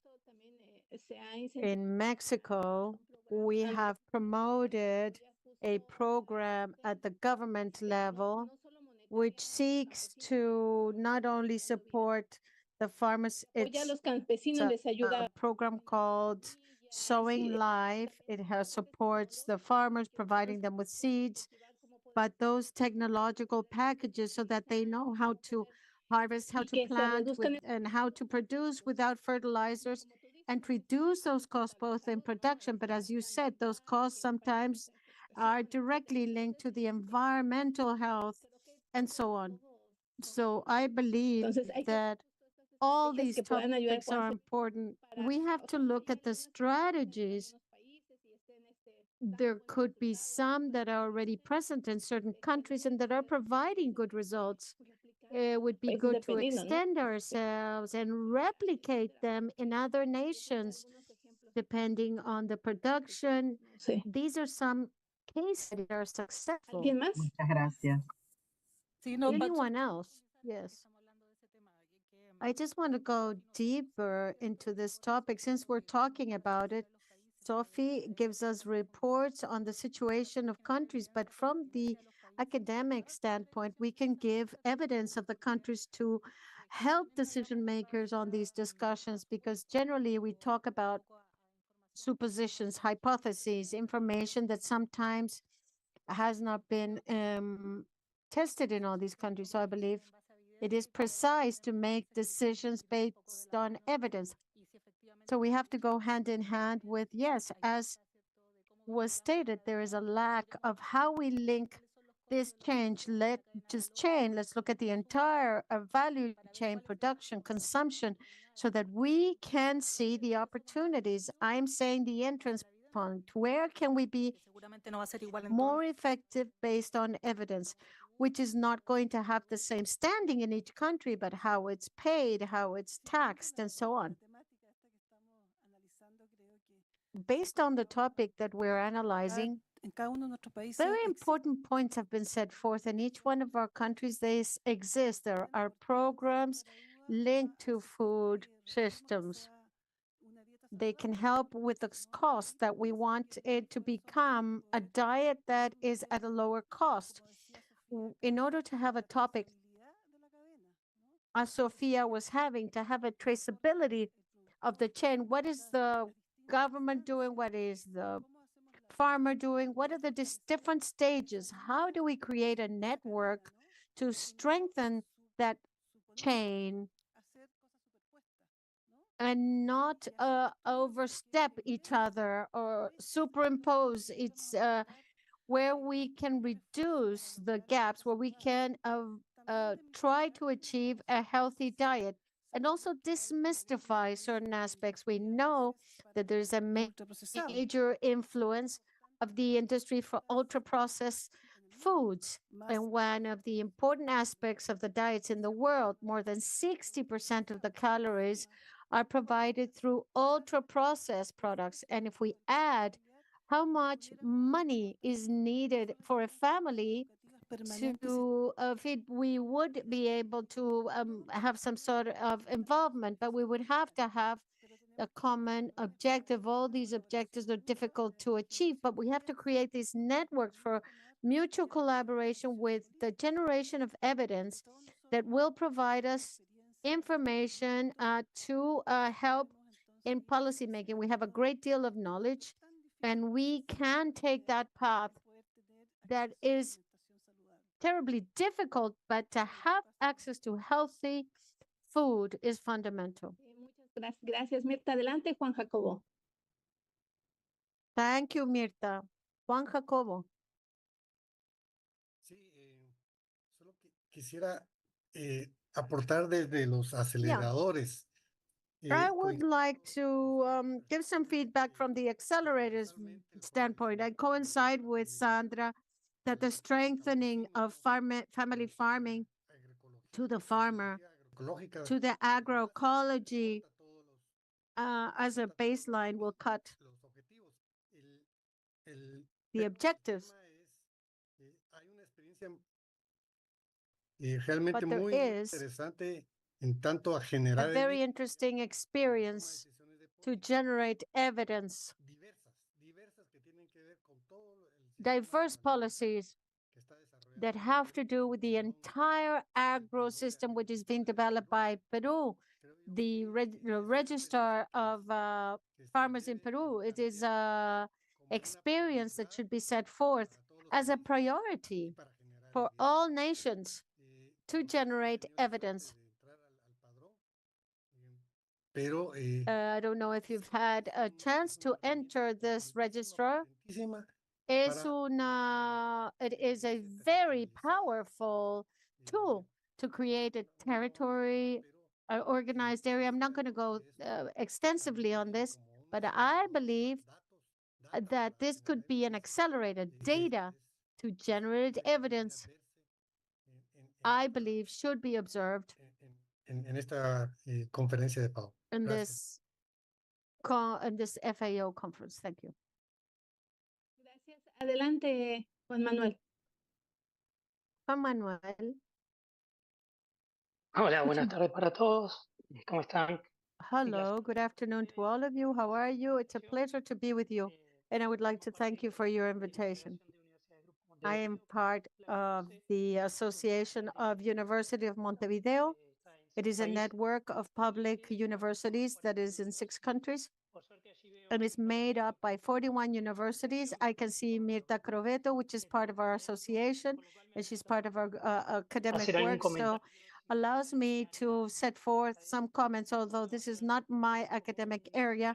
I would like to set forth a viewpoint as an articulator of the possibility of our team of scientists could support some of the documents that could support the presentations or concrete actions for the next conference. We believe that we have been observing that the focus, the cross-cutting focus that FAO is sending is something that we have supported extensively because this transdisciplinary, multidisciplinary, where the academic world has it could have a great incidence based on the evidence that is being set forth. And not to extend myself too much, I wanted to transfer to you. We have made up many multidisciplinary teams. Some of them take on these topics in particular and others peripherally, and they contribute towards topics that we define jointly. And this is where, in what you defined in your framework of topics, in sustainable development, we already have a production and we already have a great deal of evidence that is sustained based on the participation of scholars from many countries that are part of our association: Brazil, Argentina, Chile, Bolivia, and Paraguay. And there are concrete analysis on circular economy, the loss of trade and supply chains. We could give you some information of several countries. There is some work based on the alternatives for the market, for family farming, everything related to cooperativism, how to strengthen the circuits based on agro food. Unfortunately, they do not have enough support by government agencies. In addition to setting forth evidence, it has the capacity to allow for certain producers, small-scale producers, to start with circuits based on state-led resources. They can create their own resources, not only linked to spaces, linked to food, but also toxins, health, good nutrition, and so on. So in principle, I would like to say that we're available. Our expectation is to be able to support you as much as we can. We have people working on these topics already, so we're available to support you, and we will send you the documentation we have available, and also contact you with scholars that are working on these areas and provide feedback Juan Manuel. on the topics analyzed. Thank you very much.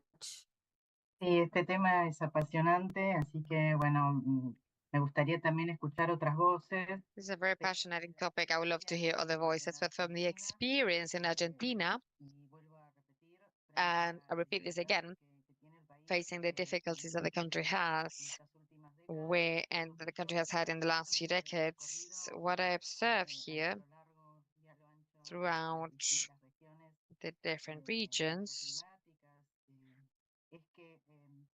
what I observe is that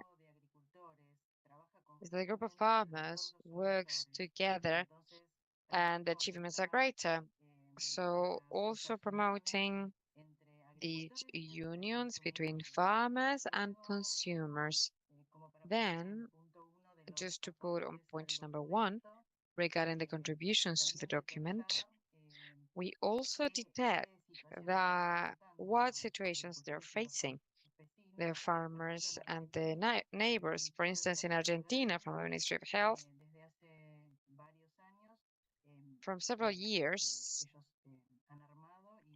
they have set up this and they have a bank for supplies. So in the event of any climate related adversity like a tornado or so, they are given certain supplies because this is very costly and sometimes they lower their guard. So then they lower the guard, and by that I mean that they get discouraged if they can't continue. Mostly the fruit products, those who are in this type of primary production, the costs are high and the income are not as high, so as sustaining the family group when they are faced with these climate challenges. So on the other side, I got lost. There's another comment regarding the registry of farmers. And as I was saying here, this database, as it was said by Jacobo, what happens in Peru, Argentina, we have a registry there. Also from the Ministry of Agrarian Development, and not only for this to be statistic data, but they are granted a certified seal, and this is also very rewarding because the truth is that we all know that farming activity or family agricultural activity is devalued. So that acknowledgement where they are stressed with how valuable the work they do is very important, not only for them to be a statistic number so we can address it or contribute to it, but for them in particular. So we welcome those types of actions where the state or the government is always present based on the needs and motivations of the community. Thank you, and my apologies. Thank you, Sandra. So I am writing down here what are some of the ideas and contributions you've mentioned, or where they could go. If some people think that maybe some of these ideas are incomplete, or maybe we need to do something else, go ahead. If we need to change it, and if we need to, if you think it needs to be in both, let me know.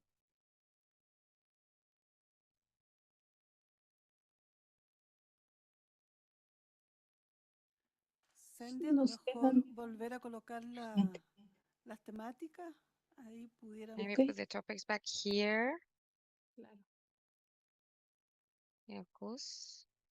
Mm,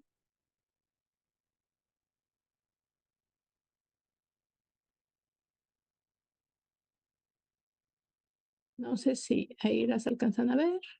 I don't know if you can see it there. Maybe make it a bit bigger.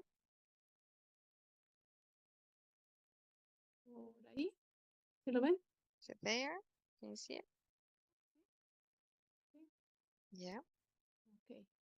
Bueno, entonces, básicamente ya estuvimos. So basically, we were talking about healthy diets, this part of marketing, most vulnerable people, and these policies for fiscal programs on healthy diets for all or healthy foods for all.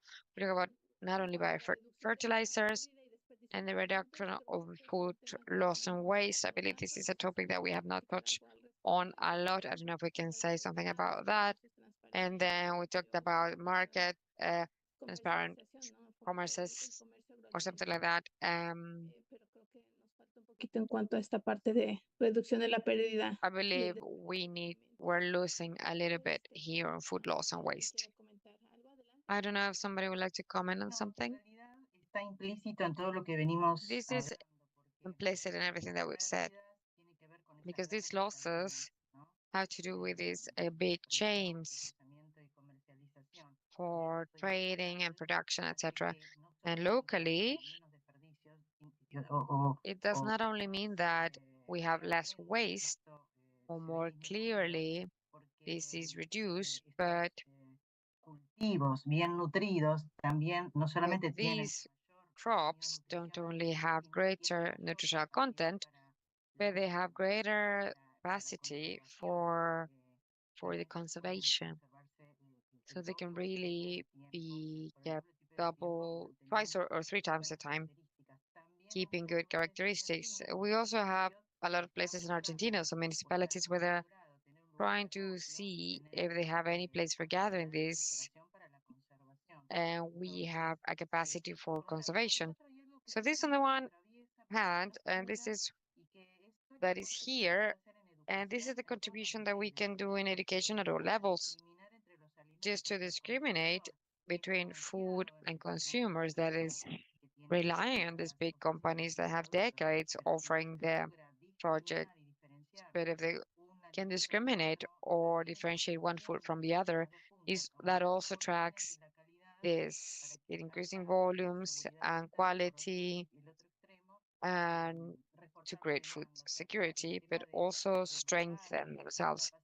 So this is not only about training themselves at a technical level, it's not basic things that happen with the consumer that does not have a lot of clarity on the reduction of biodiversity, where foods are only based in 3, 4, or 5 crops, maize, wheat, rice, and that's about it. So when they can internalize these matters at any level, even in neighborhood meetings, the creation of awareness is very important, and the change in the attitude when purchasing and reading labels and checking what they're purchasing, it is very noticeable. Gracias, sí, Sandra, definitivamente. Thank you, Sandra. Definitely, this part of food education is a fundamental part, is the basis, I believe, of pretty much everything. So I was also thinking regarding the part of food technology, because basically we sometimes refer or focus on production, farms, etc. But what happens when we have an excess or surplus of food? We have a surplus in production. So people see this training and maybe they don't have the knowledge to see what they could do. Can I make jam? Can I make some preserved food jars? What can I do with this part, the exchange of food?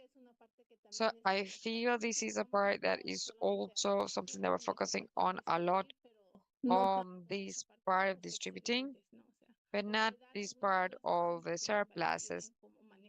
in terms of variability, or how to manage these food that have that production that they're having. ¿Alguien más? So I believe this is something. Remember, all of these documents, we all need to be contributing in the different experiences, point of view, to enrich this as much as we can.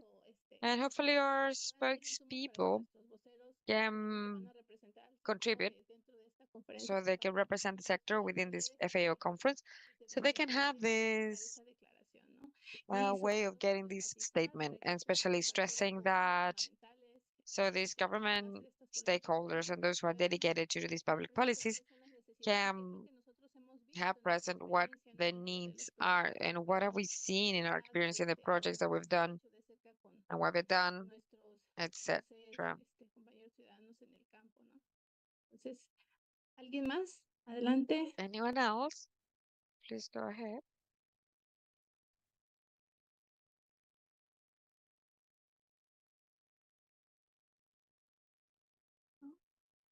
Les vuelvo a presentar para que vayamos sin Present this again. Muy cortito. Adelante. Un poco para compartirles lo que está pasando en Chile. El Ministerio de Agricultura de Chile. Yes, regarding what's happening in Chile, the Ministry of Agriculture in Chile, together, well, it was FAO and the Chilean government. They installed not a work table, is institutionalized in order to reduce food loss and waste, and they gathered a lot of evidence regarding losses. Not a lot of losses, but a lot of waste. And from there, we've carried forward together with the academy and the state. We've gathered some very successful initiatives. One of them is the microfood banks in the markets where they're regaining food that was wasted in the markets, and now they're given to vulnerable people. So they start crossing all of the different sustainable development objectives, or SDGs, sorry, and they are assessing that from the state, but hand in hand with the academy. So this is also a good practice that we can observe. Perfect. So that is something we can put here in technical document, maybe. Suggestions. We are about to close now. We have 1 minute, so we can wrap up. And let's go to the plenary.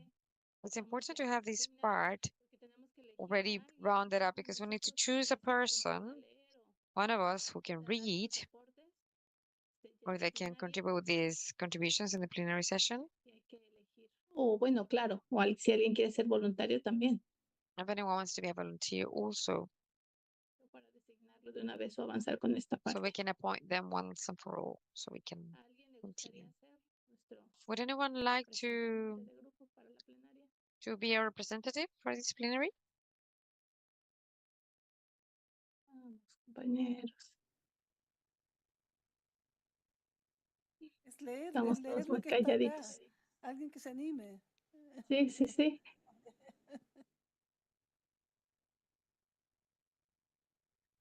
Sandra, ¿tú te animas a leerlo? Sandra, were you also going to read that?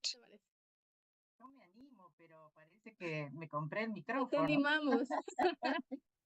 No te animamos para que puedas. I would like to encourage you then. So you can share this. I don't know how you feel about that. Yeah, we can share the screen. I read it. I'm sorry, everyone's coming back. We got kicked out. We were just chased out of the building, pretty much. What should I do here? It was very sudden. We were not prepared. Who from my partners? Georgina, compañeros de producción están por ahí. Yo termino de prolijar el PowerPoint y cuando nos toque quién So I finished doing the PowerPoint. So, and when we have to do it, who wants to present? Fernando? Me sacaron de la lucha, me tiraron al suelo. va presentando. It was like being dragged out of the building. Sorry. So maybe they present and we add on things. I do it for Fernando.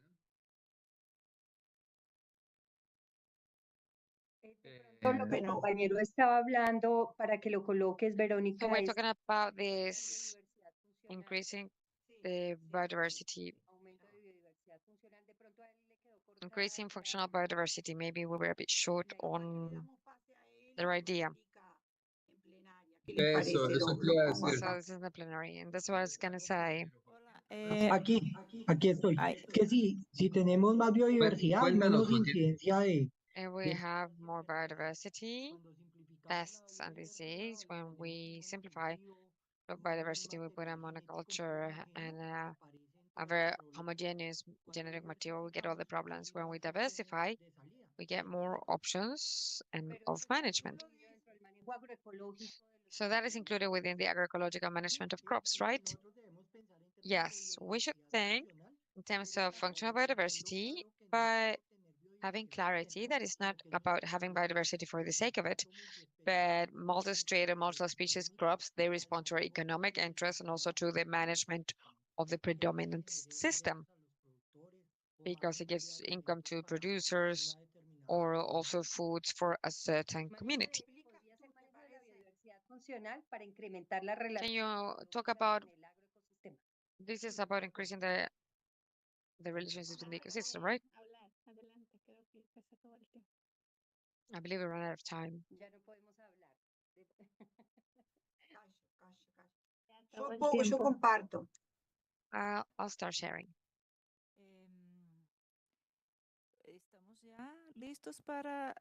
Are we ready for the plenary and the presentation of the groups then? Because if we are, I believe we should, right? We're all back together, right?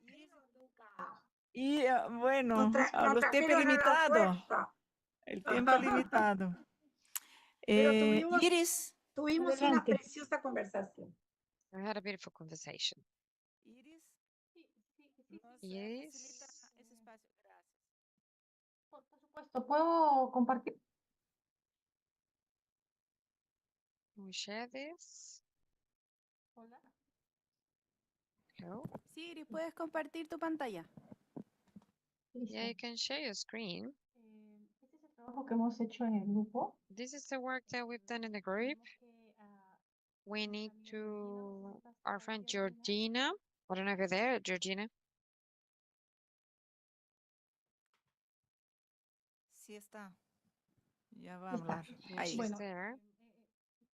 En nuestro grupo hemos trabajado lo que son In our group, we have worked on the production, efficient, inclusive, sustainable production, and for that, Georgina is the person drafting this, and the presenter is Octavo. I don't know if you're here connected. Sí, aquí es. Octavio. trabajado todas estas partes. We have talked on all of these parts, and we have managed to do this. You still found us. We were in the group when you were at this point. Octavio, all yours. Thank you. So, thank you for the comments of everyone. So, with the proposals based on what we wrote, these are regarding modification or suitability for what we consider that could be an important contribution.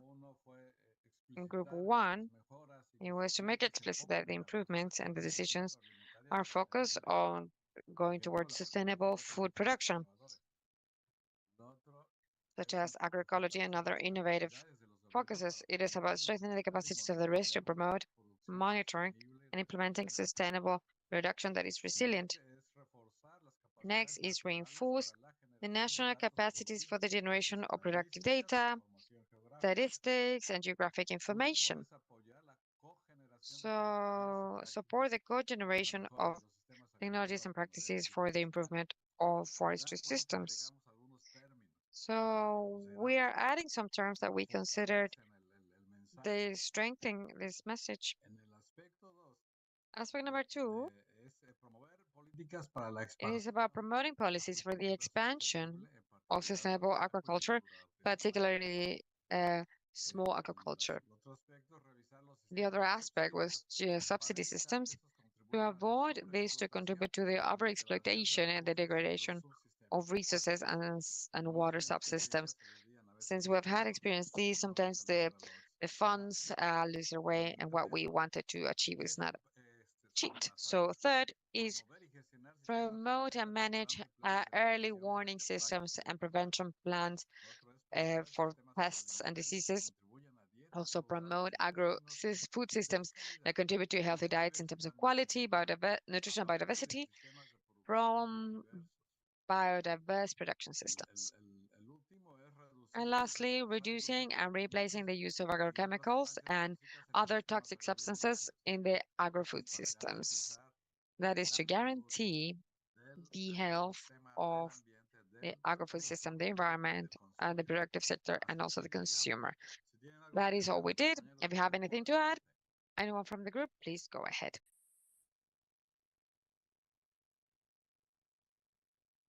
Bueno, en el grupo hemos estado súper dinámicos tratando de incorporar las We've iniciativas. been super dynamic in trying to incorporate the initiatives that we have. We're still waiting for number 4. There's some topics to create a summary. I don't know, Duca, how we would achieve this. I believe that, Georgina, you would like to conclude the topic. Since los otros grupos. we didn't have time, let's listen to the other groups. And then when we define the topic for the declaration, the group can suggest some of the topics that were discussed in that group. Georgina, thank you very much.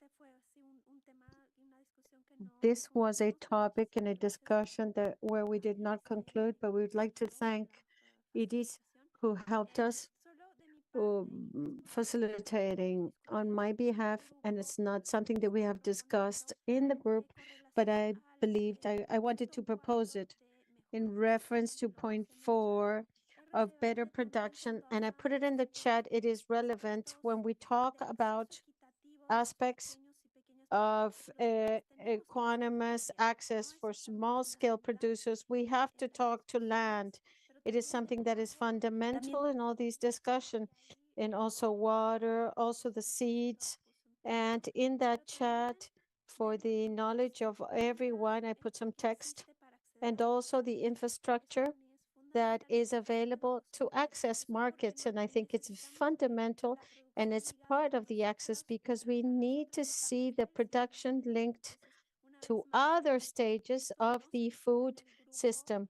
Once again, this was not discussed in the group, but I would like to set it forth in the chat so that we do not lose out on this idea. Thank you very much.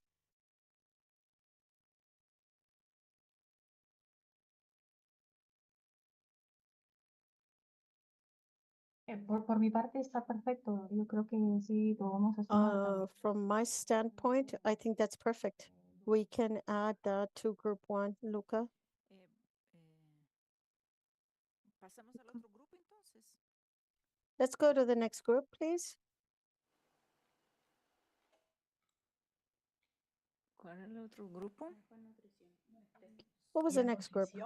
Verónica, ¿compartes la diapositiva? Verónica, will you share the overhead?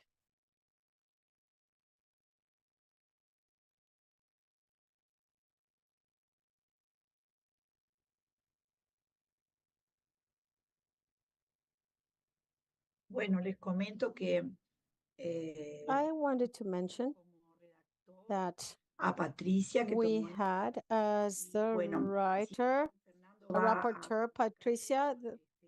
Patricia was our rapporteur, so the dialogue was a very filled and participative discussion, and we agreed. And also better production colleagues, we were not able to finish everything.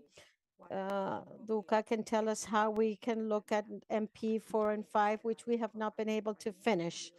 So I'm very thankful to the colleagues, and I will give Fernando the word so he can discuss a report on the 2 major ideas we discussed. It was a very fluid.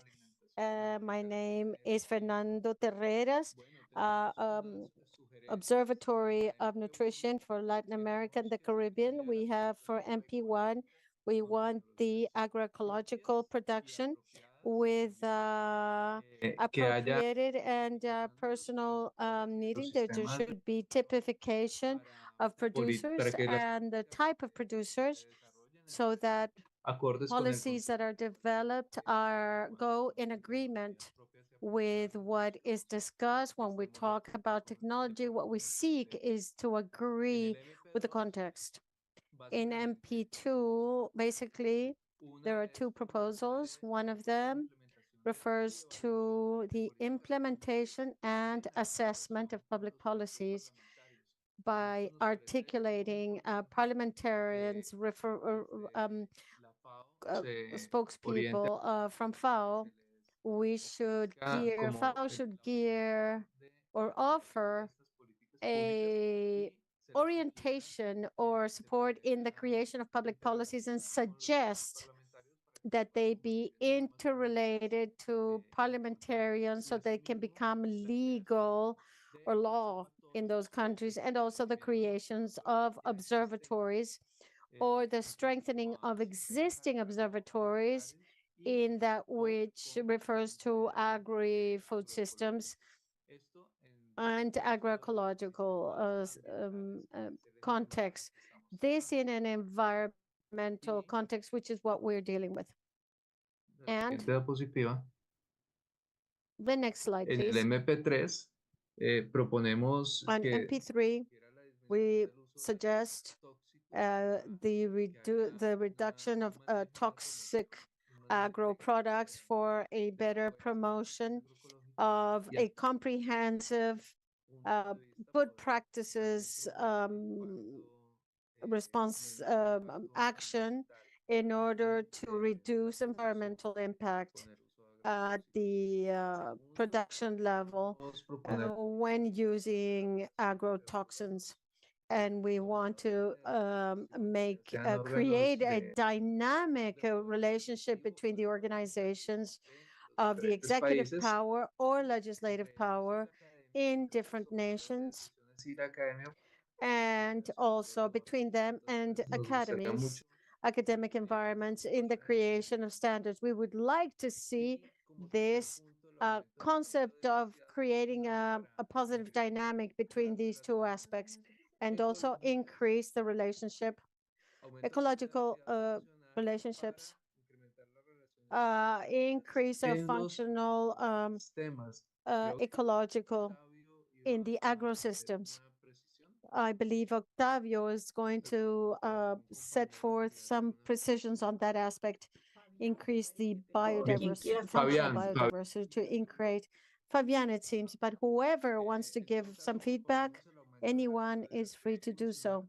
So in any case, we want to increase the functional biodiversity for ecological, the ecosystems.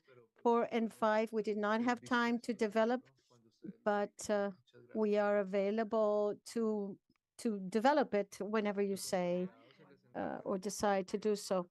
Thank you. Dalia también podría hacer Fabián, Dalia also. I know that someone else wanted to make a comment. Dalia? Hello, good afternoon to all. Thank you, Fernanda. Yes. Llegamos a un consenso entre los compañeros y en el consenso we reached a consensus amongst our colleagues, and we talked about the need to increase functional biodiversity, to increase the ecological development in agro systems. That is the point that it was important. And as Fernando stated, in MP4, we were not able to conclude, ¿verdad, Verónica? Or number 5, right, Veronica?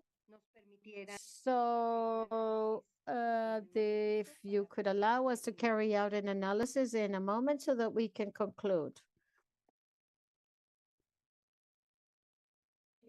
No sé, Duca, ¿cómo seguimos? Dejo de compartir. Duca, how do we continue? I'm going to stop sharing so Better Nutrition team can take on. Yeah, now we're going to Better Nutrition. Faltas. Voy a arreglar la And I apologize. There are various spelling mistakes here. We write so fast. A los que están con la PPT, con las PPTs, por For favor, manden. those of you that have your PPTs, please send them to Marcela. She's going to make sure that everything is compiled. Ok, perfecto. Better nutrition. Gracias. Bueno, nosotros trabajamos justo sobre el segundo. We worked on the second. Nos va a apoyar por aquí nuestra compañera Sandra Viviana So Clemente. we're going to have our colleague Sandra is going to read them. We did not MPs because we think they're all interconnected. Bien, muchas gracias. Sandra, the floor is yours. Thank you very much, Zandy. I am part of a team of teachers of the Chingones University of San Luis in Argentina. Era muy numeroso. You've seen that our Y el group tiempo escaso. was very large, so time was scarce. We had a very active participation of some of the people in the group. Sandy, que fue quien facilitó. So, as Sandy stated, she facilitated and allowed us to progress in our process. We followed the different spheres and the input for the technical document. Bueno, no es que lo hayamos categorizado, pero We sí haven't surgió en categorized it, but principio fortalecer la agricultura. The first topic was to strengthen farmers, agriculture, health, healthy diet, accessible healthy diet, fiscal policies to support or refer to fiscal resources for healthy diet access, promote regular food marketing in order to discriminate from one and the other, sanction or not benefit those ultra-processed foods that we all are aware that have consequences, side effects for health, programs and policies that will reduce costs in the production chain for consumers, environmental costs, and health costs. Their costs, what is more expensive, one or the other, but it will depend on what you're considering. If you're considering the environmental cost and the health cost, and this is distorted, and the evidence. We talk about short chains for trade to reduce the entire food chains. The benefits that exist in that sense are great, and the significance to promote farmers markets in the regions from the results that have been attained in the region with these activities, which puts us in contact and links these extremes. The farmers and producers put them in contact with the consumer, and this is very important at the moment of motivating the farmer. On the other hand, we want to detect what situation is taking place for the farmers, understanding that in different regions there are aspects that differ and need to be responded to locate in each region and identify the needs and differences. The suggestions for the declaration, these are linked to strengthening farm agriculture. It kind of repeats itself with farmers markets, farmers events, healthy food that will contribute to upkeep health, alliances between nutritionists in health and health to contribute. We talk about only one health, the health of food, of land, of soil, the entire chain when we talk about that, the traceability of that chain and the policies, the entire health context. Although we mentioned certain aspects that have been set forth in other priorities, we all know what we're talking about. And it's very important to achieve alliances, investors, to achieve these aspects and to carry out the traceability of this chain, promote public policies that will strengthen traceability, and implement restrictive policies to regulate unhealthy marketing of foods. The volumes of these foods that attempt against the health. We need to have an education of all players, but mainly we focused on consumers. But knowledge of the quality of foods and how to discriminate and recognize the benefits of types of foods with the natural ones and ultra-processed is very important. We could have a second to see if one of my colleagues of our group might want to add something that I could have skipped, because this took us to a reflection. Some remained silent, thinking and analyzing what you would include in this report.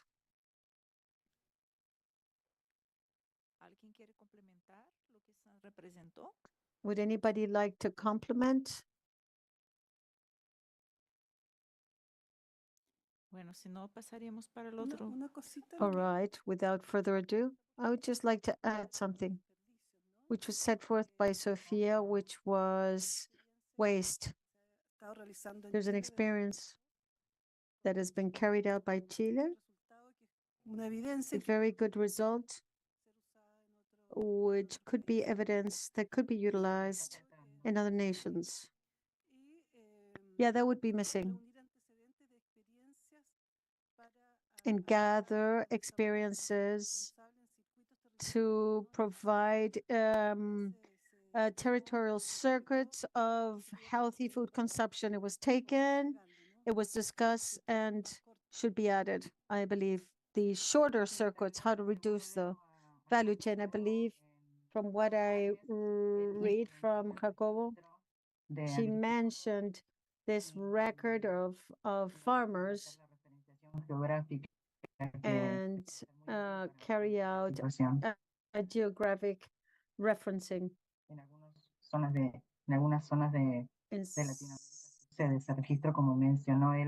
areas in Latin America, as he mentioned, it exists in Peru and also in Argentina. Octavio está con la mano levantada, veo.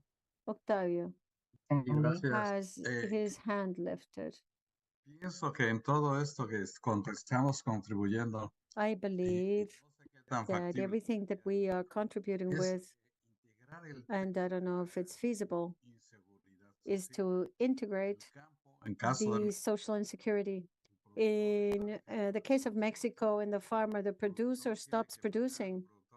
A producer has to pay. It's a situation that is thrown under the carpet. But even agroecological education, it is limited to the field to protect students, to care for teachers. At what point can FAO contribute to encourage, promote, and strengthen the health and life of people in the countryside, in the agricultural area? It's a very delicate topic, but I think it would be interesting to put it in the agenda. Thank you.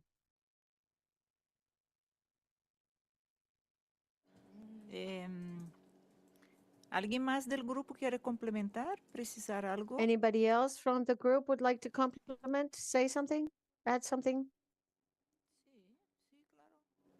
Georgina quiere hacer una precisión. Georgina would like to set forth a precision, a precise input. I'm not from part of the group, but based on what has been shared, thank you very much.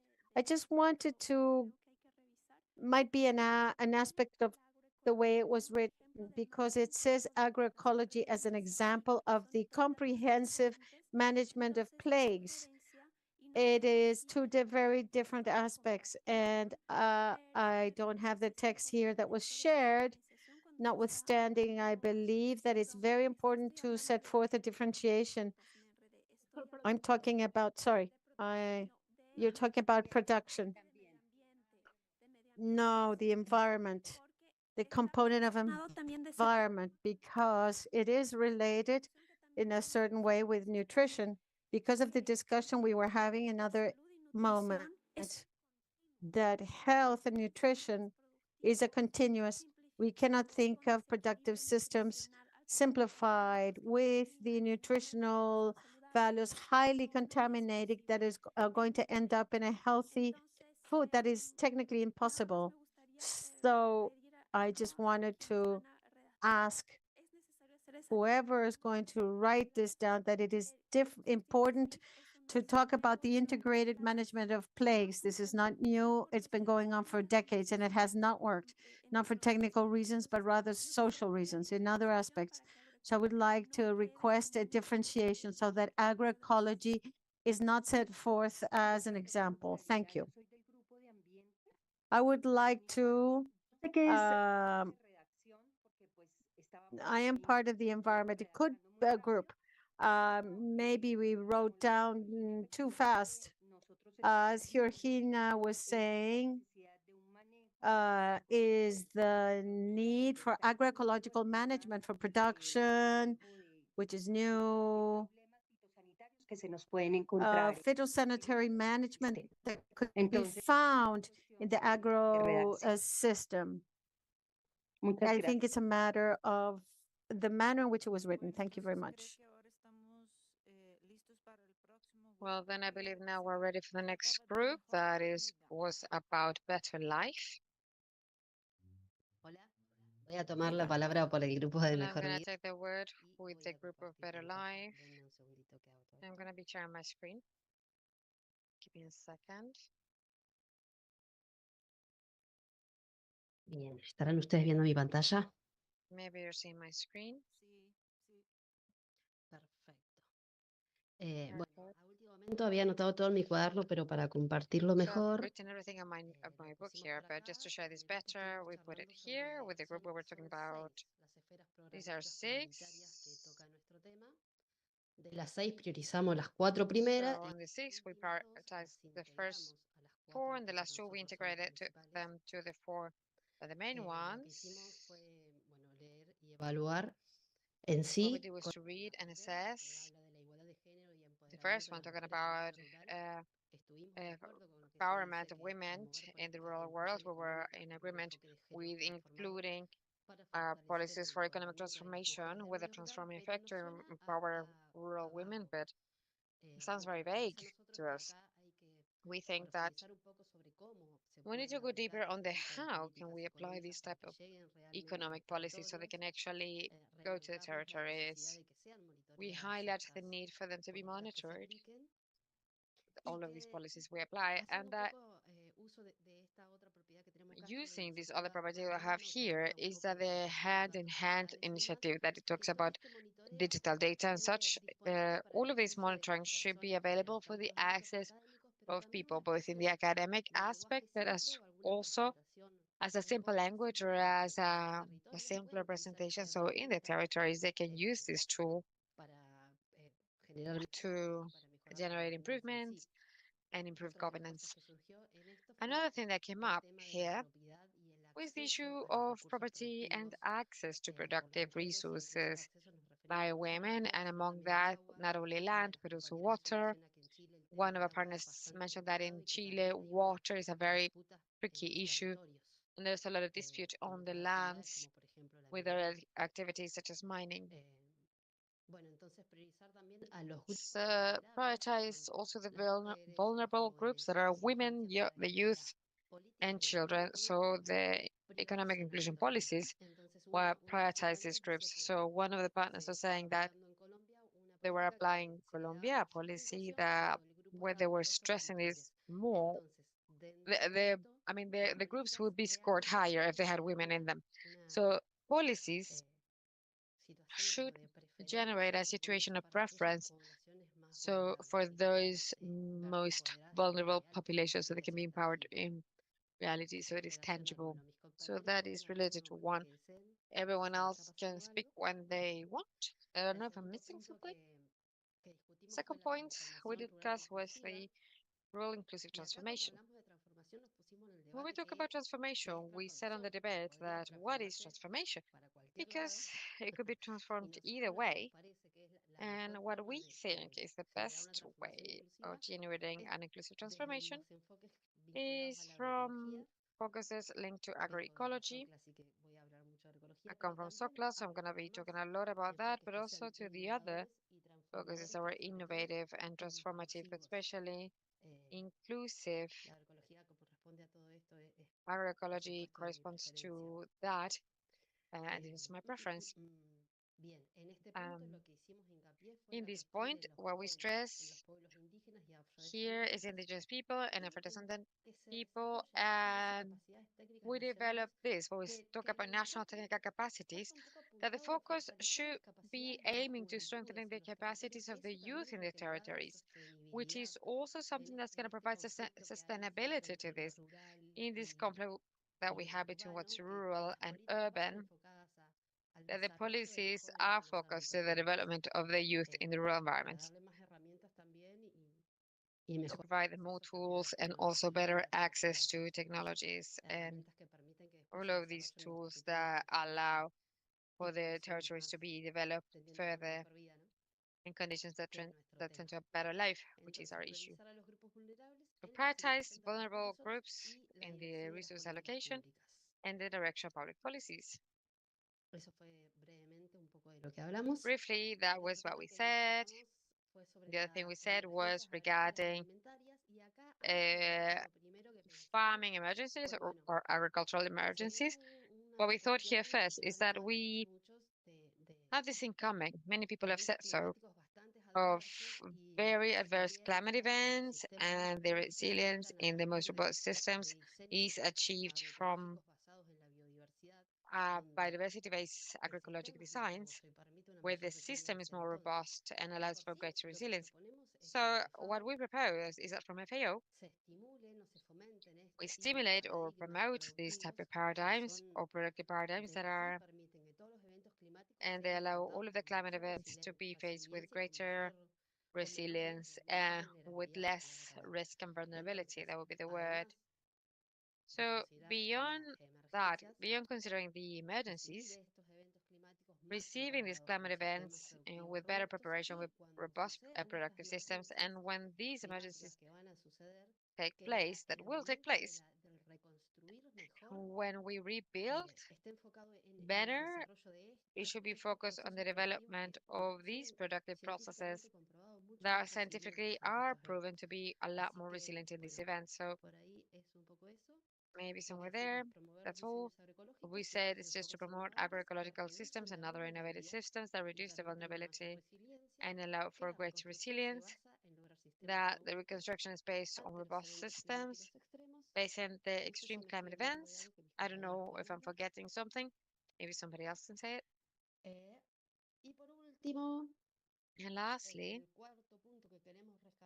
the fourth point that we want to highlight here regarding resilient agri-food systems, here mainly to have a resilient agri-food systems, we always stress the SDG 17 that talks about these partnerships to achieve the SDGs.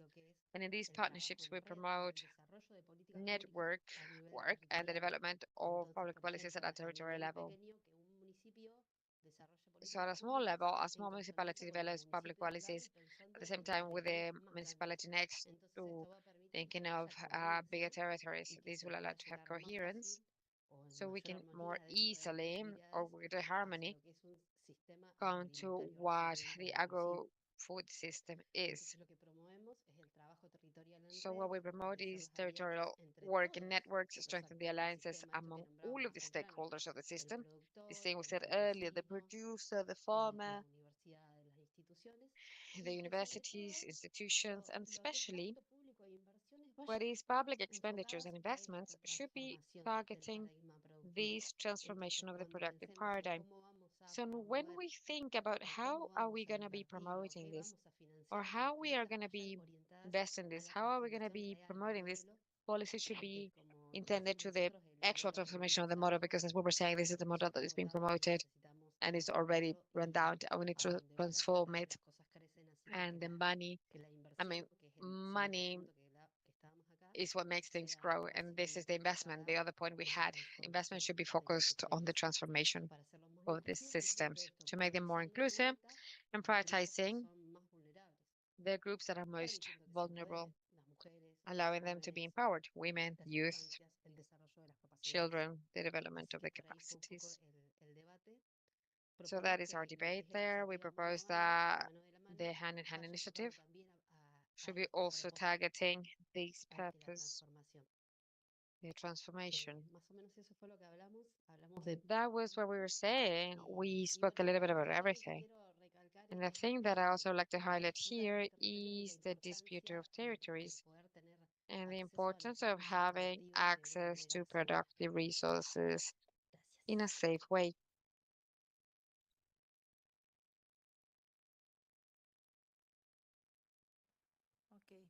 Muchas gracias. Right, thank you very much. Here we have Iris and Emma raising their hand, and maybe they're going to be adding to what the group presented for Better Life. And Emma? I would just like to reinforce the matter that Silvia already talked about regarding farming emergencies and food emergencies. And I think it is important, for instance, to consider that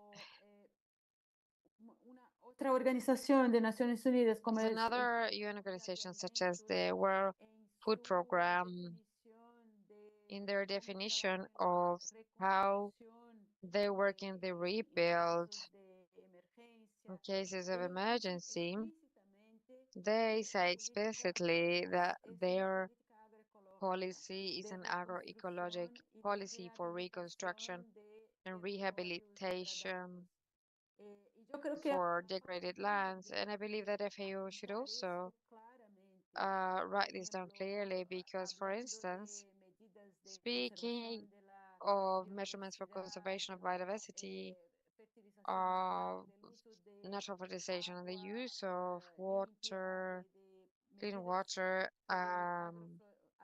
agroforestry measurements, etc. They commit explicitly to the reconstruction of the affected systems by these emergencies is gonna be happening through agroecological methods. What I was saying here in the group is that this thing about rebuilding better is it's a very generic expression. Anyone understands whatever they want with build better or rebuild better. We need to say precisely what are we proposing as focus for the reconstruction of this system. And I believe that agroecology can be an idea together with other complementary targets that can help in that. Thank you. Thank you, Emma. Iris? I just wanted to say this contribution. So I feel that we're not touching here social protection for adult people, for the elderly people who live here in Peru specifically in the rural areas. That I feel that the policy is not getting there. I feel that in this path of not leaving anyone behind, they're always left behind. And there is a need for looking or at least working on some initiative that will be targeting that group. Here, family agriculture is sustained by adult and elderly people. That is the first thing. The other thing, I find interesting that we should go into this dynamic of agroecology together with good living. I've seen some experiences in Bolivia, for instance, where they already work in that dynamic, and I find that very interesting, respectful, necessary, this global aspect. And the other thing is the capture of the ancestral knowledge. All of these changes that we propose ourselves to do in the latest biennium, we produce these points, but I haven't felt that we've done a lot on this report that was shared to us by FAO. So let's look at the elderly. Let's look about how do we do to practice these ancestral practices and make them coherent with everything that we are writing here and try to work on this.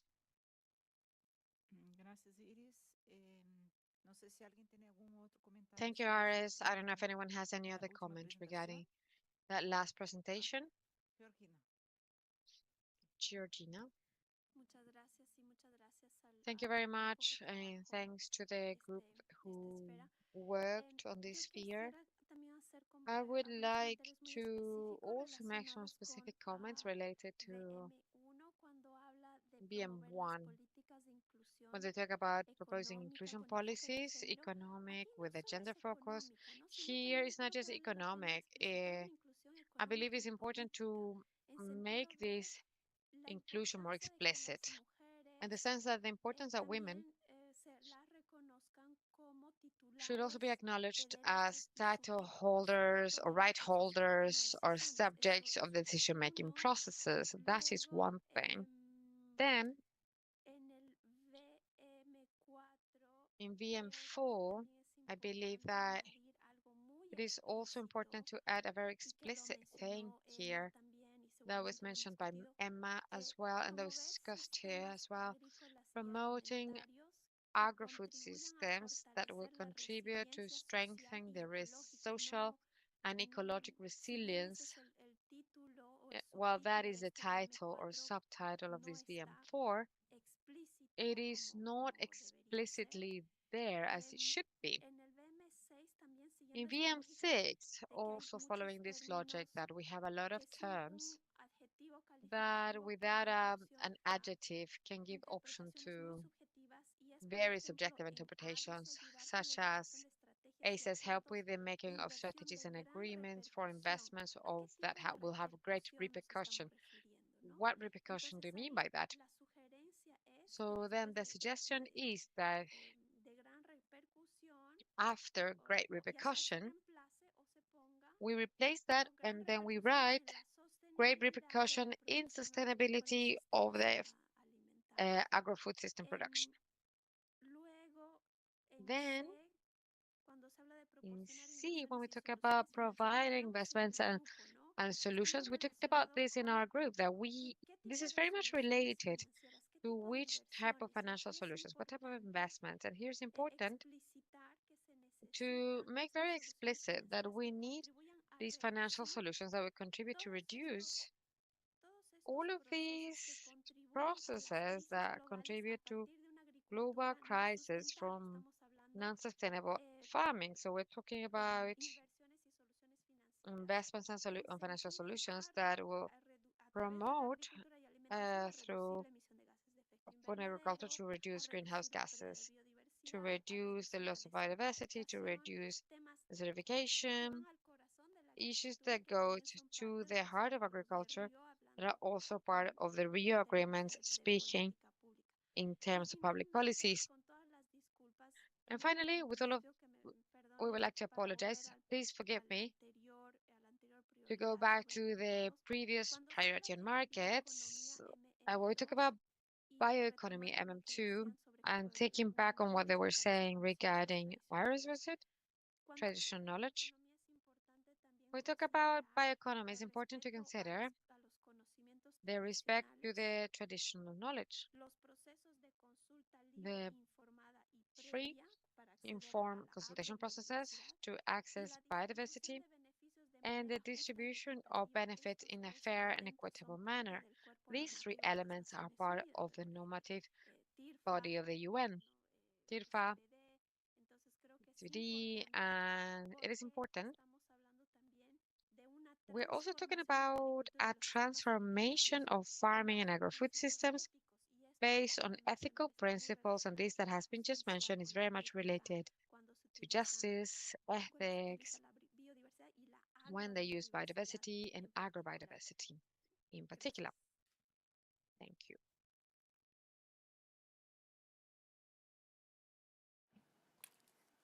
Bueno, creo que terminamos esa parte. Well, very well. It looks like we have concluded the tasks carried out by this group. Marcela says there is a group missing.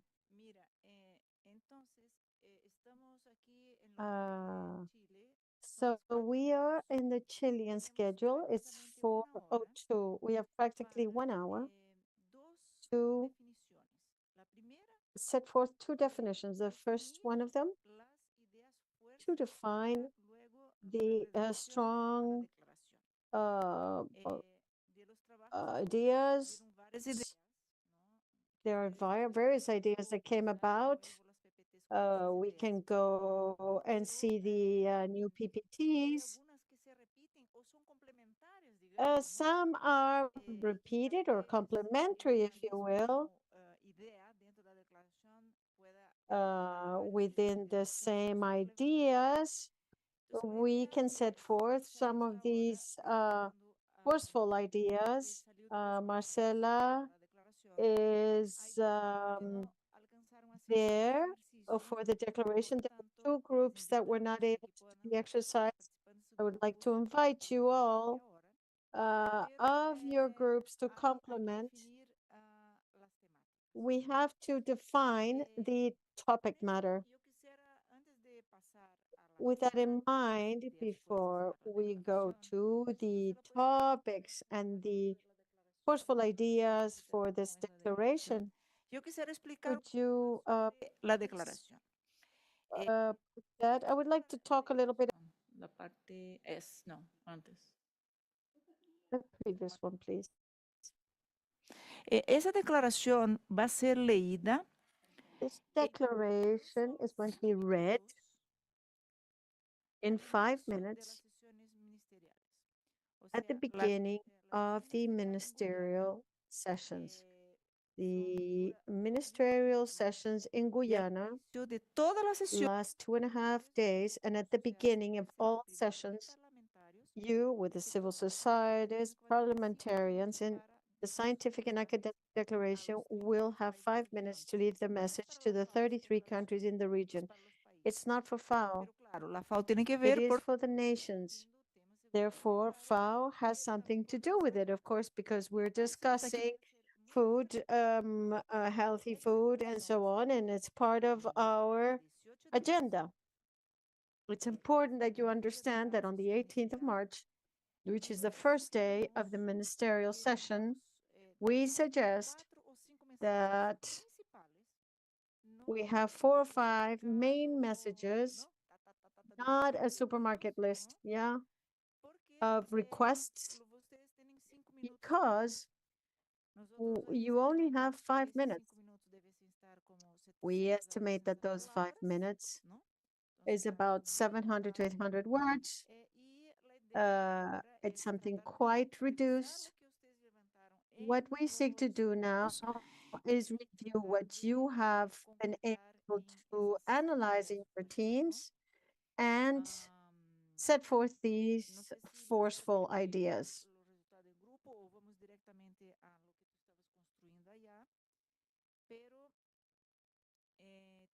Talvez media hora para ir acotando. We have half an hour to have some ideas. The writing will be done with the spokespeople. Voluntariamente hacer una revisión y acotamiento también. If you'd like to review it, so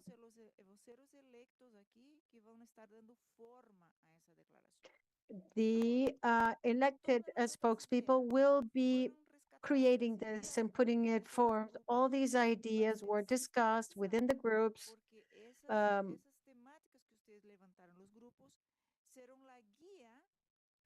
These will be the guidelines for the interventions of the spokespeople during the conference. Alimentación escolar. Y alguien aquí we will talk about schooling, food systems. There will be a spokesperson that will raise their hand during the session, the technical session, that they will set forth the ideas that you have set forth today.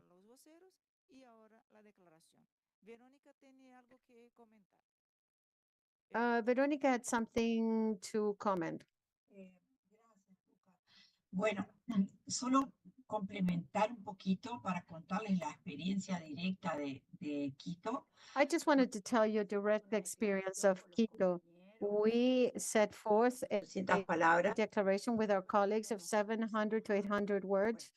But when the moment came, well, we did the election on a private manner. It was decided that I would be the person. And with colleagues, we started to set forth a test of these 700 to 800 words. And it wasn't possible to read it in a fluid manner and not, accelerate it in those 5 minutes. Therefore, as Duca stated, what we did with Duca and the spokespeople's teams, we separated from that declaration anyway. FAO presents it, the key ideas, to read them in a paused manner, to emphasize the areas what we need emphasis on. It's only 5 minutes. It's 5 minutes, and you have a gong that is played. You have no possibility of extending yourself. It kind of scares you a little when the gong is played. So you only have 5 minutes. So there's so many people that are called upon. In the academic and scientific world, it is understanding that they are so impatient or rather strict about times.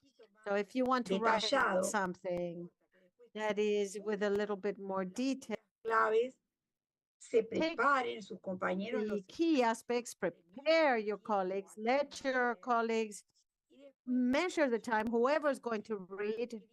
And Duca, if I can share later, I would like to show you the Excel that we did for the other interventions so that we were able to ensure that all spokespeople were involved in the conference at all times. Can I? 5 segundos. The time is against us. You have a few minutes. Yes, yes. Así, cada vez que había un tema, ¿lo ven? ¿Lo So every pueden time ver? there was a topic, you can see that, right? So every time a topic came about, we were assigned a role, and in consonance with what we had worked all the time. If anyone had the possibility of sending a complimentary message with, we do it in agreement with the schedule of whoever was online and the others that were on the background of each one. So this was very well organized, and luckily we were able to do it in this manner, because I believe that this helped us become extremely organized. Since I was alone, I was highly supported, and I would know at what time each one of my colleagues were online. Thank you, Duca. That was very well organized, and I remember that very well. However, we will go to that detail soon. So let's focus on the forceful topics. I think there's a very important forceful, the innovation, evidence, training of new professionals. I mean, there is a great amount of contribution from this group. And so what and how will you arrive to those 5 minutes with an idea or a message that is powerful enough for the governments that will be listening to what you have to say? Are you going to focus on a specific topic, a technical topic? Will you be introducing yourselves as a partner that wants to collaborate more with FAO? I mean, I don't know. There are topics here that Marcela is systematically uploading on a PPT, but I think it's important to have this presentation to an introduction of a sector that, from my standpoint, has a great deal of investment in education and research and science in the countries themselves. I understand there's a great deal of arguments of why investments in education are fundamental. Notwithstanding that, there are other topics that you can also set forth. I would like to open the floor so that you can suggest which would be the key messages that you would like to transmit in those 5 minutes that you've got. The floor is open to everyone. Are you scared? Are you in a shock? The floor is open. Education, I think Duca is very important. Bueno, Emma.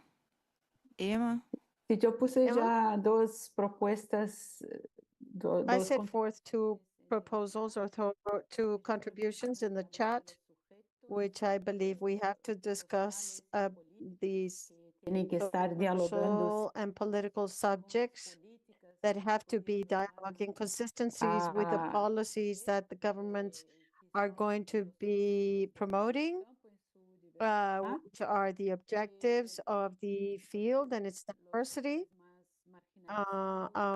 In addition, the more marginalized topics, and there's a second aspect, which is super important to set forth the scientific evidence, but not digamos, muy reduccionista. not in a reductionist standpoint. We have to look at scientific aspects in general when we take into account all the different social, economic, political, cultural, and so on aspects, environmental, because if not, there's too much scientific quote unquote evidence, which is extremely reductionist or summarized, which has taken us to the situation we live in today. Thank you. All right, let's go to Georgina, who's with us today. Thank you. I very much agree with what am I saying? To put forward the social and political aspects as are done by other processes. From this standpoint, one can say, in particular, we are talking about indigenous people and local communities, which is a topic that is used in biological diversity, women, infants, youth. And these are groups that in other groups in United Nations are explicitly recognized. Therefore, that must be set forth. That's the first aspect. Now, as far as food transformation, we have to set forth towards socio-ecological resilience and the reduction of processes that contribute to crisis. because there is a type of agriculture that contributes to more than 25% of the GHG, that generates more than 25% of land use for this or that. So we're talking about agriculture and those related crises. I would say sanitary and climate, environmental, social, these are all interrelated because we need to set forth a specificity or else this guideline will not be complete. Now, what generation of scientific evidence are we going to set forth? We're not talking about multidisciplinary, we're talking about trans-multidisciplinary, and there's a difference which is conceptual in nature here when we talk about the academic development, and this topic is being broadly discussed, the sustainable development of a healthy diet. We should also be explicit about the production of biodiverse sustainable production. And this is not only, it's biodiverse, the complex biology from the field to the plate, to your dish. So would be my input, and this is a contribution that I would like to add to what, without conflict of interest here in the room. Georgina, she said dish, not table. Fernando. Gracias. Fernando, adelante. Sí. Bueno, Thank you. Yes. debo trabajar sobre una de las que What, hay. can I add something? Yeah. That's why the floor is open. Adelante. Yes. Please discuss. Let's go ahead. The reflection is the following. We are the academic world and science, right? So I believe that it's very important that in our declaration is a strengthening El fortalecimiento de la relación the strengthening of the relationship between the academic world, o más bien entre los tomadores de decisiones y la academia. between the decision makers and the academic world. Tomadores de decisiones y la academia. Decision makers and decision makers, we can say Legislativas y legislative de políticas públicas. and public policies.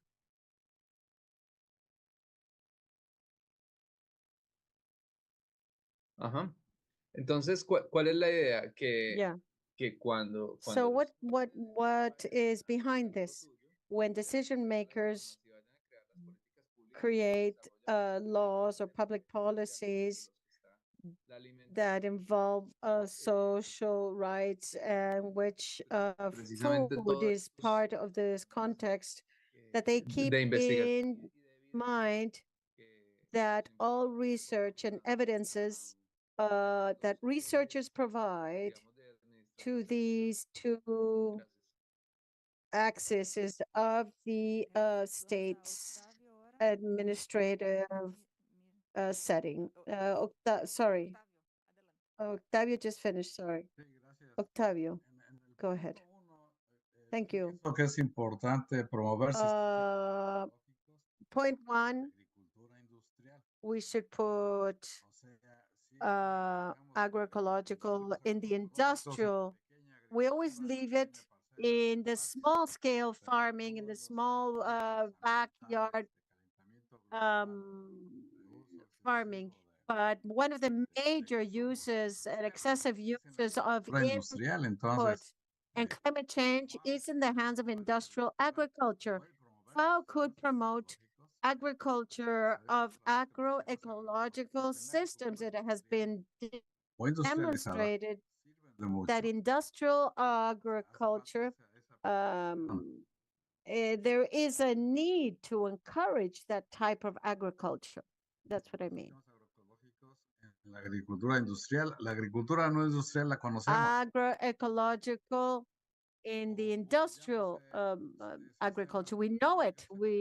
or whatever you want to do, you can call it of high external uses. I would complement agroecological systems at different scales would be important to state. Yeah.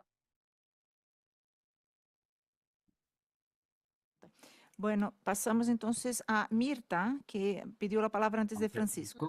Let's go to Mirta, who asked for the word before Francisco. I'm sorry. We were saying promoting the transition of agro-industrial systems. Promoting, especially, the transition of the agro-industrial systems. I'd say it's good in the different scales, right? So these are the high or low supplies.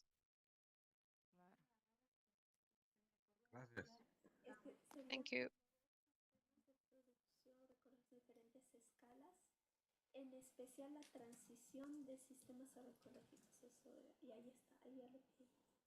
Okay.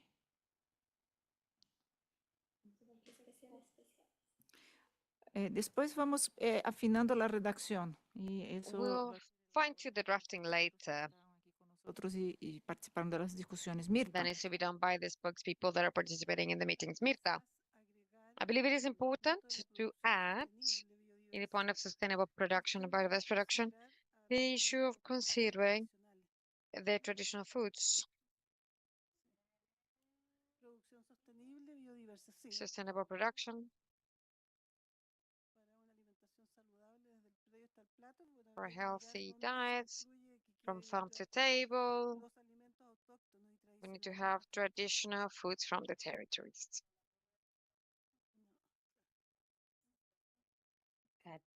O rescatando los productos. Highlighting or rescuing local products, traditional products.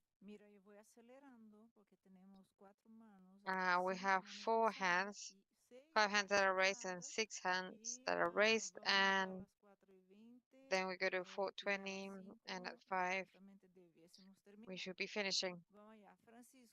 Francisco, very brief. We hear you. Thank you. Lo del fortalecimiento del And we conocimiento. conclude the strengthening of the knowledge.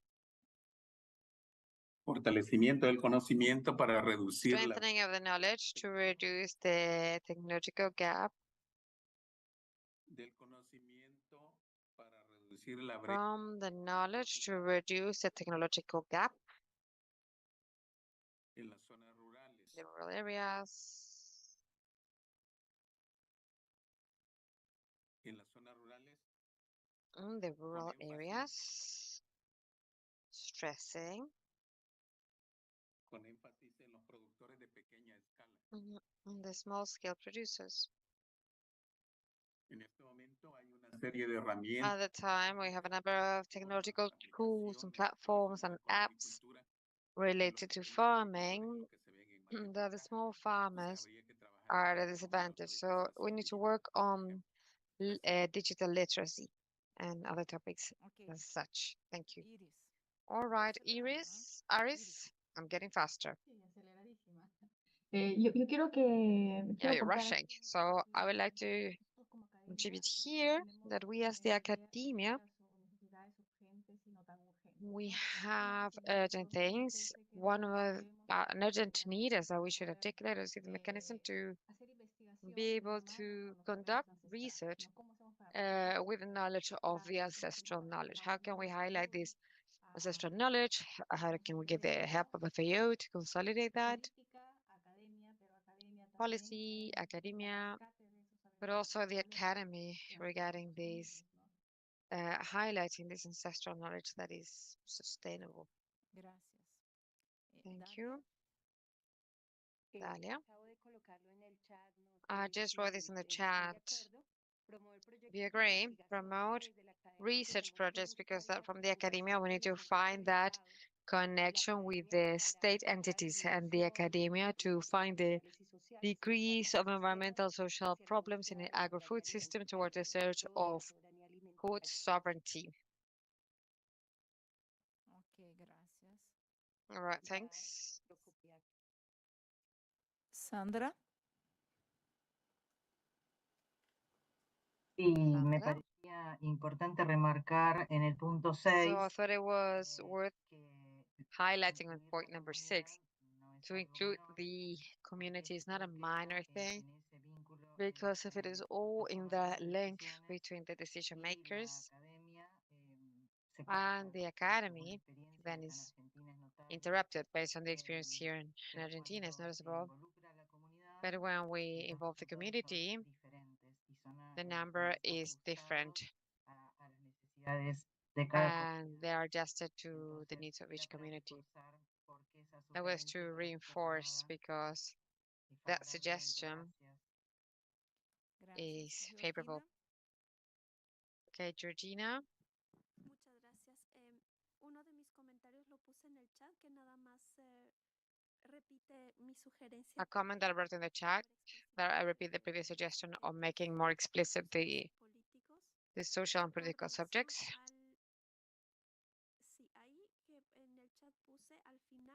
So in the chat, I wrote here in particular indigenous people, local communities, women and youth. That at the end of point number 2. Point number 6, I would like to suggest that instead of saying this legal decision makers and political point of view decision makers, we talk about designers and implementers of norms to make it broader. So designers and implementers of public policies and standards. And then these 7, I'm not sure what it means, because we are saying that we're talking about improving the technological gaps, and reducing technological gaps does not only mean going towards that farming and food system with these attributes that we're talking about. So I don't have a clear drafting in my head, but when I'm just talking about technological gaps, we're talking about knowledge gaps that are more comprehensive, and I would love to suggest that they are that the strengthening of knowledge or the co-building of knowledge. So I have some issues with this point number 7, maybe.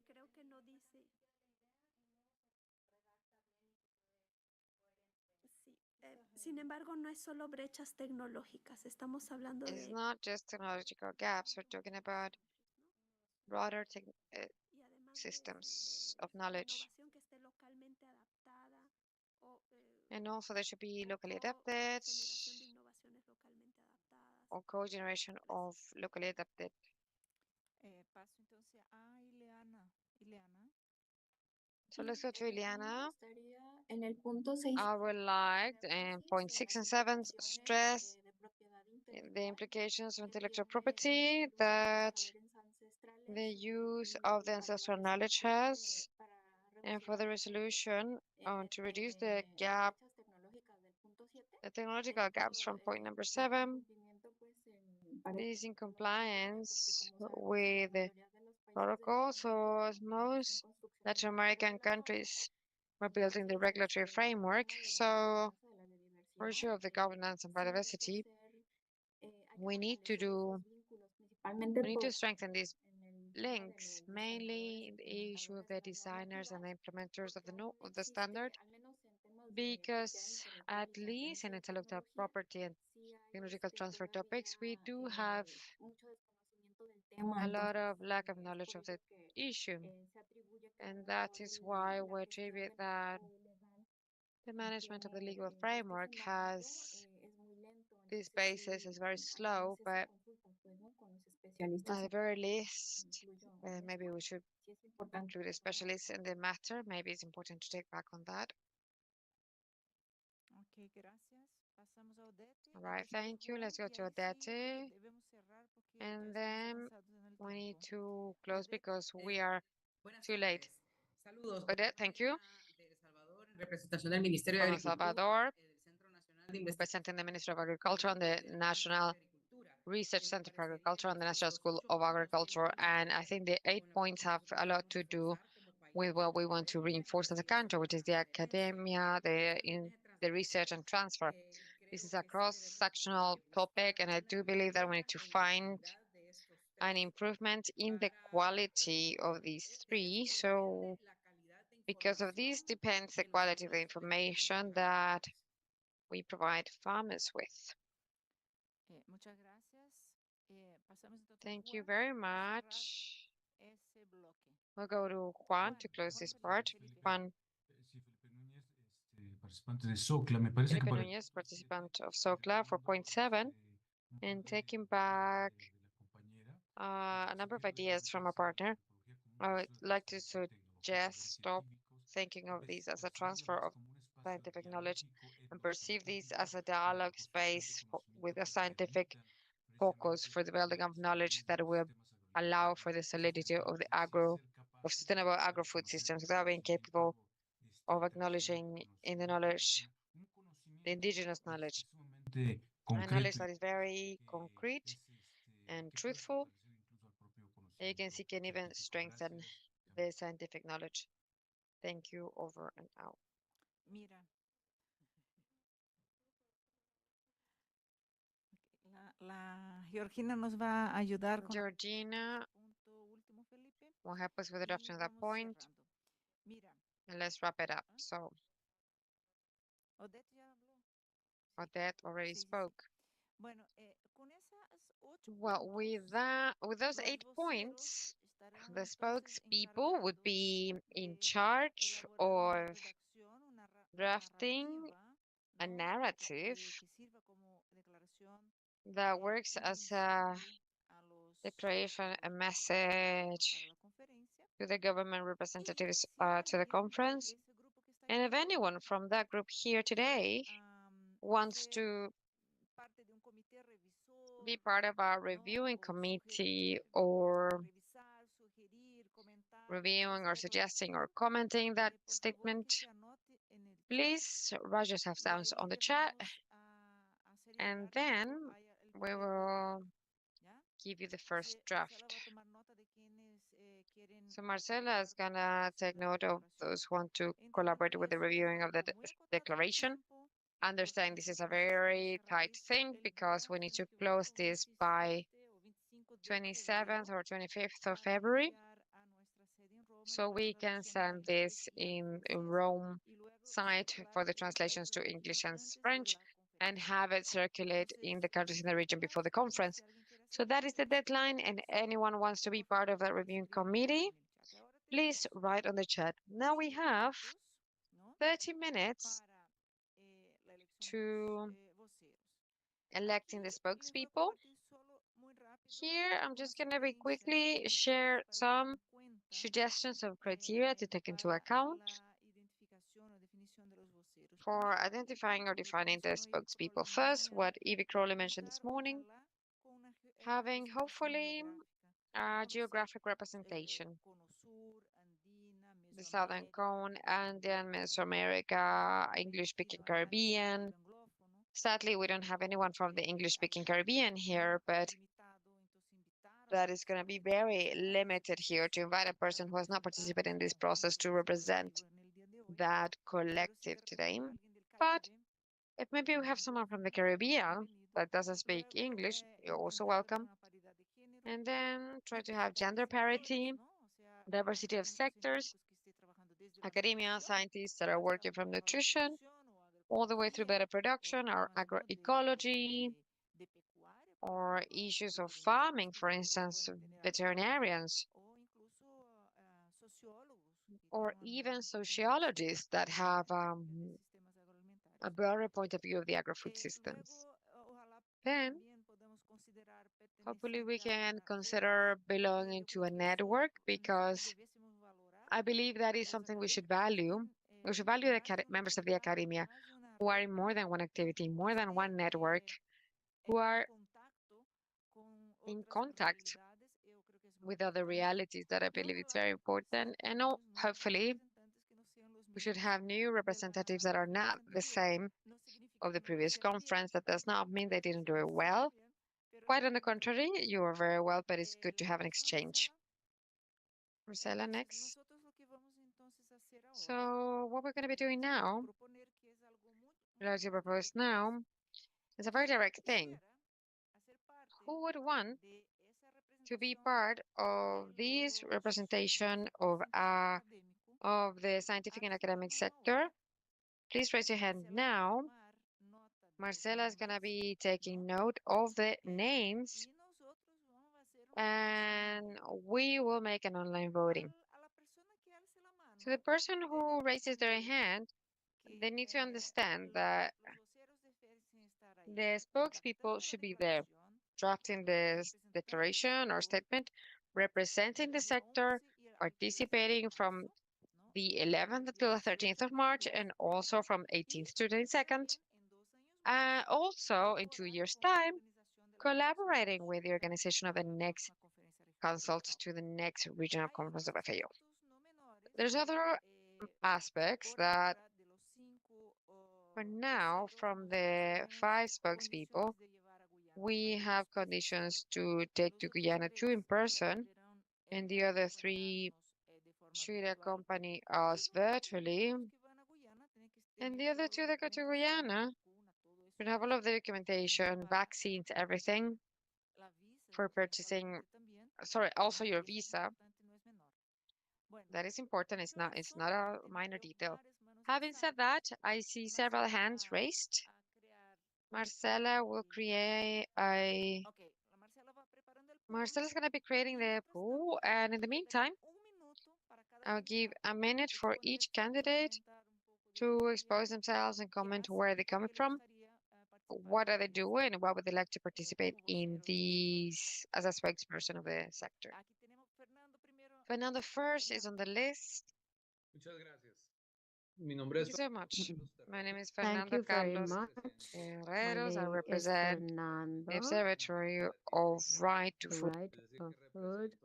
I represent more than 90 universities in Latin America and the Caribbean that work on topics on the rights of food in its various standpoints. I have a PhD in law, and my PhD is studying the right to food. And I have various scientific documents, books, where I touch upon topics that have to do with the right to food. And if I am in this committee, comprar tiquetes o algo así porque it is not necessary to buy a ticket, because on behalf of the observatory, I will be participating in Guyana. It has been insured. Therefore, all I would like to do is I want to be a part of the committee, and count on me. Thank you. Thank you, Fernando. That is very good clarification, because what we're identifying right now are the spokesperson from the scientific and academic standpoint. We are also inviting to the conference the institutions, academic institutions that have a formal relationship with FAO, where we work systematically together. We have an agreement signed. In the case of ODA, you have been invited to the conference. So, Fernando, if you want to be a spokesperson of the academic sector, you will have to, as Fernando, select if we're going to as a spokesperson or a representative of LODA. If you go as a spokesperson, maybe someone else could enter the conference, participate as a representative of ODA. And at this point, you cannot play both roles. This is something I would like to clarify with you.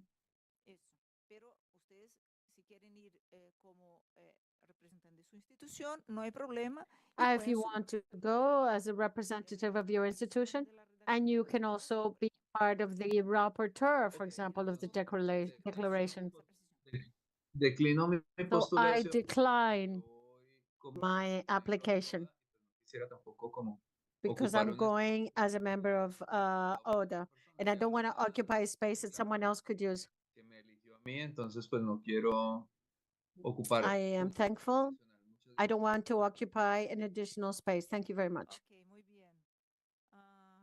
So I withdraw my presentation.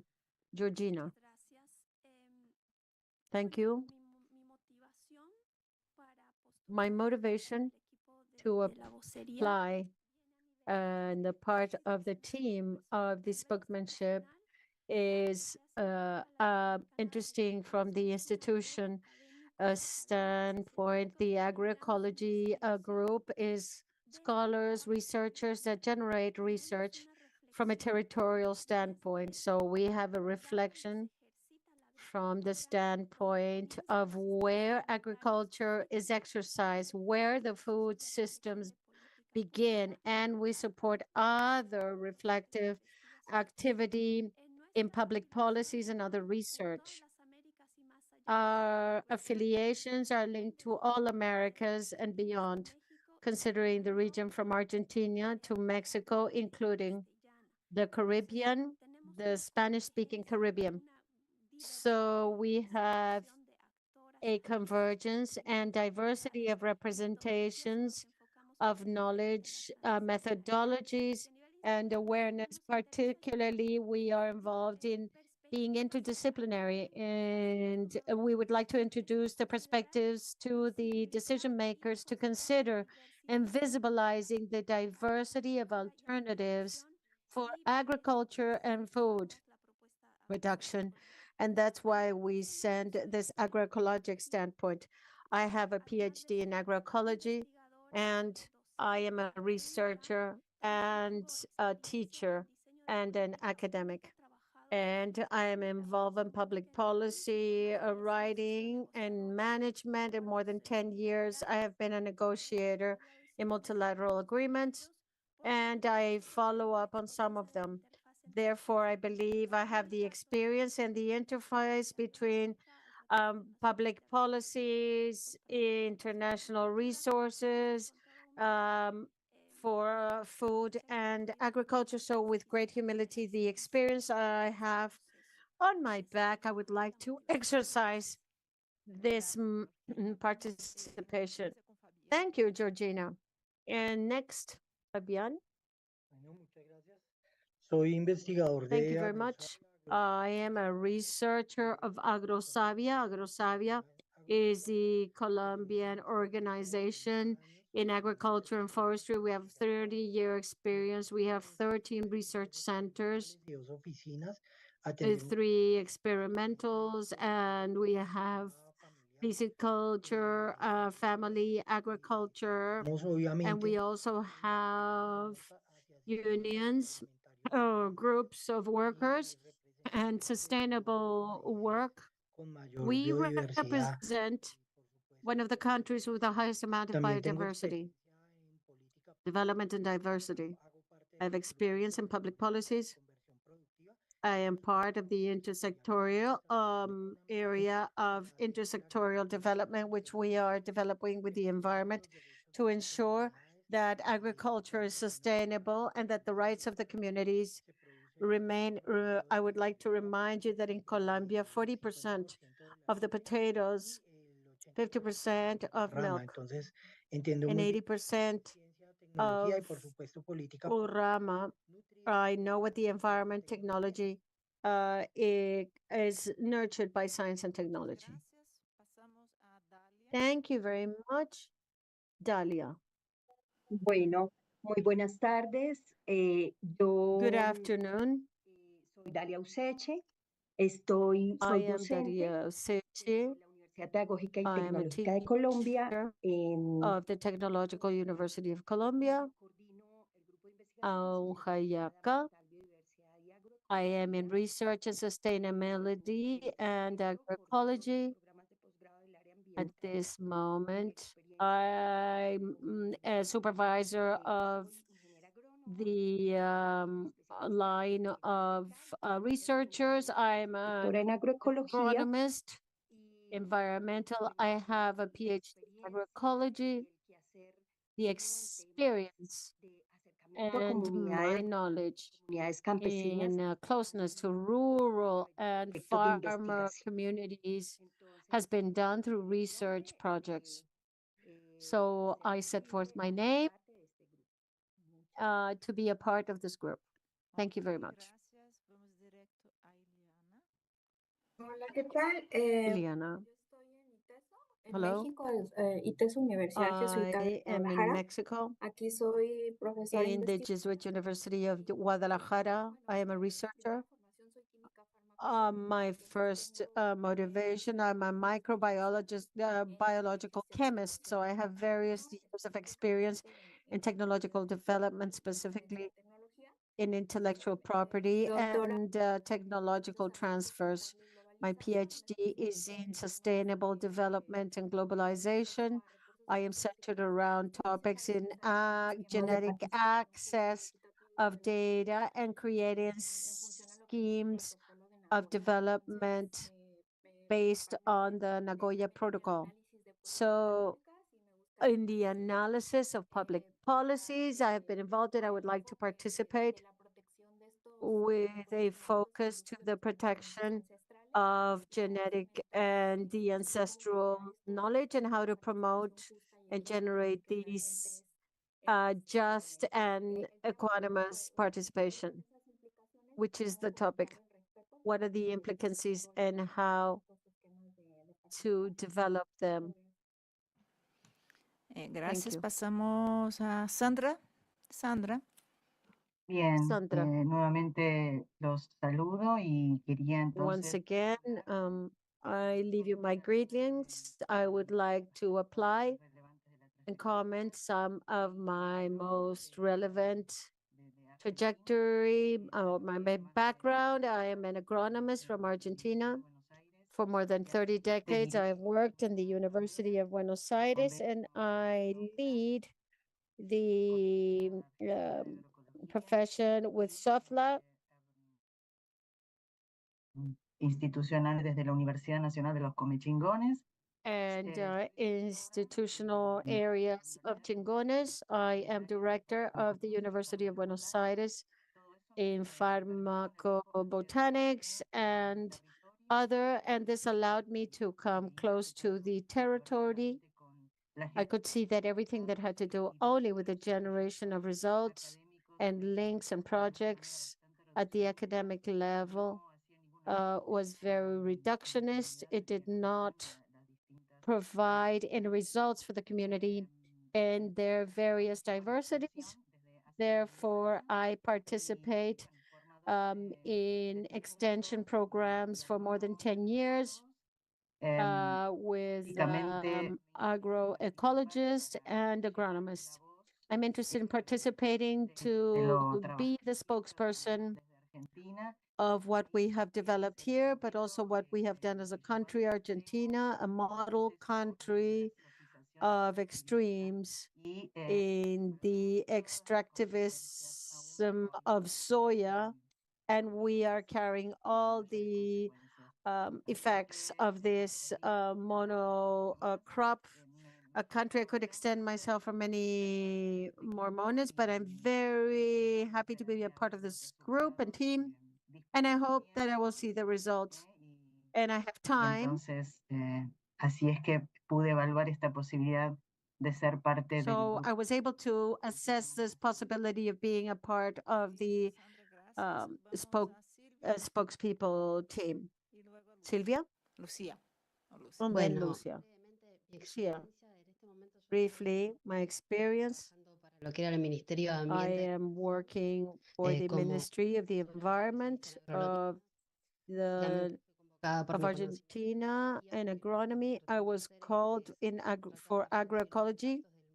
I am trying to reducing the impacts of the model of the extractivist model, and I'm developing activities that have to do with agrotoxics and the liberation of nutrients and all the different areas. That's from the practical standpoint. Beyond that, I am part of a agroecological network donde la estrategia es a partir de la planta around health, entrar y postular la the agroecología testing of cannabis, and better producing this product. The plant of cannabis is a strategy to reach agroecology to all the producers and people. Bueno, creo que eso me mueve la pasión por hacer de este un mundo mejor, I sobre have a passion todo social y en todo lo que for pueda. making a more inclusive and social planet. I will do everything I can to contribute. Thank you. Thank you, Silvia. Lucia? Last candidate. Hello, everyone. Thank you very much once again. I'm from Uruguay. This morning, I introduced myself. I'm a professor of Universidad de la República. And for 12 years, I have been a teacher, professor at the university. I did my PhD in chemistry. My expertise is waste management, food waste management, and we have worked in interdisciplinary groups with agronomists, vets, sociologists, in a diversity of projects of the agrochemicals in the environment, health, and also food safety. I would be very proud, and I would feel very honored to be able to work with this group. That's why I'm applying in view of working for a better world. Thank you. Bueno, terminamos entonces. Thank you, Lucia. Oh, sorry. We have President Sofia. She's also in person.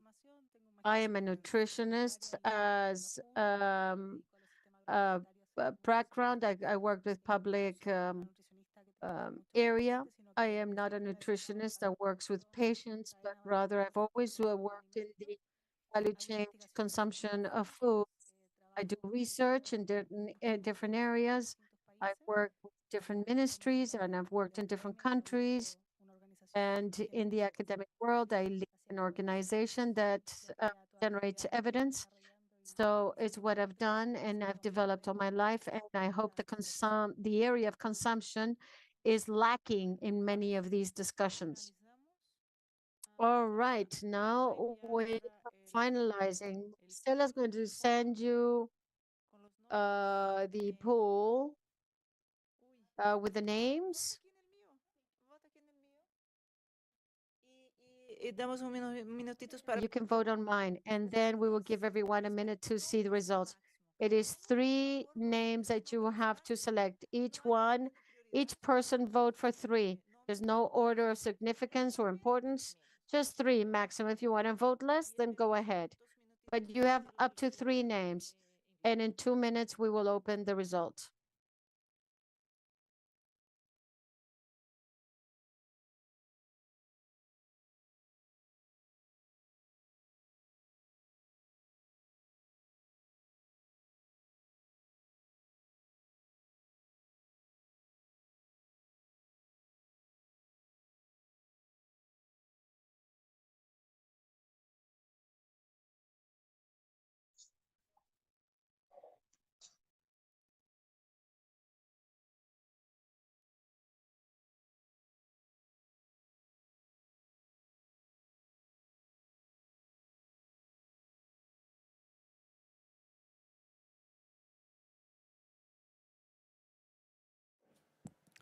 Ok, 1 minuto más y ahí. All right, 1 more minute and then we will close.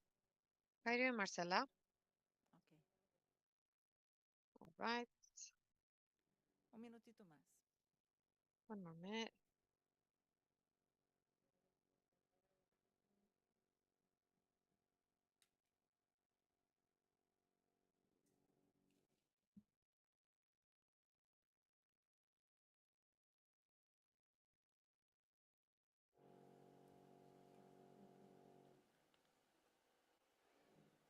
¿Listo?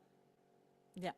Ready? Bueno, estamos listos. Marcela va a proyectar. So we are ready. Marcela's gonna broadcast the results. Now we're gonna see how it was made up. The group of the 5 spokespeople. I would say that it would be good as a suggestion 2 alternative names in case there's any, I don't know, any unexpected event, anything we were not intending. Maybe we can have 2 backups. We have Marcela.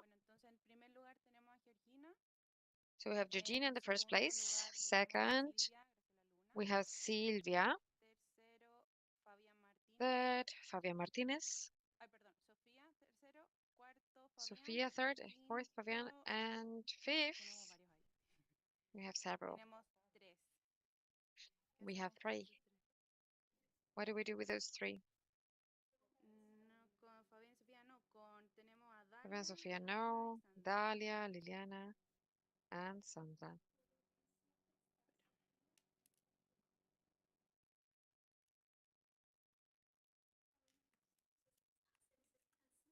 Son 5. It's 5.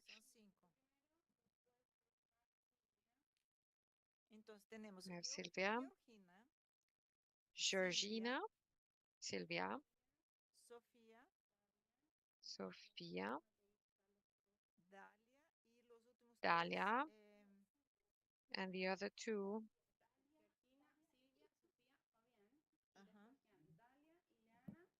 Y Sandra en empate. ¿Alguien no votó? Anyone didn't vote? Hola, Fernanda, adelante. Hola, Go gracias. ahead. Veo No, que thanks.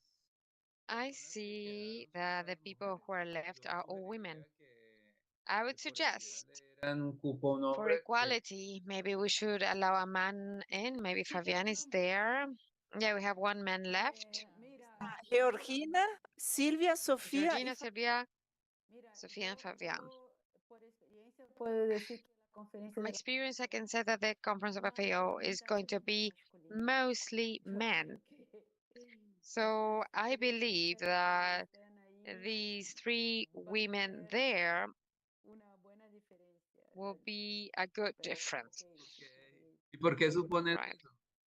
¿O Why do cómo you lo- suppose that? How do you know that? Because I've been there. I know the conferences of FAO. From your experience, it's mostly men. Imagine equipos de ministerios de agricultura. teams of ministries of agriculture. That's just men. Sin duda. Mostly men, yes, it is true. I believe here the important point of Emma, but here we're talking about representation of the academic and scientific sectors. And I don't know if the intention you decide is to increase the average of a space of the conference with the biggest presence of women. You decide. I don't have any problem. But here we're talking about the representation of the academia.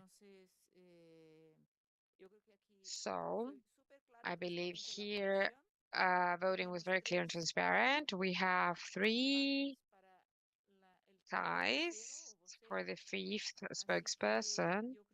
So I believe the most logical thing is that we should do a second round with the 3 men, with the 3 names that are tied. And if it causes any type of discomfort, we can talk. Marcela is organizing a new voting with these 3 names, and I believe, yeah, in that case, 1 vote per person. 1 vote per person.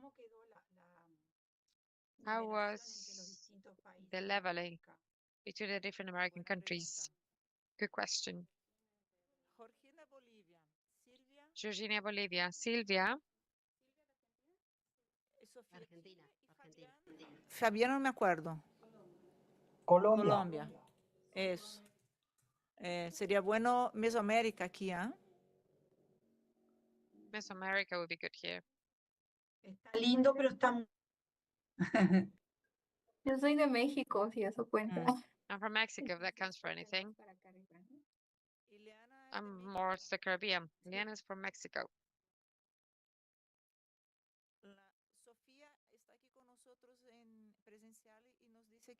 Sofia is in person here, and she says that it is necessary to make some adjustments to expand the representation, the geographic representation, and she will be willing to give up her space.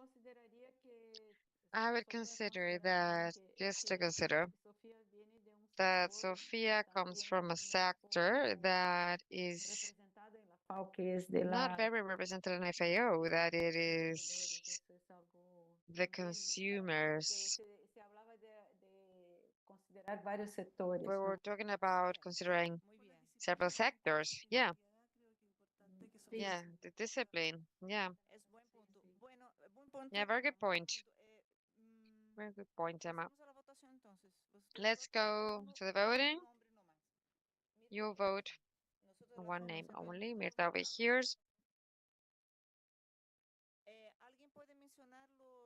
Can anyone mention Ileana, Sandra, the country? Yeah, Mexico. Sandra, Argentina, and Dalia? I forgot. Colombia.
Okay, terminamos. All right. Everyone voted?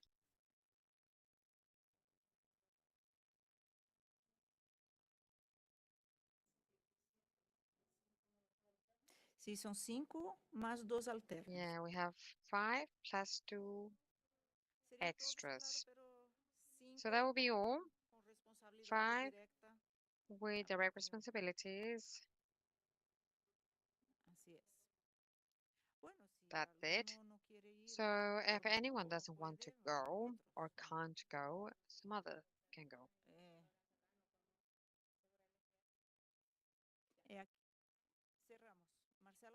So we'll close up. Marcela's gonna show the result. Ahí está. There we go. Yo veo. ¿Ustedes todos ven la proyección del resultado, no? Sí. Confirmo, se ve. Sí. So can you confirm? Bueno, entonces quedó justo en el orden que Marcelo colocó allá. Just in the order that Marcela put there, Ileana, Sandra, and Dalia. Los 5 de arriba serían los voceros. So the 5 above is the spokespeople. Los alternos serían Sandra y Dalia. Alternatives will be Sandra and Dalia. We will be giving the priority to the first 2, Georgina and Silvia, as in-person assistants in Guyana, but we are considering the 5 spokespeople for the sessions of the conference, both virtually from 11 to 13, as well as in person from 18th to 21st. So, Georgina or Silvia, in case they can't attend for whatever reason, documentation, vaccinations, whatever, the list runs and Sofia will go and substitute one of the people, Fabiana and Liliana. So with that, we come to the end of today with 5 spokespeople. and we comply with all of the products, and to the spokespeople. All 5 of them were going to be in touch with you because now we start a very important work of the drafting of the statement and some other details.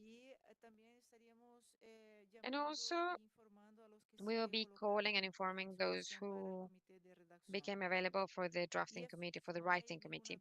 And if there's no more questions or nothing else, I would say that we close this council of the scientific and academic sector.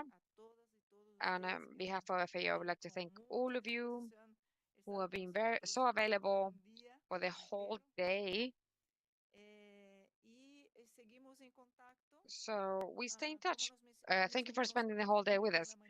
And as it was mentioned by our colleagues this morning, we're going to be summoning a broad dialogue, hopefully in the first semester, so we can speak of FAO Campus, which is an initiative of our region that is a very important one. And I hope that I know that you can join that effort that we're doing. Without any further ado, I would like to say the whole meeting is recorded. We will upload it to the website of the conference if you want to check again. And if you want to share this with your colleagues. And the declaration is going to be drafted, translated. It's going to be uploaded to the conference. And we'd just like to thank you. I wish you a wonderful day to the spokespeople of the 37th conference. And with this, we close your cycle. And we stay in touch with all of you. Thank you so much. Have a wonderful rest of the day.